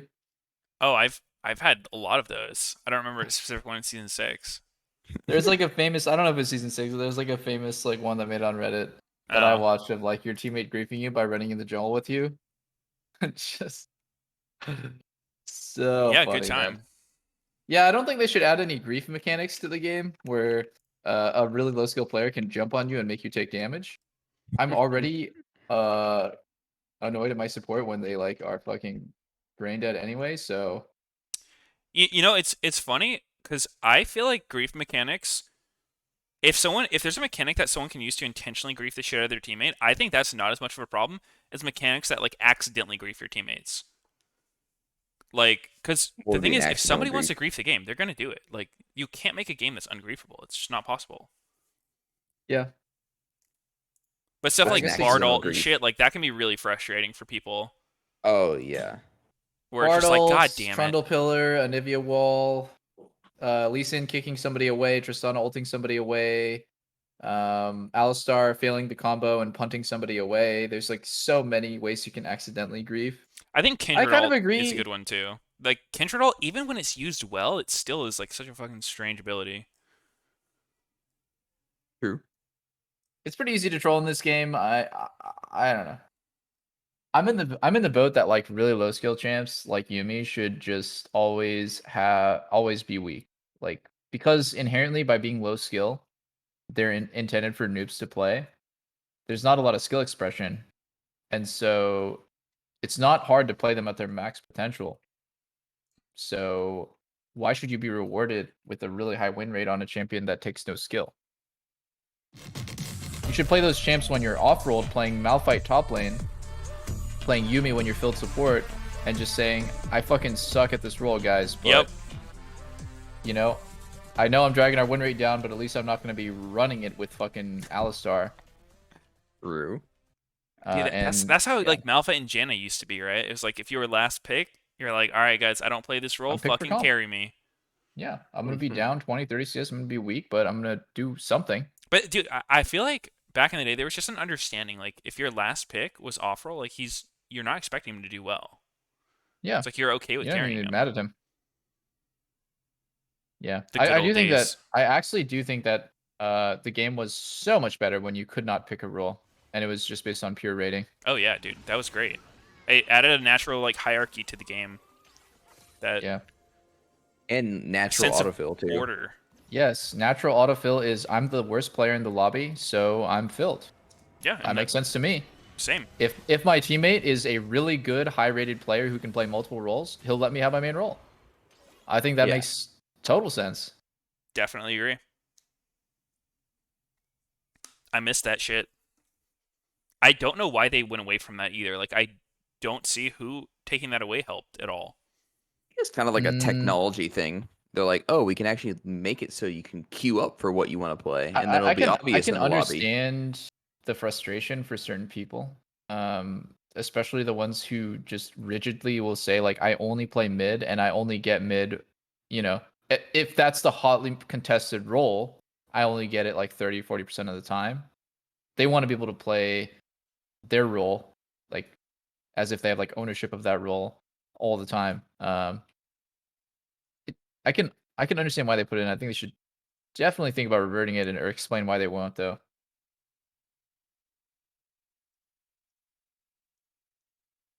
I mean, don't know. it definitely did create some situations where, like, you can get taken hostage more often, and it's harder to tell. Well, they it's they hard didn't to have tell who's reporting in griefing. Champ Select back then, right? Like that's a pretty fucking obvious one, right? If it's just like the Yeah. last pick is just going against what everyone else was saying, like that's should be a pretty fucking I think cut there's and dry probably ban. frustrating examples in Champ Select of just noobs who are like, well, I can't play jungle. Why can't we just play with no jungler? And they lock in and say, like, I'm duo top. And it's like, well, I guess that's kind of a viable strategy. Then Riot would have to come out and say, like, actually, the way to play the game is you need one jungler, two people bot, one top, one mid. Like, you'd have to set up some sort of rules to say, to like, that everyone has to, like, agree on, like, this is the way League is played. Or else you just get that, like, Teemo guy who, like, runs mid and goes AFK. And he just Oh, says, oh, no, it's God. real, guys. Like I have a 50% win rate. Yeah, fucking It's like- Nubrak. Oh, It's yeah. I mean, I think any system you have is gonna have like advantages and disadvantages for sure. I think I don't know. People just got so much worse at the game as a whole once Role Select came out. The rise of one tricks, fucking cringe. Before you could only be a one True. trick if you were like legit just the top rated player in the server and you always had first pick. The good old days. Another thing to think about is like The old system is way less effective now that people have tasted the new system. Like, I think there's going to be a lot of hostility to going back. Probably, but And so it's Definitely. like, that's a downside that you have to measure too, is like, people might just quit the game in disgust because they never get their role.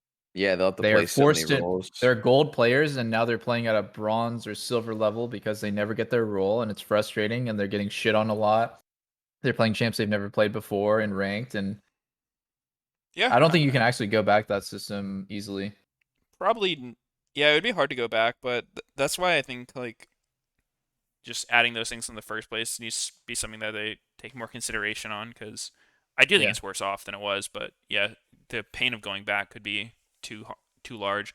We have to wait for them to come out with Classic League, where they had the old rating queue system. People are like, wow, this shit's actually way more fun.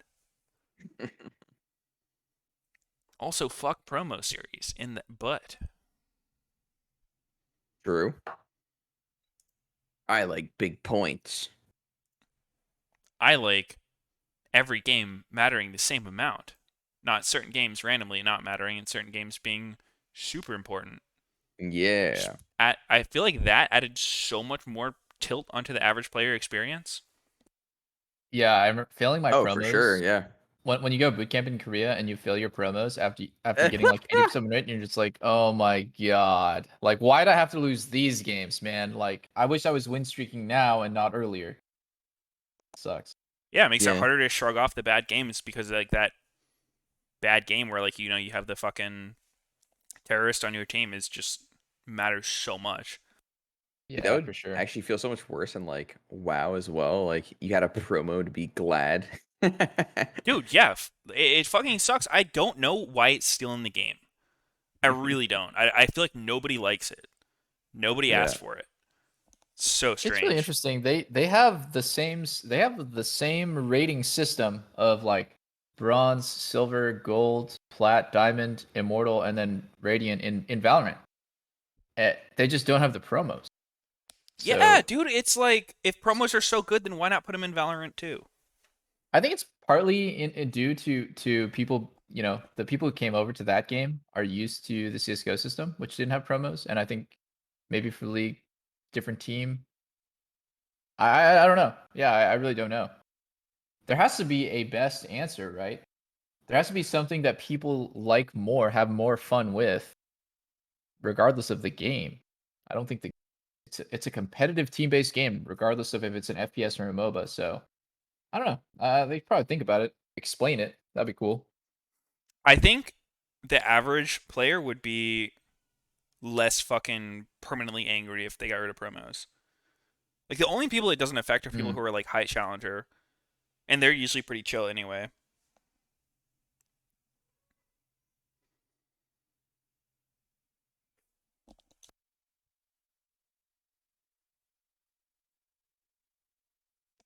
Because like one of the only reasons I've heard Riot state for why they have promos is they're like, oh well, it makes it harder for people to lose their division because like, if you're at 0 LP, going down sucks balls. But I don't know if that makes any sense because it sucks worse now knowing that if once you lose it, it's so much harder to get back to. It's not like you just win one more game and you're good. It's like, well, win at least one more game to get your promos, and then you better win the majority of these next few games. Yeah.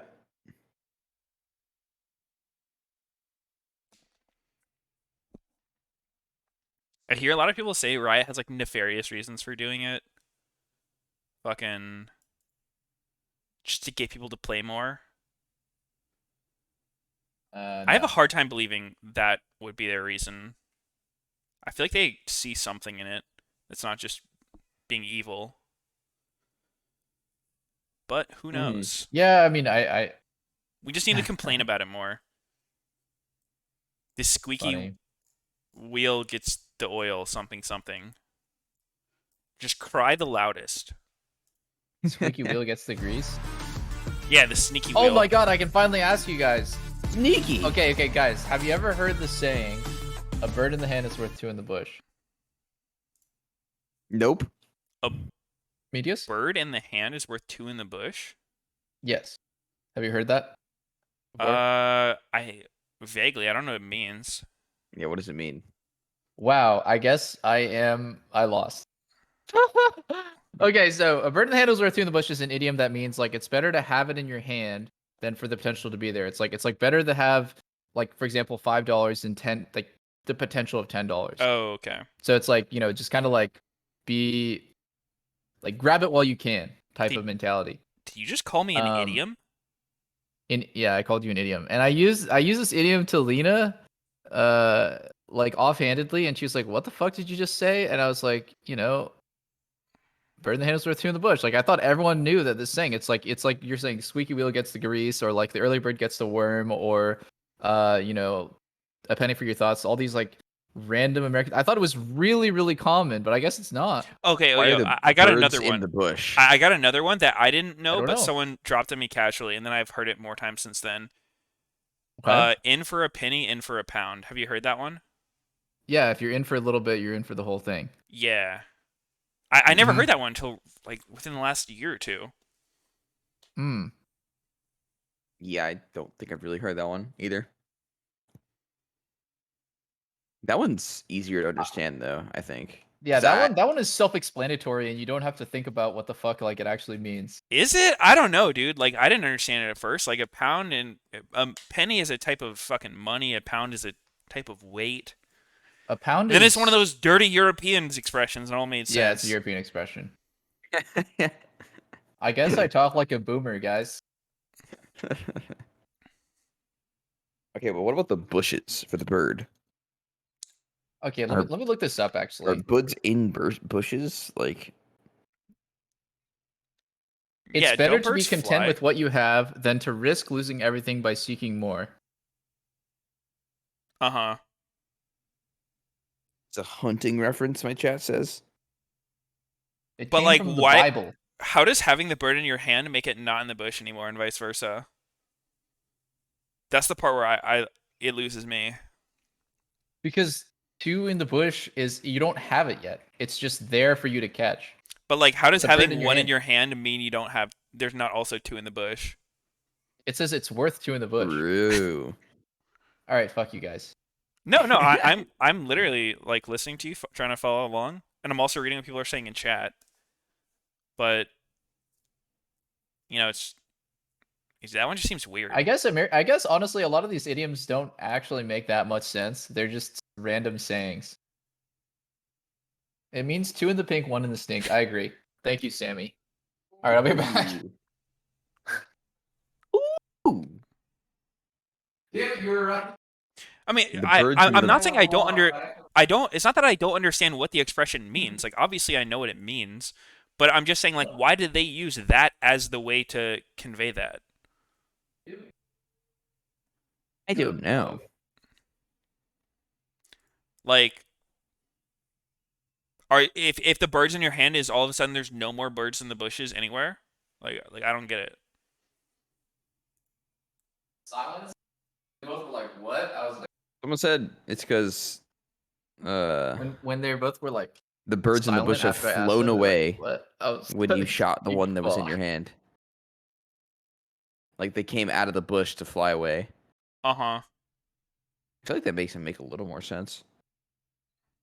Yeah, I mean if it's the case of like if you grab one bird, the other ones fly away, as opposed to like trying to get the ones that are Yeah. still in the bush.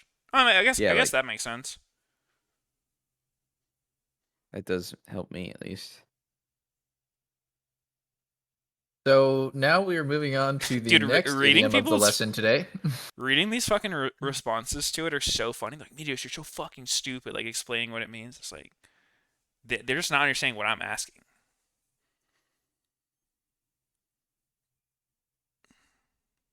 Danny Phantom. Sneaky, did you know that you can auto during your ult on Samira? It's like an unintended interaction. Really? Yeah, Sure. did you see that? Like you can back up and see in that clip right there. Like a that bug? Yeah, it's a bug. If you E and you like spam you spam auto attack, it'll go off Oh, sometimes. It's just purely random. Like I never been able to recreate it in custom like do it every time. And I Wait. think you can also do your W. Wait, when you So for say example, you if see you it in the WE, clip, what did you mean? Like he actually Hold up, got I'll be it, right back. or Okay, I had to I had to mute stream. Guys. Or I'll do the pop-out chat. Why am I dragging this thing? Um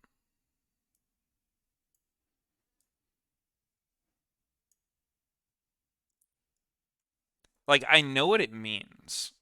But I'm just saying why specifically birds in bushes, right? Like you could say that about anything, right?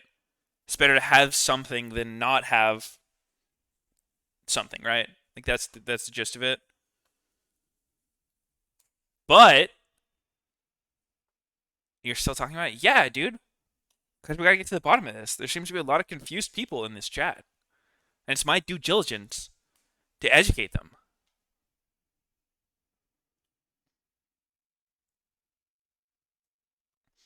Okay, because you can't catch two birds with one hand. You need to let go of the one you have to catch both. So you can't catch two birds with one hand.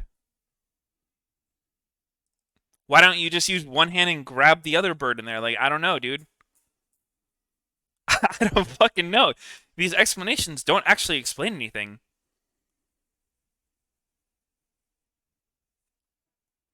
I mean, like, I feel like, am I getting baited hard here, or... No, I don't think so. These seem too... Right, like, I understand this. The bird in your hand means you have something, but, like, why the fuck do the birds in the bush matter?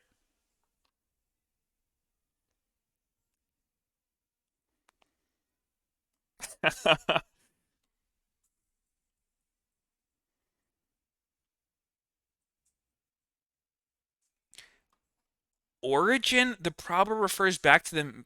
Dude, this has to be a fucking troll. Like, why are you comparing a falcon to the things it's eating? Like, what? Nah, bro. Oh, we're actually getting trolled at this point. This is like those... This feels like fucking Reddit analysis of league plays where it's like people trying to work backwards. They know that the saying is right, and so then they give any fucking bullshit reason for why it's right. Even though that way that they try to explain it makes no fucking sense from start to finish. Whatever, whatever. People are trolling too hard. We tried. I'm gonna go back to the call.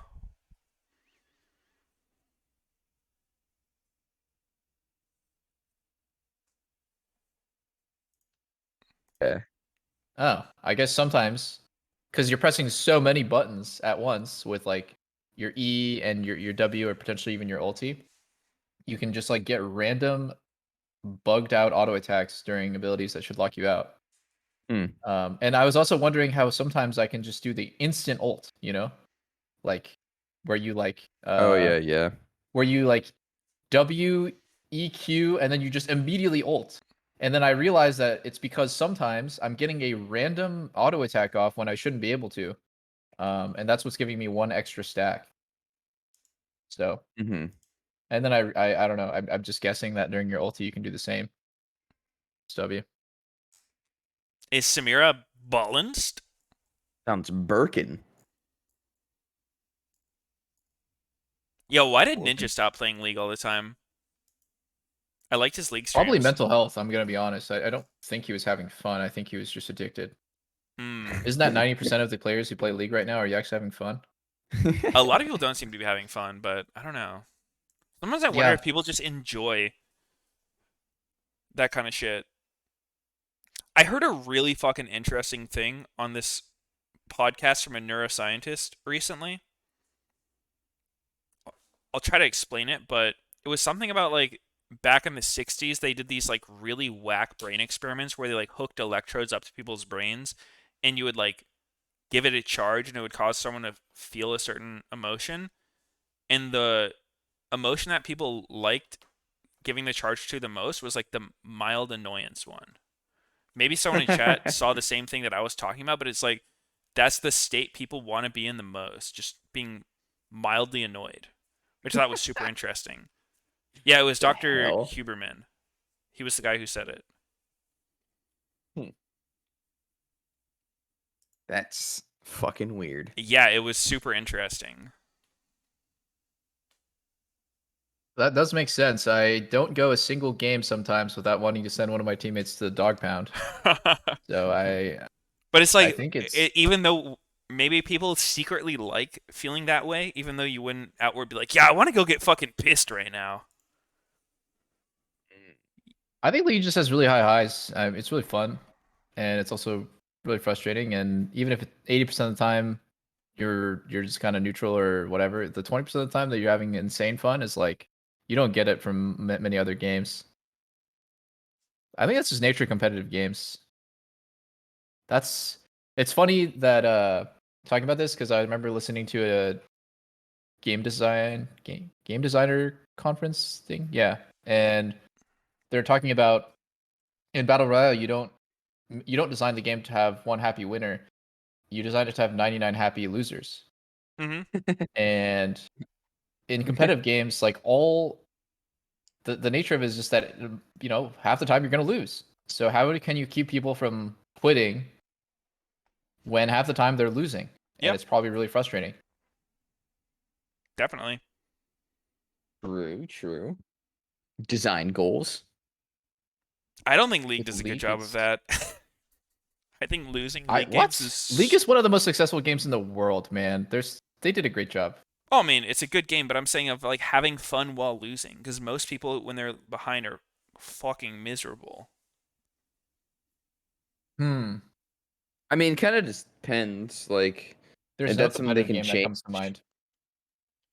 Well, it's like gold too. Like, or I mean, not gold, but like the comeback mechanics of a game. Like, how easy is it to come back? Because if you know that you can always come back, then getting behind doesn't necessarily affect you Yeah. that much compared Uh-huh. to like if I'm behind. In this matchup, I'm just fucked. Like, it's just unwinnable, and then you're like, all right, I'm pissed the rest of the game until I FF. Yeah. No, I get that for sure. Yeah. League has like small things, dude, like just last hitting minions and shit. It's, those little dopamine hits. Getting the cannon. Ugh. Getting the bag. Getting the bag from Klepto, that's a dopamine Getting hit. the scuttle crab. Oh shit. It's the little things. Getting that crab with their teammate's kindred mark on it. Oh god, yeah. So nice. So good. I just think it's funny that like most people just pretend that there are no games where it looks really fucked and they come back and win. And there's also no games where they're winning really hard and all of a sudden they throw.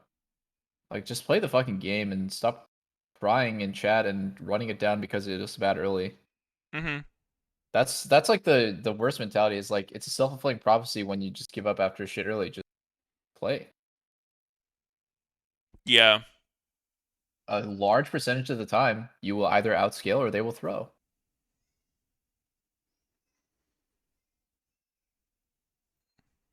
Even looking at LCS, like Yeah, I recently heard from someone that was like, kind of burnt out of solo queue who got back into it and just, like found a reinvigorated mindset for the game where they said the mindset shift was like not caring about what's supposed to happen in the game or like getting upset when it's not going well, but it's just like treat each game like a puzzle where it's like you'll do everything in your power to try to win it. And then that was super interesting to me because I'm like, yeah, that does make sense. yeah, but while you're trying to figure out the puzzle, it's good to just throw those FF votes out, just in case. Just Yeah, to get a bro, feeler. for sure, for sure. See if anyone takes the bait. Just to see team morale. It's more of a pull. Uh-huh. Yeah, I like the idea though. I'm gonna try to implement that into my own gameplay. See how it feels. It's a fucking puzzle. What do you have to do this time? You have to untilt your mid laner for the puzzle? No. I think factoring in teammates' emotions is a losing battle. You cannot control how someone else feels. You can't. It's not worth trying. Yeah. Just try to win the game. They'll feel better then. Give them a nice try. No, I every think now I and think you then. actually can control how they feel. The more you ping them, the more pissed off they get. So I try to ping my teammates as much as possible that they're alive. No, dude. That's true. It works. You They definitely just, they piss just them have off. weak mental then. If they let the externals affect them. They're the scrubs. Yep. Jungler alive, jungler alive, jungler alive. Doesn't that just make you feel alive, IRL? Mm-hmm. Yep. Read some water. You remember the days when you couldn't mute someone's pings? Oh my god. That was so fucking horrible. I love that. Oh yeah?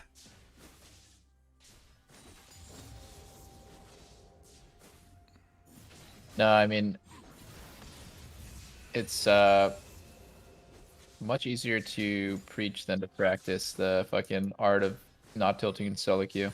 Oh, I of think course. there are so few players that I've seen who don't get tilted in solo queue. Yeah. I think after a while the like dopamine hit of having a great game wears off and you're just left with like, I don't know, just indifference. It's more like when winning becomes a relief. That happened to me in LCS. It's like winning LCS games, especially in the regular season, is like I'm not happy that we won. I'm just relieved, and when we lose, I'm super frustrated. Mm-hmm. So it's like a neutral to losing emotional state, as opposed to before. I'm like so happy. I'm like, nice, we had such a great game. I'm so happy. I'm so proud. Like, you know, I'm super pumped. I can't wait for team dinner tonight. Yeah. I mean, I think that I can think be that a eventually mindset happens thing to that a lot you of can- league players. Yeah, definitely. I think it's fairly normal, but I think it's also something you can like work to try to adjust. Willpower yourself to have more fun. I don't know. Ooh, this is hard losing for Ignar. He should not have went in. That was so grief. Woo! He's very lucky to be alive there. Is he gonna get dove? Lee Sin's here. I mean, they can get dove 2v2, so they need to just back off. Wow. Diamond he's Q staying. flash. Oh, the TP coming in. Q flash. Great reaction by Oh, he Ignar got there. canceled. Great reaction by Ignar. Yeah, he did get canceled. Renekton. Damn. I want to see how that cancel happened. Did the Impact do it in a troll spot, or did Kumo get like a nutty cancel? Oh shit. Nice response by EG. Is man coming. Instantly going for the top dive. No, it's not gonna work, and I like that Diamond went top out of base too. I'm pretty happy to see Ignar's reaction there. Like, he ended up getting his E off just barely before he gets stunned, and obviously, like, when you do that, you end up giving yourself aftershock, and also knocking up Leona so she doesn't get E. Ooh, he just Oh no. went in blind. Yeah, he knows.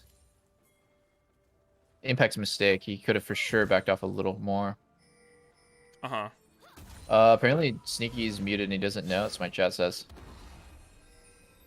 What? I was AFK. I just got Oh, back. okay. I don't know. My chat's trolling. Let's clean my water bottle because I was using some small ass glass and it was annoying. I hear a lot of people say Quantum doesn't get tilted when he plays solo queue. Quantum that? Physics. The streamer. The Aurelion Challenger Soul mid player? player. I think so. Oh. I mean, he played Soul like fucking years ago, yeah. Yeah. He was sweaty ASOL.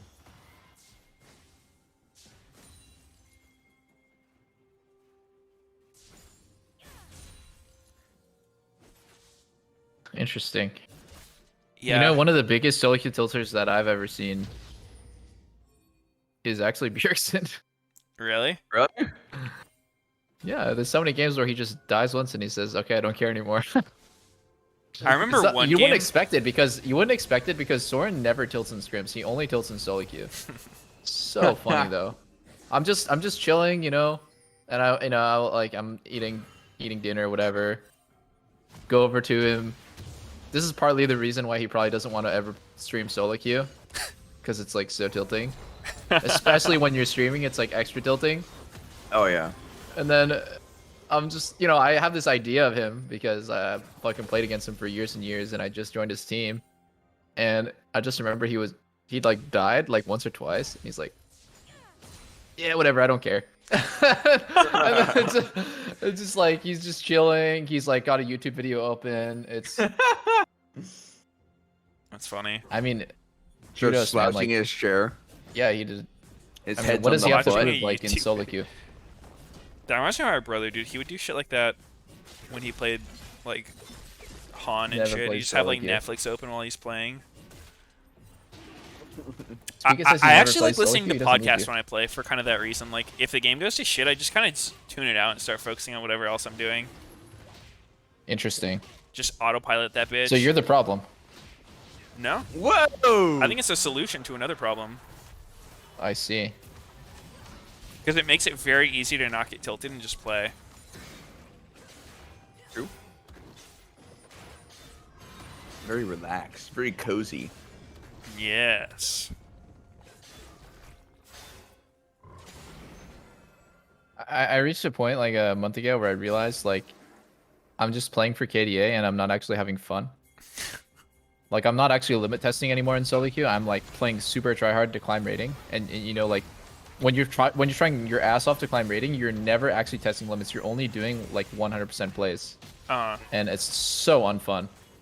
So I'm just why don't you just Go nuts. limits. Yeah, why don't I just play like a total ape? Yeah, that's what legit. I'm starting to do. Yeah, dude. Unfortunately, my rating is suffering, but Who I like playing cares? like an Who, idiot. who fucking cares?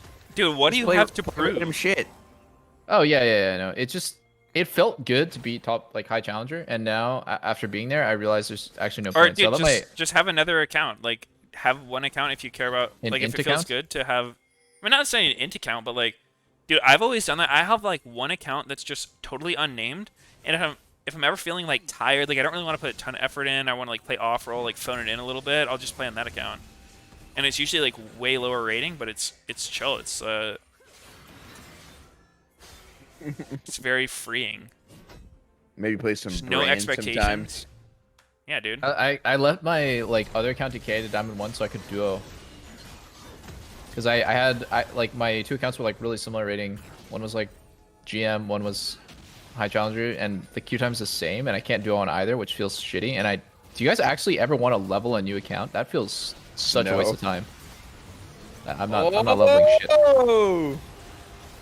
I think you're ahead. What's going on? Wow. I don't know, but it's a big fight. This is a EG stomp. Uh-oh, triple. Might look for the assassination.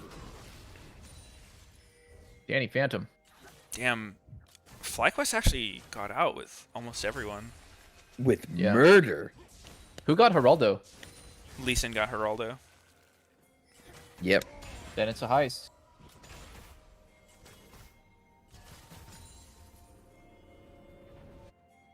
Warren's getting kind of smashed. Two Yeah. levels down, almost Warren is 40 getting kinda CS. laid up. You know what's actually so fucking funny is like Impact is a known tank player, right? But I only ever seen him smash lane super hard playing against tanks because he knows these matchups the best. Yeah. Because he knows exactly how not to get fucked when he plays like Ornn versus Renekton. Mm-hmm. So he's so good at playing the other side. Yeah. It's kind of like when you play fucking 80 carry enough and you just know like exactly what you would want your support to do, and then when you play it, it's like, oh, this is what it's like on the other side. Like, I know how to do this. I've like Yeah. visualized this so many times. Mm-hmm. I've complained about my support not doing Yeah, this. exactly. Like I've been bitching Dennis, so hard. no! Oh, Lee didn't have Oh. ult. Hold up. Hold up. Hold up. Oh, NXI. Kind of smurfing though. Holy Wow. wait. Would he teleport there? Wow. I don't think so, but I felt like he was No. trying to. Yeah. If he went there with them, that would have been That would have been hilarious, and he so would have funny. It would He so would have good. completely inted. Oh yeah, it would have been terrible, but it would have been fucking comical too. I love FlyQuest games from now on, and EG like this is just non-stop action from start to finish. I don't even care that top is down 40 CS. There's just too much fighting going on. I just noticed Contract hasn't played first 2 games so far. Yeah. Yeah, El Contracto.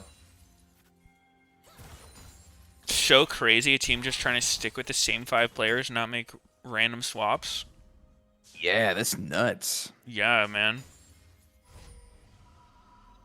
So bad. I'm wondering And if they're just getting a depending little on- too much cohesion with each other.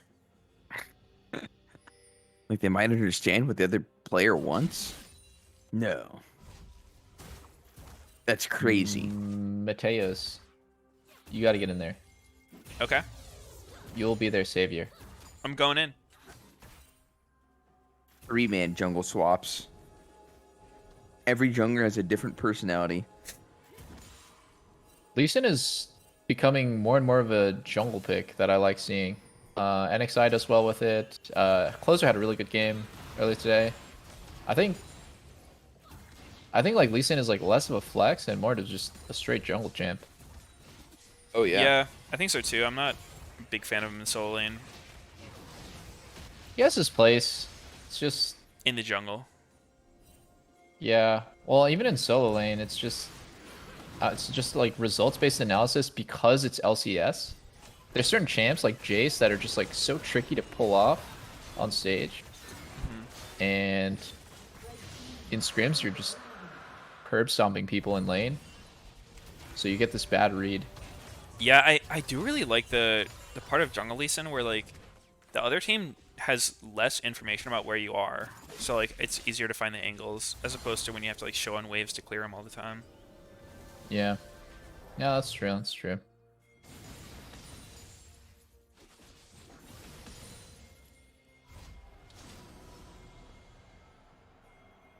EG is like pretty comfortable right now. Top's ahead, mid's decently ahead.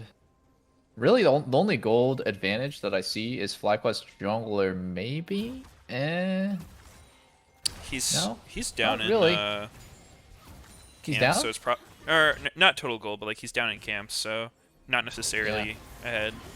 Just because Looks like across the board they're pretty down. I think FlyQuest has a really tough time against EG's comp too, because no one's a good target. They have this kind of like burst comp where you want to like go all in on something, but I was gonna who are say, you gonna go wouldn't seeing gold per minute be such a cooler stat than gold deficit? yeah, that would be cool. It's like gold deficit's so weird. Well, Like, I you think know. the reason they try to do that one is because, like, you know, there's multiple ways to play a lane, right? Like, you can play it really aggressive and, like, both give up a lot of farm. Triple. Oh no, the Q whiff, but that's Oh. okay. Triple's dead. Can Triple's flag dead. it Nice out. kick. Triple Nice is- kick. NXI smurfing again. Oh, it doesn't matter. It doesn't TP matter. out. Triple's gonna die. No balls. Holy shit, Impact is a god. Double Q. That was nice. I mean, That's a lot of commitment, and FlyQuest still gets the turret. oh and wait, what the fuck? Oh, He Rise TP's TP on stop. Kumo. Yeah, is Kumo gonna get soloed here? He didn't see the TP. Oh my god, Kumo is first timing Ornn. Oh my god, I'm cringing my Well. ass off. Okay. Wow. Huh. Wow. Well. That was pretty troll. I just heard all chat. Yep. That was the equivalent of like, I don't know, closing the garage door and then like fucking backing up into it. Like what did he think was gonna happen there?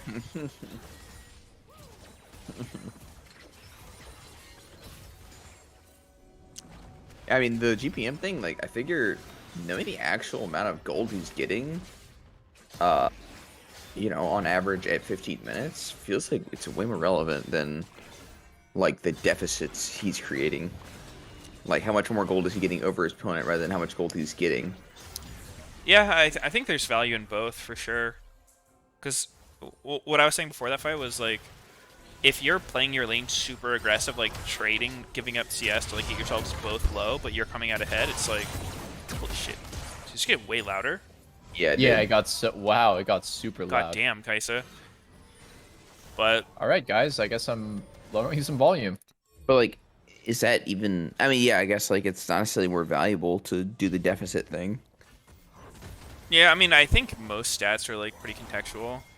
Yeah.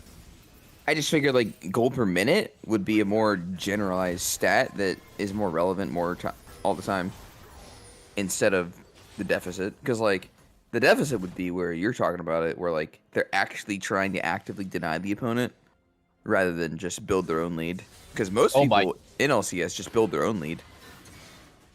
Yeah, but I mean, I don't know. Like any stat, I think they both have like, you know, good and bad things about them. But I think I would rather have gold difference than total gold rate because it just kind of like makes it seem like someone who's, you know, playing passively is just doing better.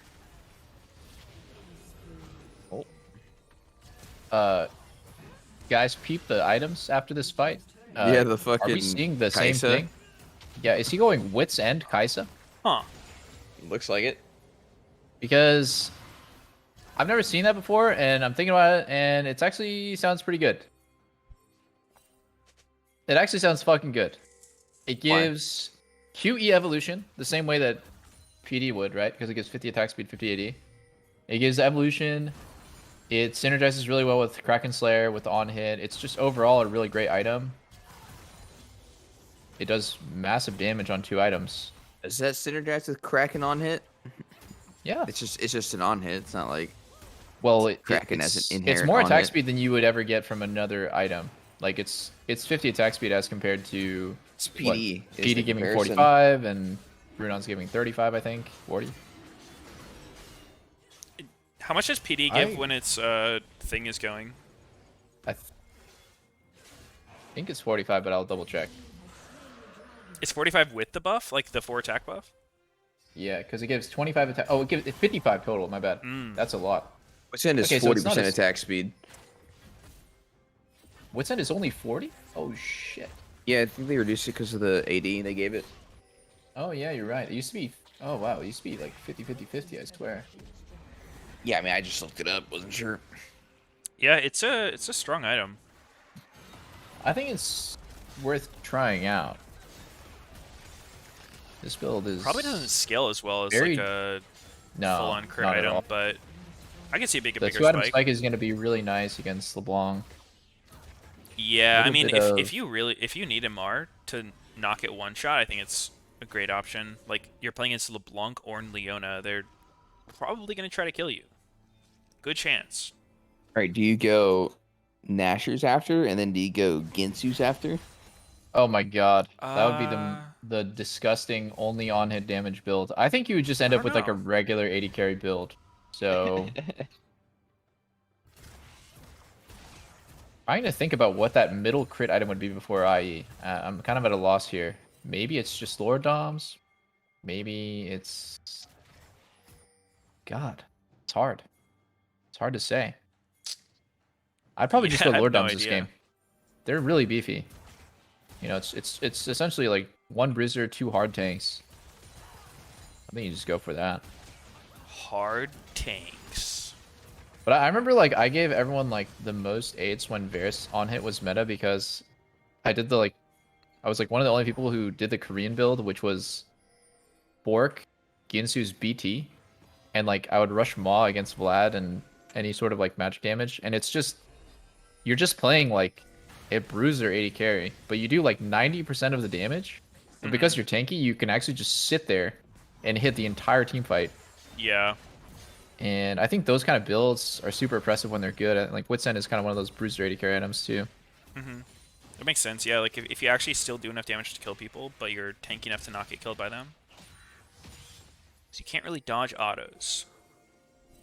Unless you're Gwen. Oh, sir. Gwen can dodge autos. True. And Yasuo. True. True. And Shen. My chat says that Soldier Boy did this build first. Oh, shit. That's pretty innovative. Damn. He's a pretty talented guy.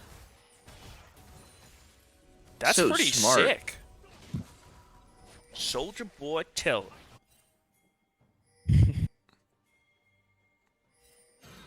Turn your damn speakers down. Oh, shit. Triple. Triple's getting outfarmed. That's Do you think he's feeling stressed? my fellow multiplier. I've noticed that a lot of pro players feel stressed if their counterpart has more CS than them. Like, they feel like they have to catch up. Do you guys feel that way? Of course. What the fuck did you just say? You heard me, bitch. I actually didn't. I'm brain dead. I was saying, I've noticed that a lot of pro players feel stressed if their counterpart has like more farm than them. And I was saying, do you guys feel that way, or like have you seen people that do that? Oh, Kumo needs to ult at the Oh my right god, time. he's dead. Yeah. It depends on like the lead. Like if you're really behind, then it feels terrible, for sure. I mean, for me, it's mainly just like the items themselves rather than like CS specifically. Mm-hmm. It's like I'm at 2 and they're at like 3 and they have a whatever the fuck is their next item like at half. Yeah, dude. I'm just like, wow, I'm fucked. Dude, sometimes I get in a bad habit when I'm jungling and I'm like, I start feeling guilty if I have more farm than their jungler and he's ganking. I'm like, oh my god, I'm not helping my team enough. Yeah, I can see it. I think it's so troll though. No, Diamond got last at the ward. Okay, that's reportable. Anytime that my jungler or support sweeps the ward, but then doesn't let me last hit it, I instantly report them after the game. Uh-huh. It's a grief for sure. It's just losing your team $30. Yep. Yo, That's 2 what CS. game time are you guys at? I think I'm a little ahead. I'm at 40, 41, 42. Really? I'm 5 ahead of you. Yeah, Okay, I was like, I'll speed it up. I was about 5 ahead, but I paused for 5. Oh, really? Oh, shit. Now I'm at But, 55. we could just... You're 55? Okay, I'll just speed up. I'm at I'll pause 23. Wait. Oh my god. Oh, wait. Hold on. Oh, Triple's wait. getting Oh, my one tap. god. He's getting one piece. He's getting one piece. One tapped. Welp. Dude, Alright, I'm gonna pause it at Kai'Sa's actually 15. so good against LeBlanc. 15? Yeah. Okay. So we hit 15. 13, 14, 15. All right, we good. Yeah. Oh. LeBlanc Oh. actually struggles really hard against Oh. champs like Renekton. Oh, is Renekton Oh, actually wow. gonna die here? Or is he just gonna be the unkillable crocodile? Oh, he got kicked out! Oh. GG, wow. EG wins. GG, EG wins. EG That wins. Lee Sin kick, dude. Why? Damn. Yeah. He went for the super play, where he like kicks him through his teammates, but it just saved him. No, I mean, it's ugly, guys. It's ugly. I think part of the reason why Triss really fell out of meta for like so many reasons, but I think like one of the major ones is people realize that like her overall damage output is pretty low. Even post nerf, Kai'Sa does more sustained damage than Triss. Mm-hmm. And has like more easy access. I mean, And yeah, that's just the way that every Renekton versus LeBlanc I've seen goes. Renekton just just stuns has like your the ass. ultimate tool against fucking LeBlanc. yeah. Just W. So, I didn't It's think about it before, Flash but W. like Kai'Sa into LeBlanc actually seems pretty solid, especially if you build like this, because you're not really going to get one-shot by her, and then if Yeah. she does her thing where she like pokes and then jumps back, you follow her with your ult. Yeah, it's good. It's definitely really good. You can reveal her, right, for her passive, potentially. Oh shit, yeah, you're... Wait, holy shit, Kai'Sa's so good into LeBlanc. Yeah. Oh, he's going Lord Dom third. He listened to you, Yeah, Peter. he was. We're always getting stream sniped. I don't know.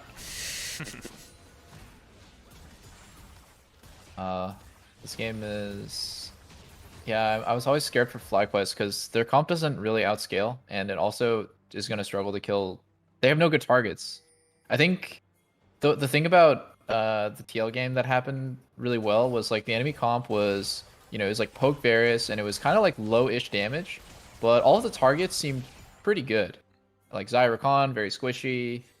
When you have a comp that like runs out of damage really quickly, like FlyQuest, you definitely don't want to play against stuff that like can go Sterix, Zonias, is just not good targets to just they go need in Triss on. to be their late game damage this kind of game, but he needs 3-4 items to do that. Uh-oh. Look, he's just teeing off and doing nothing. Yeah. That's the thing about Triss And that like then Oh one my tapped. god. People have this, like- deleted. yeah, people have this like really fucked up perception of Triss that she's like high DPS. Like she's just very long range.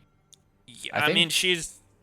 I don't think many people think she's like good mid game. I've always had the impression that like she's good early game, good kill Yeah. pressure in lane, and then good late game. But mid game, she has Yeah. like this massive downtime, kind of like Caitlyn in a sense.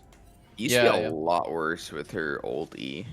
Yeah, they changed her E to be better, but it didn't change enough. I mean, Kai'Sa was probably hitting less uptime than Triss that fight, but even though with even items, Kai'Sa's doubling Triss damage. Yeah, someone in my chat had a good point. They said Kaisa is like a bird in the hand, while Triss is like two in the bush, which I agree with. Like you definitely want one in the hand. Yeah. Yeah. Guys, That's a That's very so good true, point. Meteos. You're so that smart. was a great point. You're so smart. So smart. Triss just gets sucked in, jumps out, and dead instantly. Yeah. Looks like Kai'Sa's back on the come up in LCS. Playoffs time. Time for everyone to play Kai'Sa and Zyricon. Woohoo! Yay. Yay! Fun meta, So fun. unkillable 80 carries. Yay! Woohoo. That's one auto queue. If he Ouch. hit the W, he would just fly in and kill him. And himself. I think another great thing about going with Sen against champs like LeBlanc is like when you do have this like ARAM situation. I know they're 9k gold ahead, but like even assuming the game's even, LeBlanc cannot just like walk up and like fuck you up anymore. Mhm. You actually, it's the opposite. Like you are actually the one actively stopping LeBlanc from coming in. Yeah. Oh, Diamond on a huge flank, catching all three of them. Oh, no follow-up! Diamond's three-man catch gets him nothing. Holy shit! Where's the team?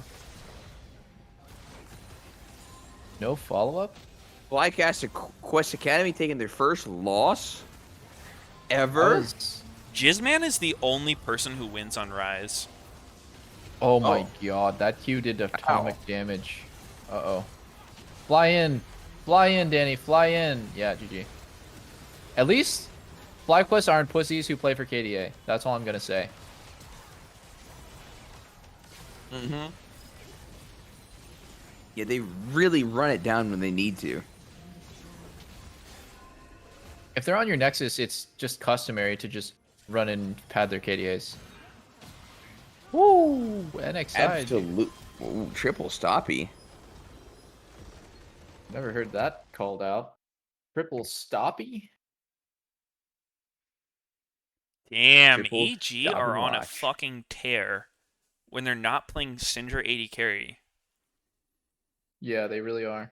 Maybe they just were like, dude, this win streak getting to our head, we just gotta fucking lose it so we don't care anymore. I could see it.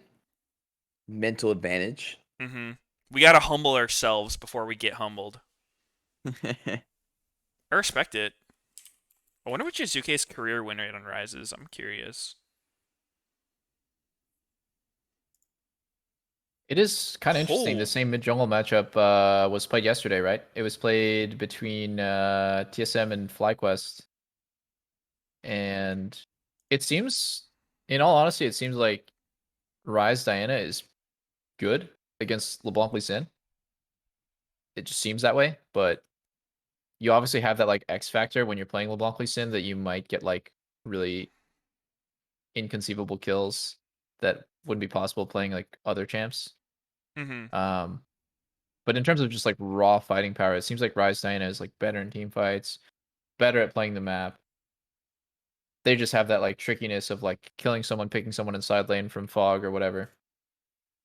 So I don't know if Likewise is gonna keep doing this, or if they're if they're gonna stick to their guns, or if they're gonna pivot and play something else that's more meta. I don't know. LeBlanc Lee Sin feels like it's too much of like a flex combo.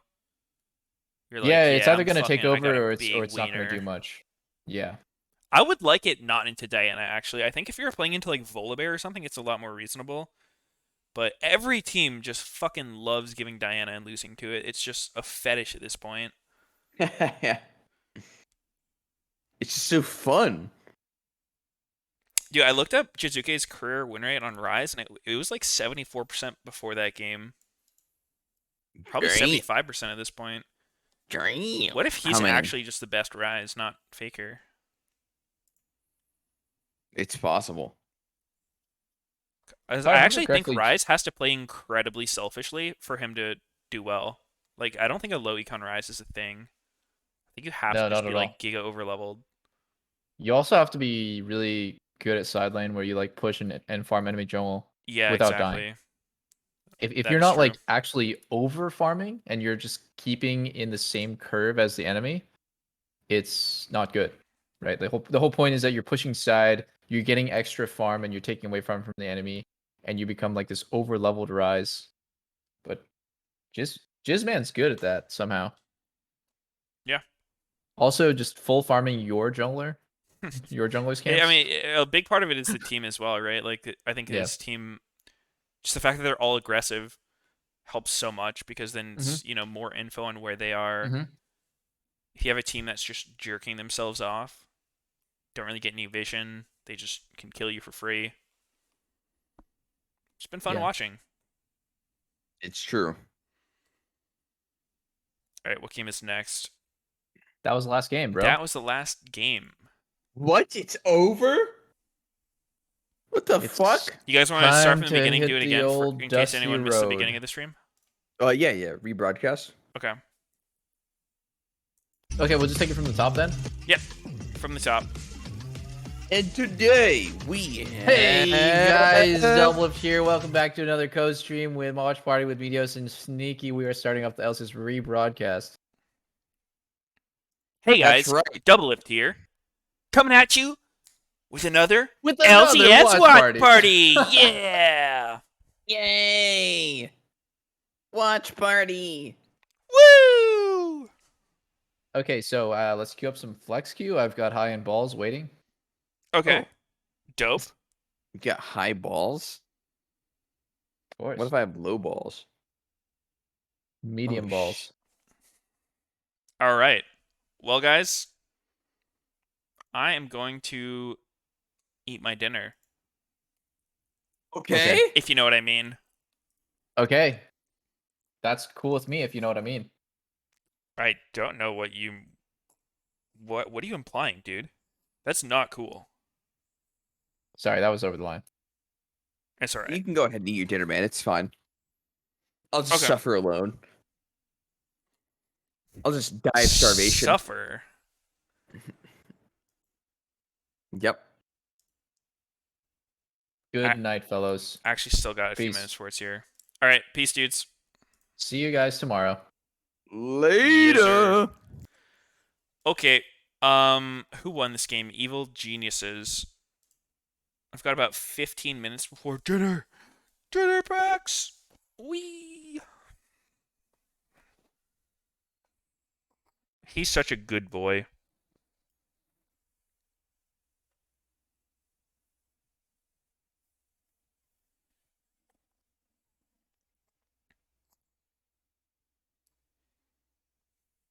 All right, guys. Thanks for watching. Today was fast, dude. That was under 5 hours for the full day. I appreciate LCS is speeding things up a bit.